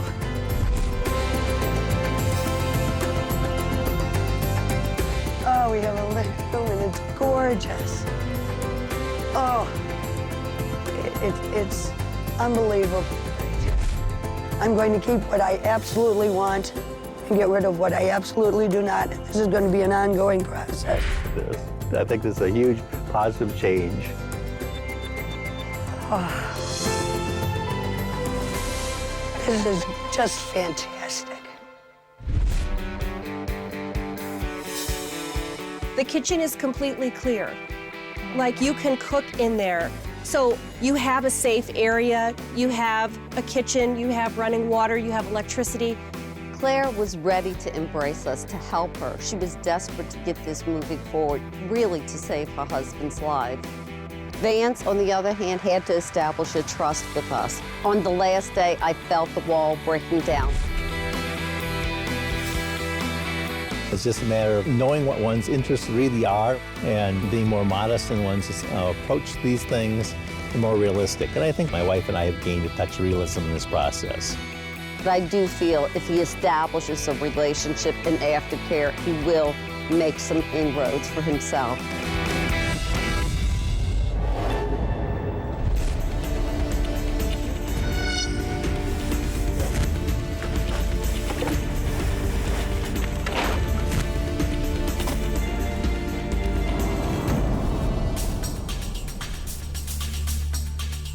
That's still got a garage sale ticket on it. Why don't we just leave the price on it, put it in the garage sale, save you some time. Anna really hustled today. Boom! I like that. The secret's gone. She can have people in her home again. Let's dump this, baby. I want the stress ball. Everybody needs a stress ball. Trash.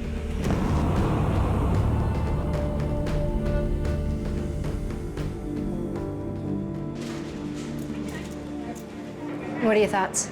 I think it's a miracle. It just seemed impossible. We have a maid service in here now. We have painters here. I would have never imagined that there would be so many helping hands toward fulfilling this goal. We're looking at the whole picture. When we talk about the whole picture, that includes you, and that includes your mom. Talk to me about what you would like your relationship with your mom to be. She's an important part of my life.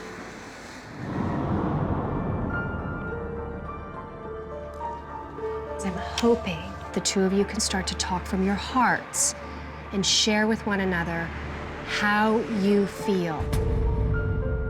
I would like for us to have a better relationship.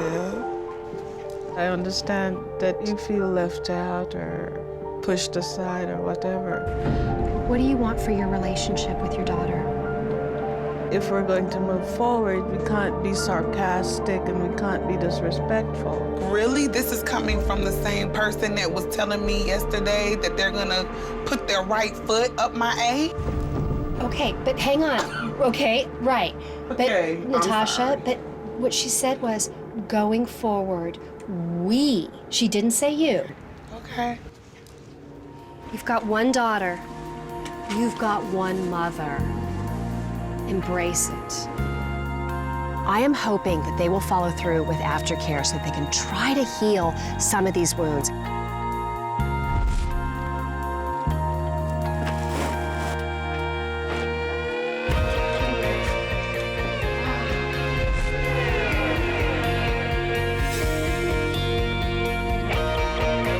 you see? It's magnificent.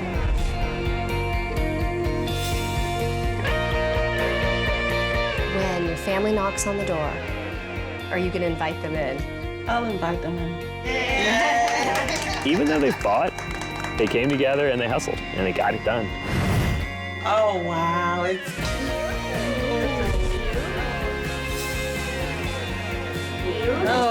so beautiful. The kids will be able to enjoy some quality family time with their grandmother now. You can now come and stay with Grandma with your sisters, huh? Yeah. You excited? Yes. Just a couple days ago, you didn't even want to let us in the house. And look what the reward is by letting people into your world. It's beautiful. This problem didn't start overnight. It's not going to end overnight. So we have two issues at hand. One is to give you some follow-up support in continuing to organize your house and get through the rest of the rooms. And this family desperately needs therapy. Will everybody follow through with the aftercare services that we're going to provide you? Yes. I think they see that there's hope for their future and even hope for this family coming together.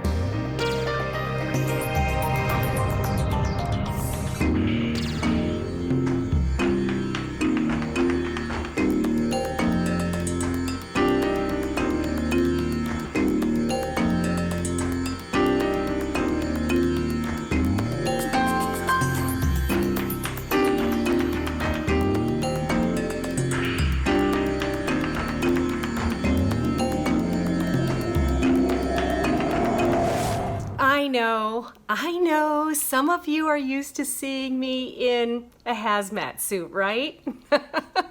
Actually, I do have a closet and I wear normal clothes. But I wanted to start talking about closets because it's where you launch your day and it's how you can set the mood for the rest of your day. I used to have a regular face-off with my clothes and my wardrobe all the time, and you'll see in some of these Hoarders episodes that sometimes I'm bigger and sometimes I'm in a right-sized body. And this may be the case for you too. Maybe you have this situation, or you might have too much clutter in your closet, too many clothes, or maybe some of you just have no motivation to get organized, but you secretly do want to. So here are some tips that I have that can get you started and give you a feeling of accomplishment. So the first thing is to be clear about what you want. Is it fewer clothing? Do you want better lighting? Do you want better access to your shelves? Number 2, set an appointment with yourself. It can be a marathon organizing session, or you can do it in 10-minute increments. You just tackle one category at a time. Do the pants today and do the shirts tomorrow. And number 3, get started by checking on the dust level on the shoulders of your clothing. That is a big clue that you haven't worn that piece of clothing in a very long time, and you can probably get rid of it. Next, try pulling out the clothes that you never seem to wear. There's a reason for this, right? So try them on. Wait, get this. Not only try them on, but wear them all day long, and I promise you, by the end of the day, it will be clear why you don't wear that item anymore. Maybe the collar rides up on you, or the pants are too short, the outfit is ill-fitting, but you'll certainly discover and then probably want to discard. Number 5, get those hangers hanging in the same direction. It makes it aesthetically much more beautiful. And if you can, try get all the same hangers matching. Number 6, for those shoes. It's okay to keep them on the floor if you want to, but what I'm asking is to pick up everything else from the floor, whether it's the paperwork or toys or extra clothes, things that are just floating around on the floor and can be dangerous and makes it difficult to get into the closet. Now, one word on shoes. I have a great storage tip that I like to use, and that is for flats and sandals. See this? House slippers?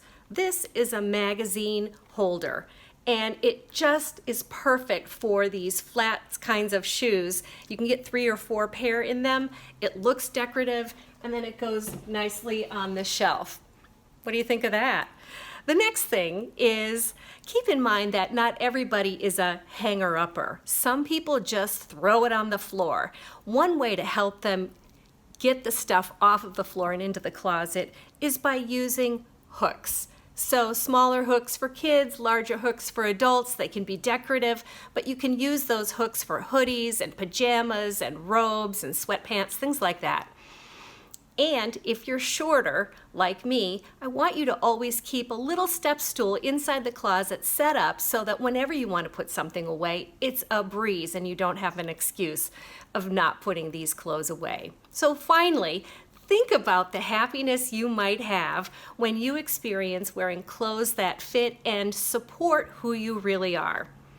Can you see why I love organizing so much? Good luck. Do not make this about, I have this obsession with boxes. But that's what you're doing. And I'm going to tell you. You will let your child live in a death trap. No. This is all somebody else's fault. I'm going to tell you right now, it's a Stephen bag. Her only means of communication is to yell. We're going to get nothing done because I'm going to get pissed off and I'm going to walk away. What's over here? Well, that's my kitchen. You can't get into. The missing money. There's right around $30,000. My God, how much more you got in there? I wish I had that much money that I could forget about it. My money, and I need it now.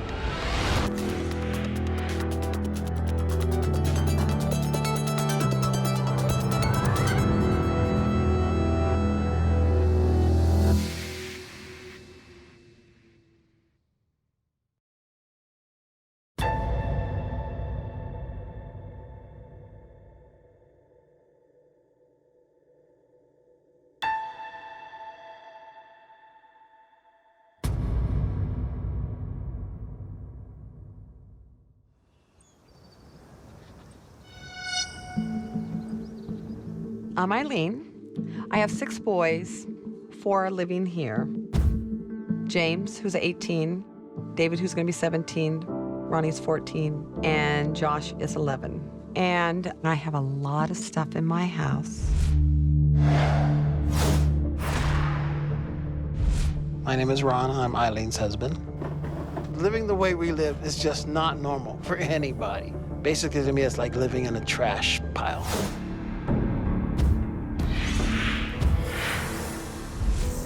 My husband and my children have been on me for quite a long time to fix the problem. But how come you won't help me to fix it? She always says nobody helps her, but when you try to help her, she freaks out. You know, when you throw something away. Not in that bag, not in that bag, not in that bag. Not in that bag. I'm James, I'm 18, and I'm Eileen's son. It's very crazy in that house, to say the least. They always say you yell. Yeah, I do, because when I talk, you sit there like I'm not talking. But when I yell, I at least get your attention. She starts yelling, I just kind of sit there and look at her and just tune it out. I'm Steven, and I'm 20, and I'm Eileen's son. It's been 2 years since I've lived in that house. When I left, it was pretty cluttered. It's kind of gotten to the point to where they got to do something about that house because it's not getting any better. It's just been getting worse and worse and worse.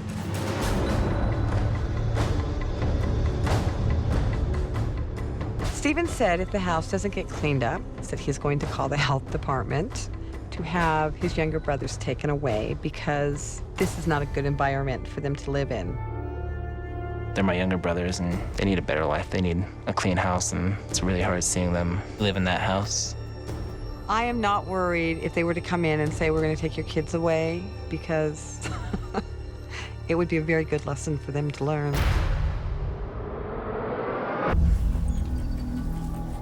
I'm Josh, I'm 11, and I'm Eileen's youngest son. The house, it's a mess.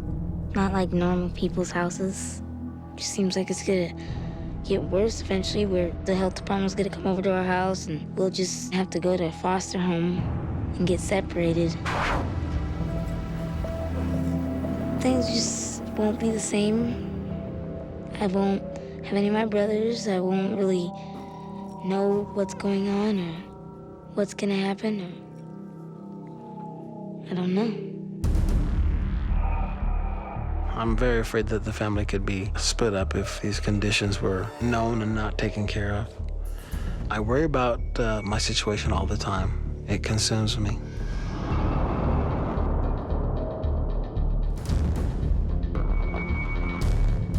I'm a fireman. If we came to a house with living conditions were bad enough, as professional firefighters, we're all mandated to report it. You know, you're supposed to take action, but you just don't want to take action. My children would have to be taken away, so that's my dilemma.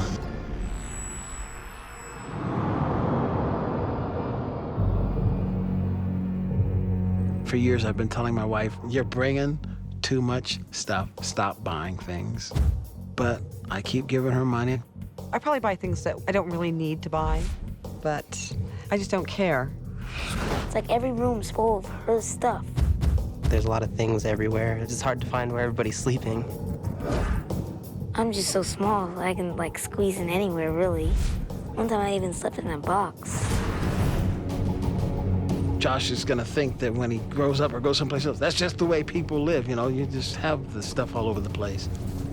I kind of feel ashamed. Sometimes it kind of feels like I made the house like that. Because it seems like whenever I was born, that's when it all happened. You know who I blame? I blame myself for our situation. I think if my dad would have done something a long time ago, it would have helped resolve a lot of the problems that there are now. I haven't been strong enough to nip it in the bud before it even got started. I love my kids more than anything else in this world.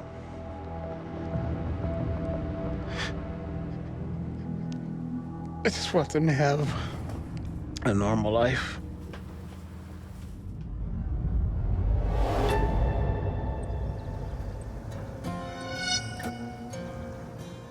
Good old KTMP, we call it Hometown Country, 1340 right here in Heber City, Utah. I'm Judy, and I work part-time at a local radio station. You didn't go to the thrift store today either? I didn't make it today, no.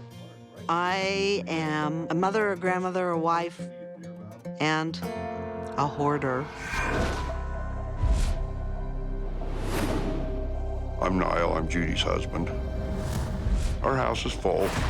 There's a trail that goes from the front door to the bedroom and forks off to one of the bathrooms. And that's basically the house. My name's Weston and Judy's my mom. My mom's house right now reminds me of a mouse trail.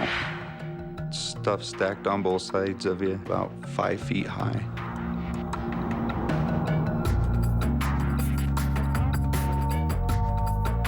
The drinks are outside because, of course, they need to be cold. I have a cooler that's outside, so I've put things in the cooler, except for my milk that's in the snowbank right now.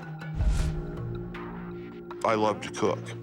I'd love to be able just to cook something and be able to eat it on my table. I'm David, and I'm Judy's brother. My sister is a really sweet person with a really big heart, but a really cluttered up and confused mind. After Niall's mother passed away, they inherited the farm. Look what I got. We sold 32 acres for $1 million.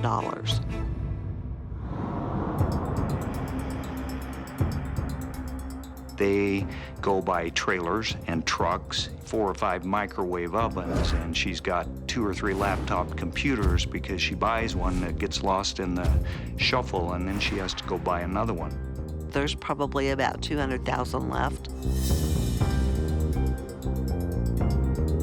The missing money issue for my sister, when my mom passed away, I was in charge of her estate, so she gets monthly checks automatically sent to her.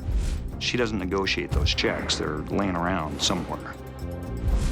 Between the checks and the money orders, there's probably roughly right around 30,000 that I'm looking for. They don't have any concept of what money is. She needs to know that things have got to change or her life is going to go downhill in a hurry.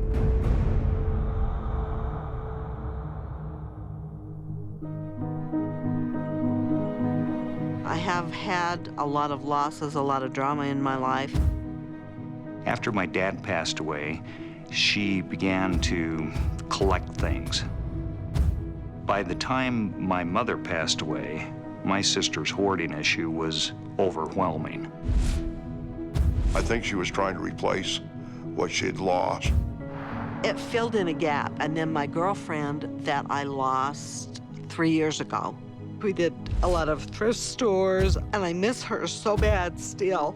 I think I could, maybe it sounds crazy, but I think I could pretend that we were still kind of doing it together. It's almost a comfort to her to be able to go get things, bring to the house, and collect things, basically. Every time I've tried to clean up anything over there, she goes into a mental breakdown. Just totally flips out and goes crazy. I probably haven't handled it the correct way, but Judy is my wife. It'd just heartbreak me to hurt her. I'm concerned about her health, her safety, and quite honestly, her financial future.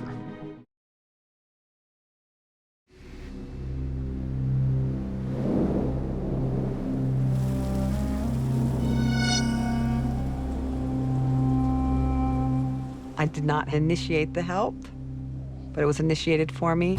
At first, I was angry, and then I finally thought, you know what? It's never going to get done if I don't agree to do this. It's going to be a nightmare.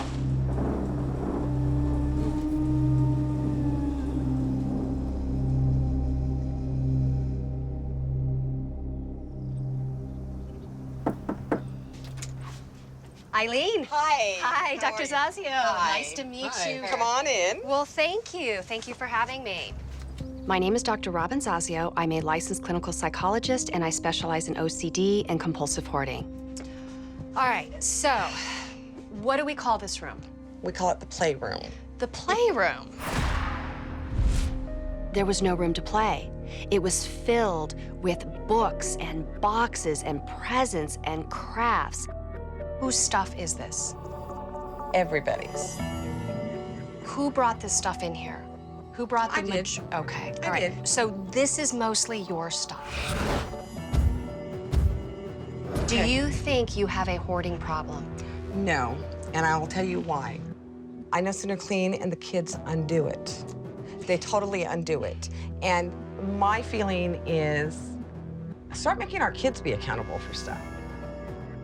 This is one of the most tragic situations that I've seen because Eileen constantly blames her children and her husband for the hoard. If you're not able to own responsibility for your role in this, then nothing will change.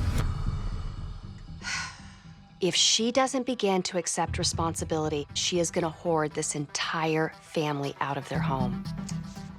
And this would be our next room with a very rebellious child in it right now. Eileen and Ron walk me into the living room and come to find out that her son David is sleeping and living in this chair. Is this his bed? It has been. We started redoing his room, painting and whatnot, so that kind of is what started him here. Does he have access to his bed? What Well, was there's that? not a bed set up over there yet, no. All right, this is disturbing.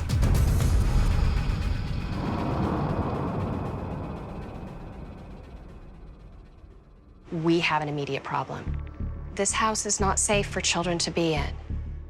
I'm gonna ask you until it gets to a place that these children can be considered legally safely to be here if they can stay somewhere else. Yes. Okay. Do I have your word? Yes. Okay.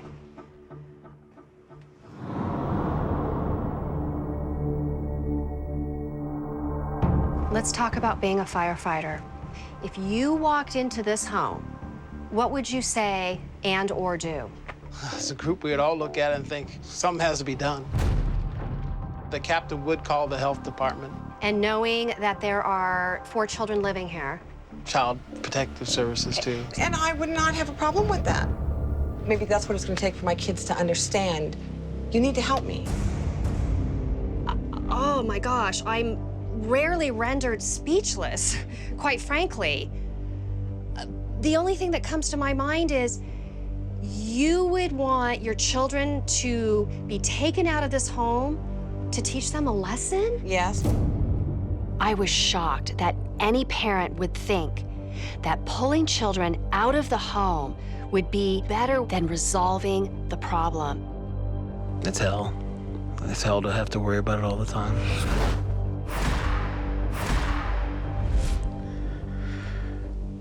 It's just not the way people are supposed to live.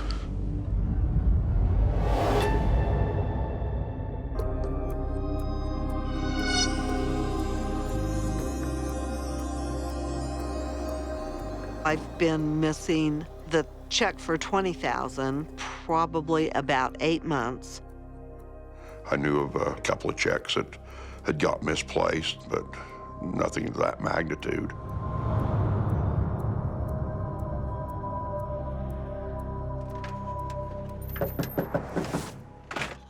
Hello, Judy. I'm Dr. Suzanne Chabot, and I'm a specialist in obsessive compulsive disorders and hoarding. Come in if you can get in. My first thought was, I could get a cart and go shopping in this house. There's every kind of object that you would find in a department store, and most of them look new and nice. There's tons of human energy that's been used to get all of this. I think having the money just gave more of an ability to do it. Do you ever say, gee, I wonder what's missing in all this stuff? Yes, actually, I have been looking for a check and a couple of money orders, and they're somewhere in this house. Does it bother you that you can't find those, or you just know they're here? Well, I know they're here, and so it's like I just need to find them. If she loses a check, there's other money that she can use to get by in life. With Judy, what is the consequence of hoarding? There's nothing immediately visible other than that she can't live in her home. What's over here? Well, that's my kitchen that you can't get into. You have to peek over a large mound of things to even get an idea that there's a room on the other side. If I could get into the kitchen, we could get into the family room. Judy has a storehouse of feelings and emotions that need to be tapped into. The doors need to be opened. I don't have room to bring my grandkids. I don't have room to bring my kids, my friends, my siblings, and I want that to be different. Do you like people? I love people. I am a people person. I love people. Do you think you could love people more than things?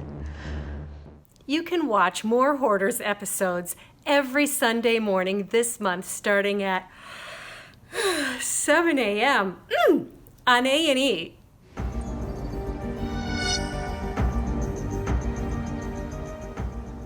My brothers need to have a better living environment. I don't think Stephen really knows what goes on here. He sees it as these poor kids. Oh my God, these poor kids. And I see it as, oh my gosh, this should be about poor mom.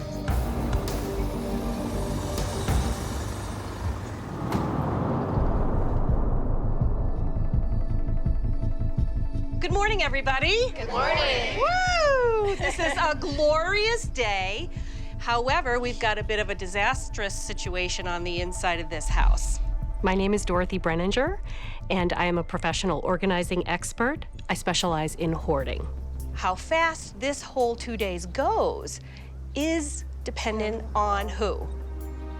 All of us. Where most hoarders will say, well, something happened and I'm responsible for it, Eileen likes to blame not only her husband, Ronald, but also her children. This is all somebody else's fault, okay? Are all of you ready to go? Yes. Okay, that way. What I'd like you to do is start gathering up some things, and we'll sort it outside, not in here. Okay.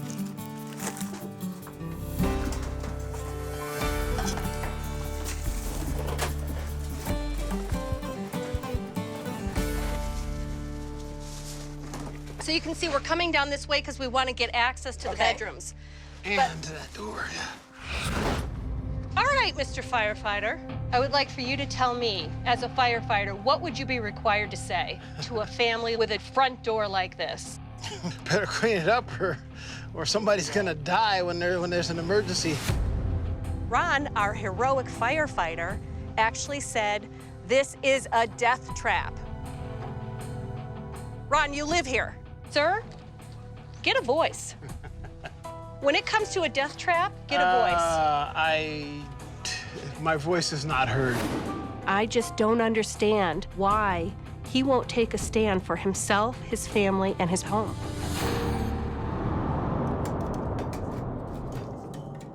Yeah. Trash? Nope. Keeps the case. Could we, like, donate 2 of these and keep one? Put them in the bag and throw them in there. You don't need any of those. Steven, Mom. move on. Oh. Steven, move on. That's a broken Lego. You don't need it. Steven, it's not Back away from broken. the I Lego. told you, I sat over there this morning and I knew what every single piece goes to. Okay. I don't get where the logic is in anything that she says or does. So here's one box that you've sorted through. These are all kids' balances. Yes, because I have a thing that I'm going to make for my granddaughter. Your granddaughter doesn't live here. Josh and Ronnie, I'm they about all ready live... to walk away, Steven. We're gonna get nothing done because I'm gonna get pissed off and I'm gonna walk away. No, don't raise your eyebrows like, oh, good, well, I'll take care of it.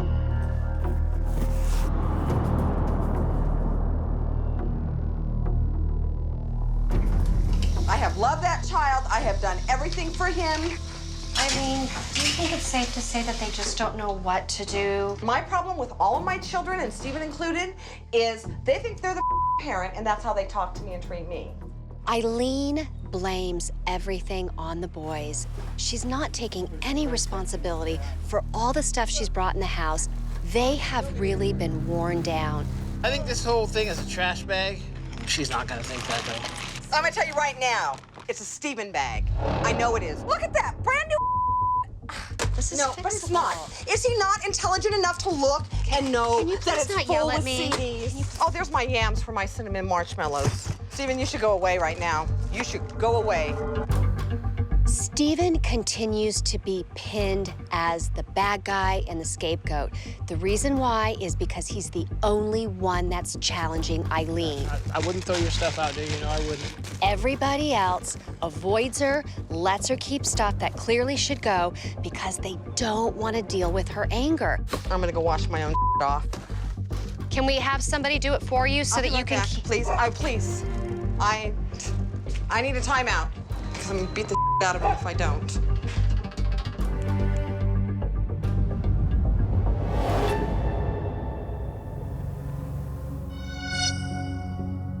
I'm not going to have a major meltdown as far as someone saying, well, you don't need this.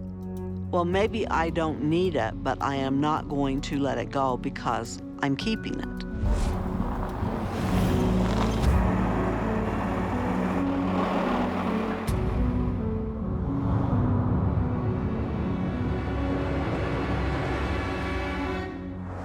Good morning, everybody. Morning. Morning. My name is Matt Paxton. I'm an extreme cleaning specialist. It's kind of a treasure hunt. There's some checks in there. Yes, there are. Do we know where they are? No. Everything that she does, her verbiage, her manner, everything is like, oh, no big deal. Life is great. Life is wonderful. She's in total denial with no reason to change. And I've got to get her to change in 2 days. The other thing I want to do is teach you the skills to keep the house clean. Because as quickly as we'll clean this place out, you can fill it up again. And I think the family would agree. Correct? Yes. We agree. Okay. Yeah. All right. Family, are we ready? We're ready. All right, let's do it. If it's Western, it probably stays. Western stuff stays. Here, look at this. We're gonna put money with jewelry, right? We got money Oh, over we here. got money here.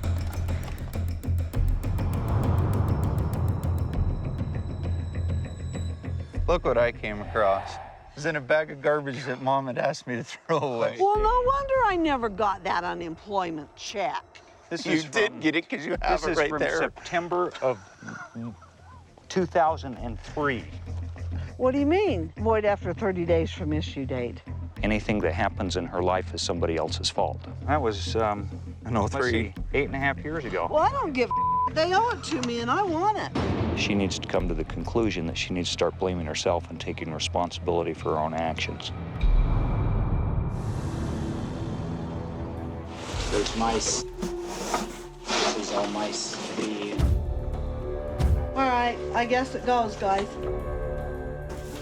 I'm way proud of you.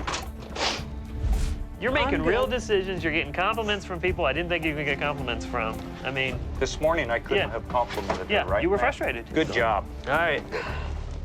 Love you.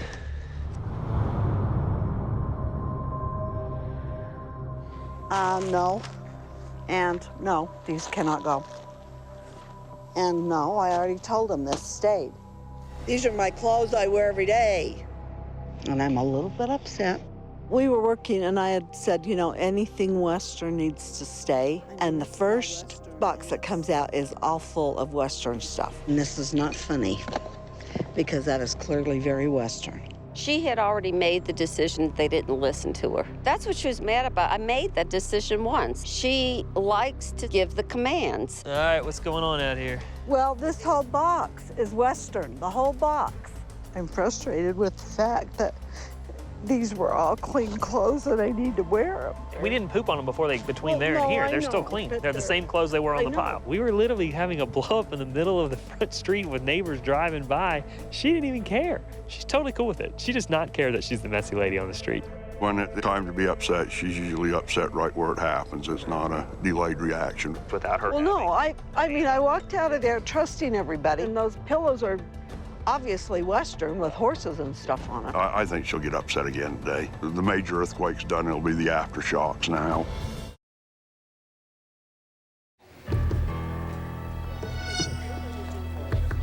Ron, I want you to point to something and ask Eileen what we're gonna do with it. The boxes. We're keeping it.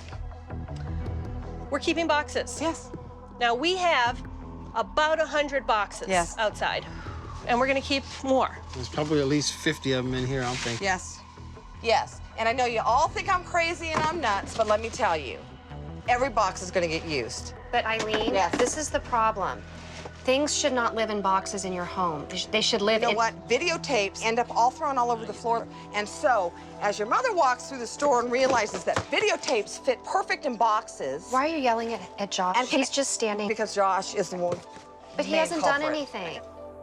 Her only means of communication is to yell. We don't even have to... Oh, I'm not saying... I don't know how many times I asked her to please express herself in a way that could be heard. She couldn't do it. Okay, so what I'd like to do is get all the empty boxes out. Once they're out, are you willing to cut them in half? I'm trying to get organized. So you want to protect those boxes like no tomorrow. You will absolutely let your and I'll child tell you live why. in a death trap No. with the front door blocked for 7 years, I but no disagree. boxes. No, I disagree. Ron, why are you staying I've done that, silent? Stephen. This is a fire hazard. This is your family. Why are you staying silent? Is because the things that you're telling her, I have been telling her the same things for years. Really, what's more important? Those boxes which can be replaced, or her family?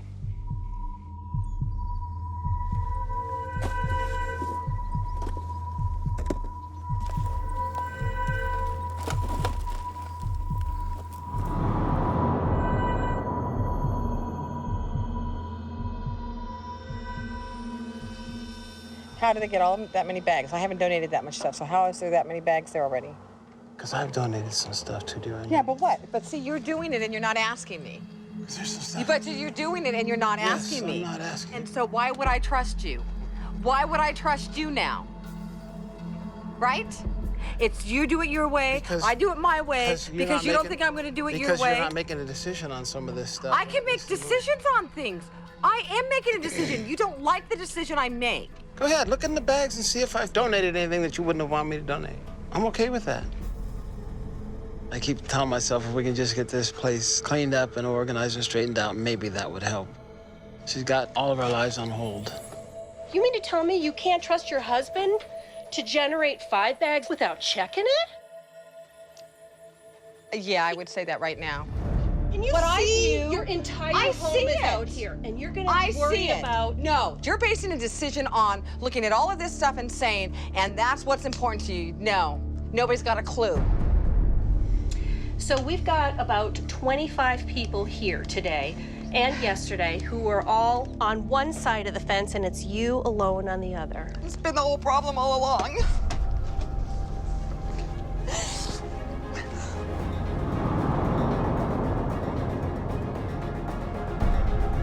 Steven, I want to look at the clothes. Steven? Mom. I want to look at the clothes, please. Eileen does not want to let anything go. She keeps getting pushed. She feels like people don't understand her, and we just keep circling. Why don't we get anything done? Because now I'm going to stop doing what I'm doing to come over to ask you to put the box down and let me just look at them. They said donate them all. You're going to go through all 20 of those boxes. Put the box down. Why are you going to go through 20 boxes of clothes that they aren't going to wear? I am done. Just leave it. I am done. I'm going to do it. You know what? I can quit. I will do this all by myself, and everybody can go. I'm done with this.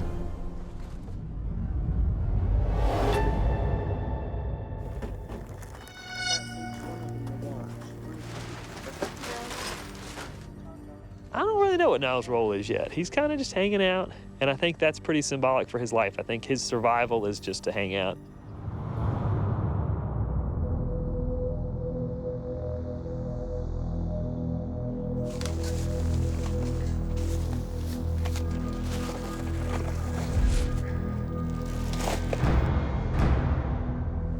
Colby doesn't stand the test of time, I guess. She's been telling me she hadn't been here since July. Technically, that's true. July of 2006.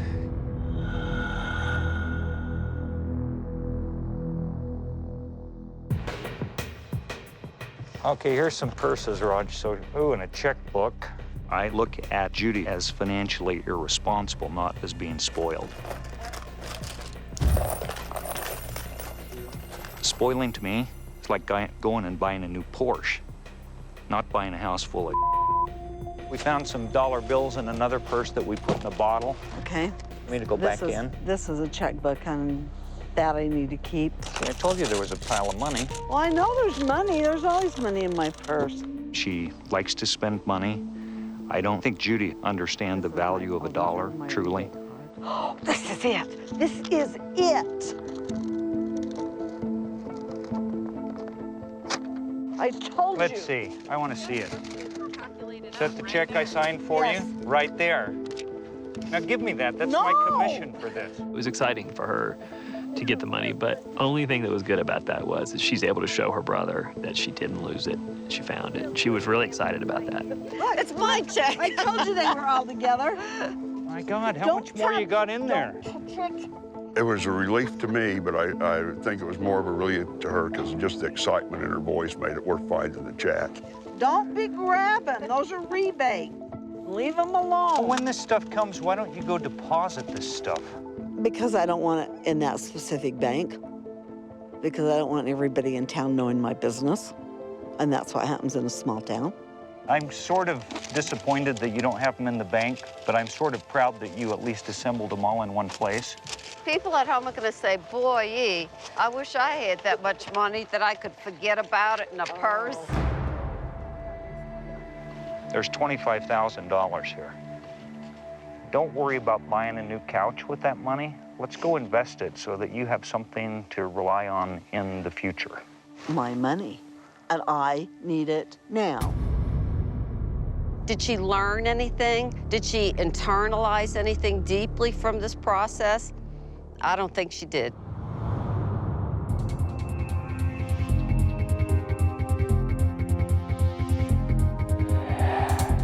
Get rid of all of them. Hey.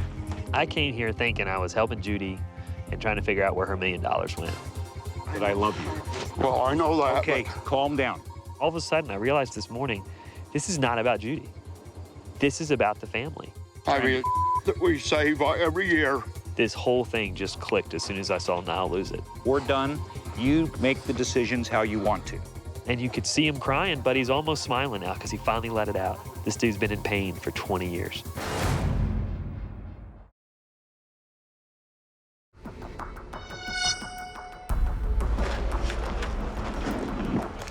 Garbage, have you got garbage? Yep. You've been just being a totally supportive husband, which is awesome. But Dan, this is frustrating, man. You've been living in a bunch of for the last 10, 20 years. That is the problem with hoarding. You totally forget that the rest of the family is struggling. They're hurting, they're sad, but there's no room emotionally for their sadness. You've been at your wit's end for a while. Oh, yeah. But you're just a good dude and you don't, I'm assuming you don't really verbalize it. No. You know? I didn't know if I was gonna do it or not, but we're gonna have to talk to her about responsibility, and she needs to know that she probably doesn't know that it's hurting you guys like it is. They've been hurt over and over and over by this woman, and she doesn't even mean to hurt them. I know it. Okay. I wish I had a beer for you. Whiskey would be better. But they've been so supportive to the point that they've really lost who they are. What's gonna be really exciting is I hope in a little bit we're gonna sit down with Dr. Chabot. Judy needs to hear this.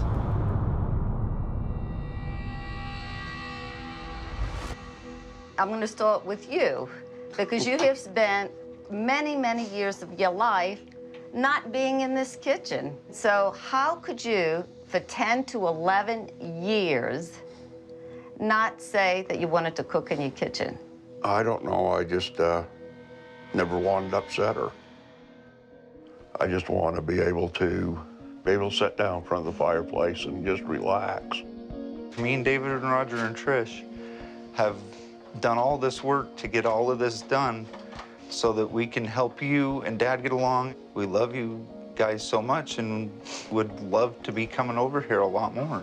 This family would have gone on stuffing and stuffing and stuffing. We took away the stuff that distracted them from life and made them look at each other. And what a lovely sight. I want you to look at him, and from the bottom of your heart, you tell him that you're sorry. You tell him in your own words. I'm sorry. I didn't realize it. I've just been building this nest and this cocoon actually around myself and shutting everyone else out. And I am sorry. I'm gonna work on it and we're gonna do better. I did not realize that I had crippled my family from being happy. When people think of an inheritance, they think of money. They think of $1 million. Wow, that could have helped so many generations to come. In this case, the $1 million kept them from growing. In some sense, it's good that it's gone, because now the family can look at the real treasures.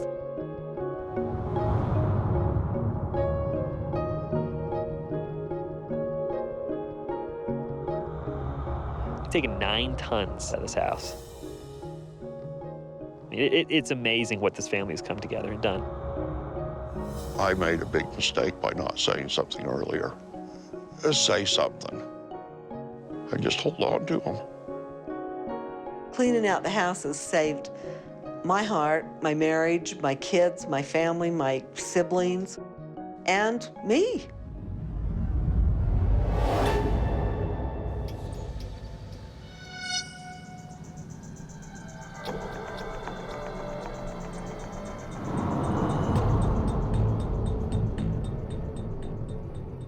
We now have a second crisis because your entire house is now sitting in your backyard. The junk crew right now is simply putting all of your stuff back in boxes, which is gonna go back in your house again. What I've noticed is that when your family challenges you, you stop them. And you use a lot of anger to get them to back off, and it's been very effective. I've also seen with you, Ron, that you don't want to make any decisions about the stuff that is in your home. I don't know what to do. Okay.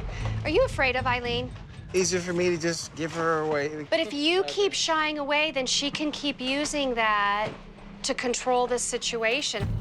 As long as he continues to do that, it's not going to bring them together as parents and a united front to bring this family back together. What are the decisions that Ron could make without you? Electronics. I don't know anything about the electronics. Okay, good. We've got a whole pile over there. Ron, electronics, boys, that way. okay? Thank you.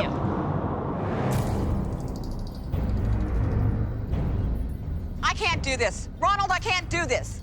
Those computers have information on it. Aren't computers. What is on the bottom there? It's old TVs and an old paper shredder that's no good. We only have one paper shredder, so how can it be old and not be good? You go look at it. It's got mice crap all in the works. It's no good.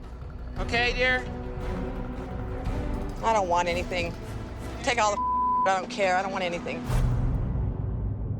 I think my wife has some psychological issues, and that has to be dealt with in order for any of this to finally go away.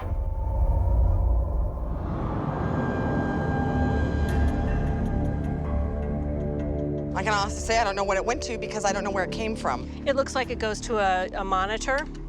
So where are all the computer monitors? They were already dealt with. Your husband dealt with them already. Are they gone? That's what I'm asking. Are they gone? Did you get rid of all the monitors, Ron? You know what? I'm done dealing. I need to do this alone. I just need to do it alone. She gave Ron full permission, her husband, to handle the electronics. And now, because she sees this bottom and it's not attached to a monitor, she wants to know why. Fact of the matter is, it's the end of the day, and I have one half truck. That's it. No. You know what, Steven? Get off the truck and leave me be. Mom. Not nuts like everybody thinks. Mom.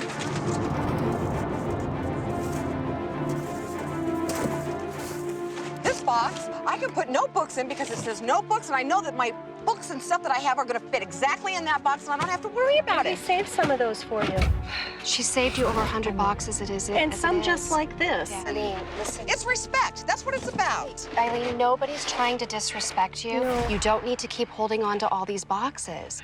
Not saying, oh, I can't let go of any of my boxes because, oh my God, I'll die without my boxes. Eileen, But that's Eileen. the way you're acting, Eileen. Do not make this about, I have this obsession with boxes. Well, that's Well, what you are what I'm hoarding trying to boxes. do. Yeah, you are. But that's It's what not, you're doing. and I'm going to tell you. I'm very fixated on how I want to get things done and be able to get it done for once in my life.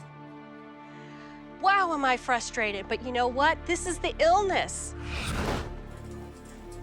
We've not done anything except give her family space to live in and package this up in a way that's organized so that when the aftercare people come in, that they can help her as best they can.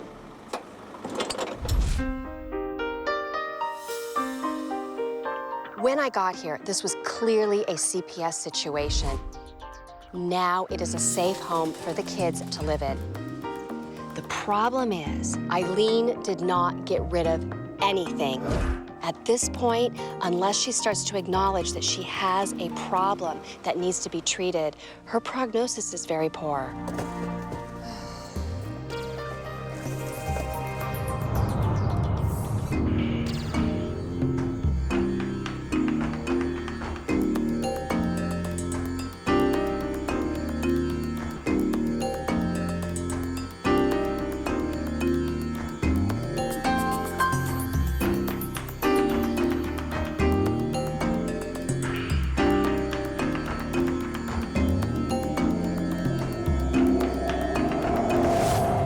So, what do you think? I hope you enjoyed today's marathon, and thank you so much for watching. And yes, we are at the end of our marathon, but don't worry, you can watch more episodes of Hoarders this month every Sunday at 7 a.m. Eastern Time on A&E. See you next time.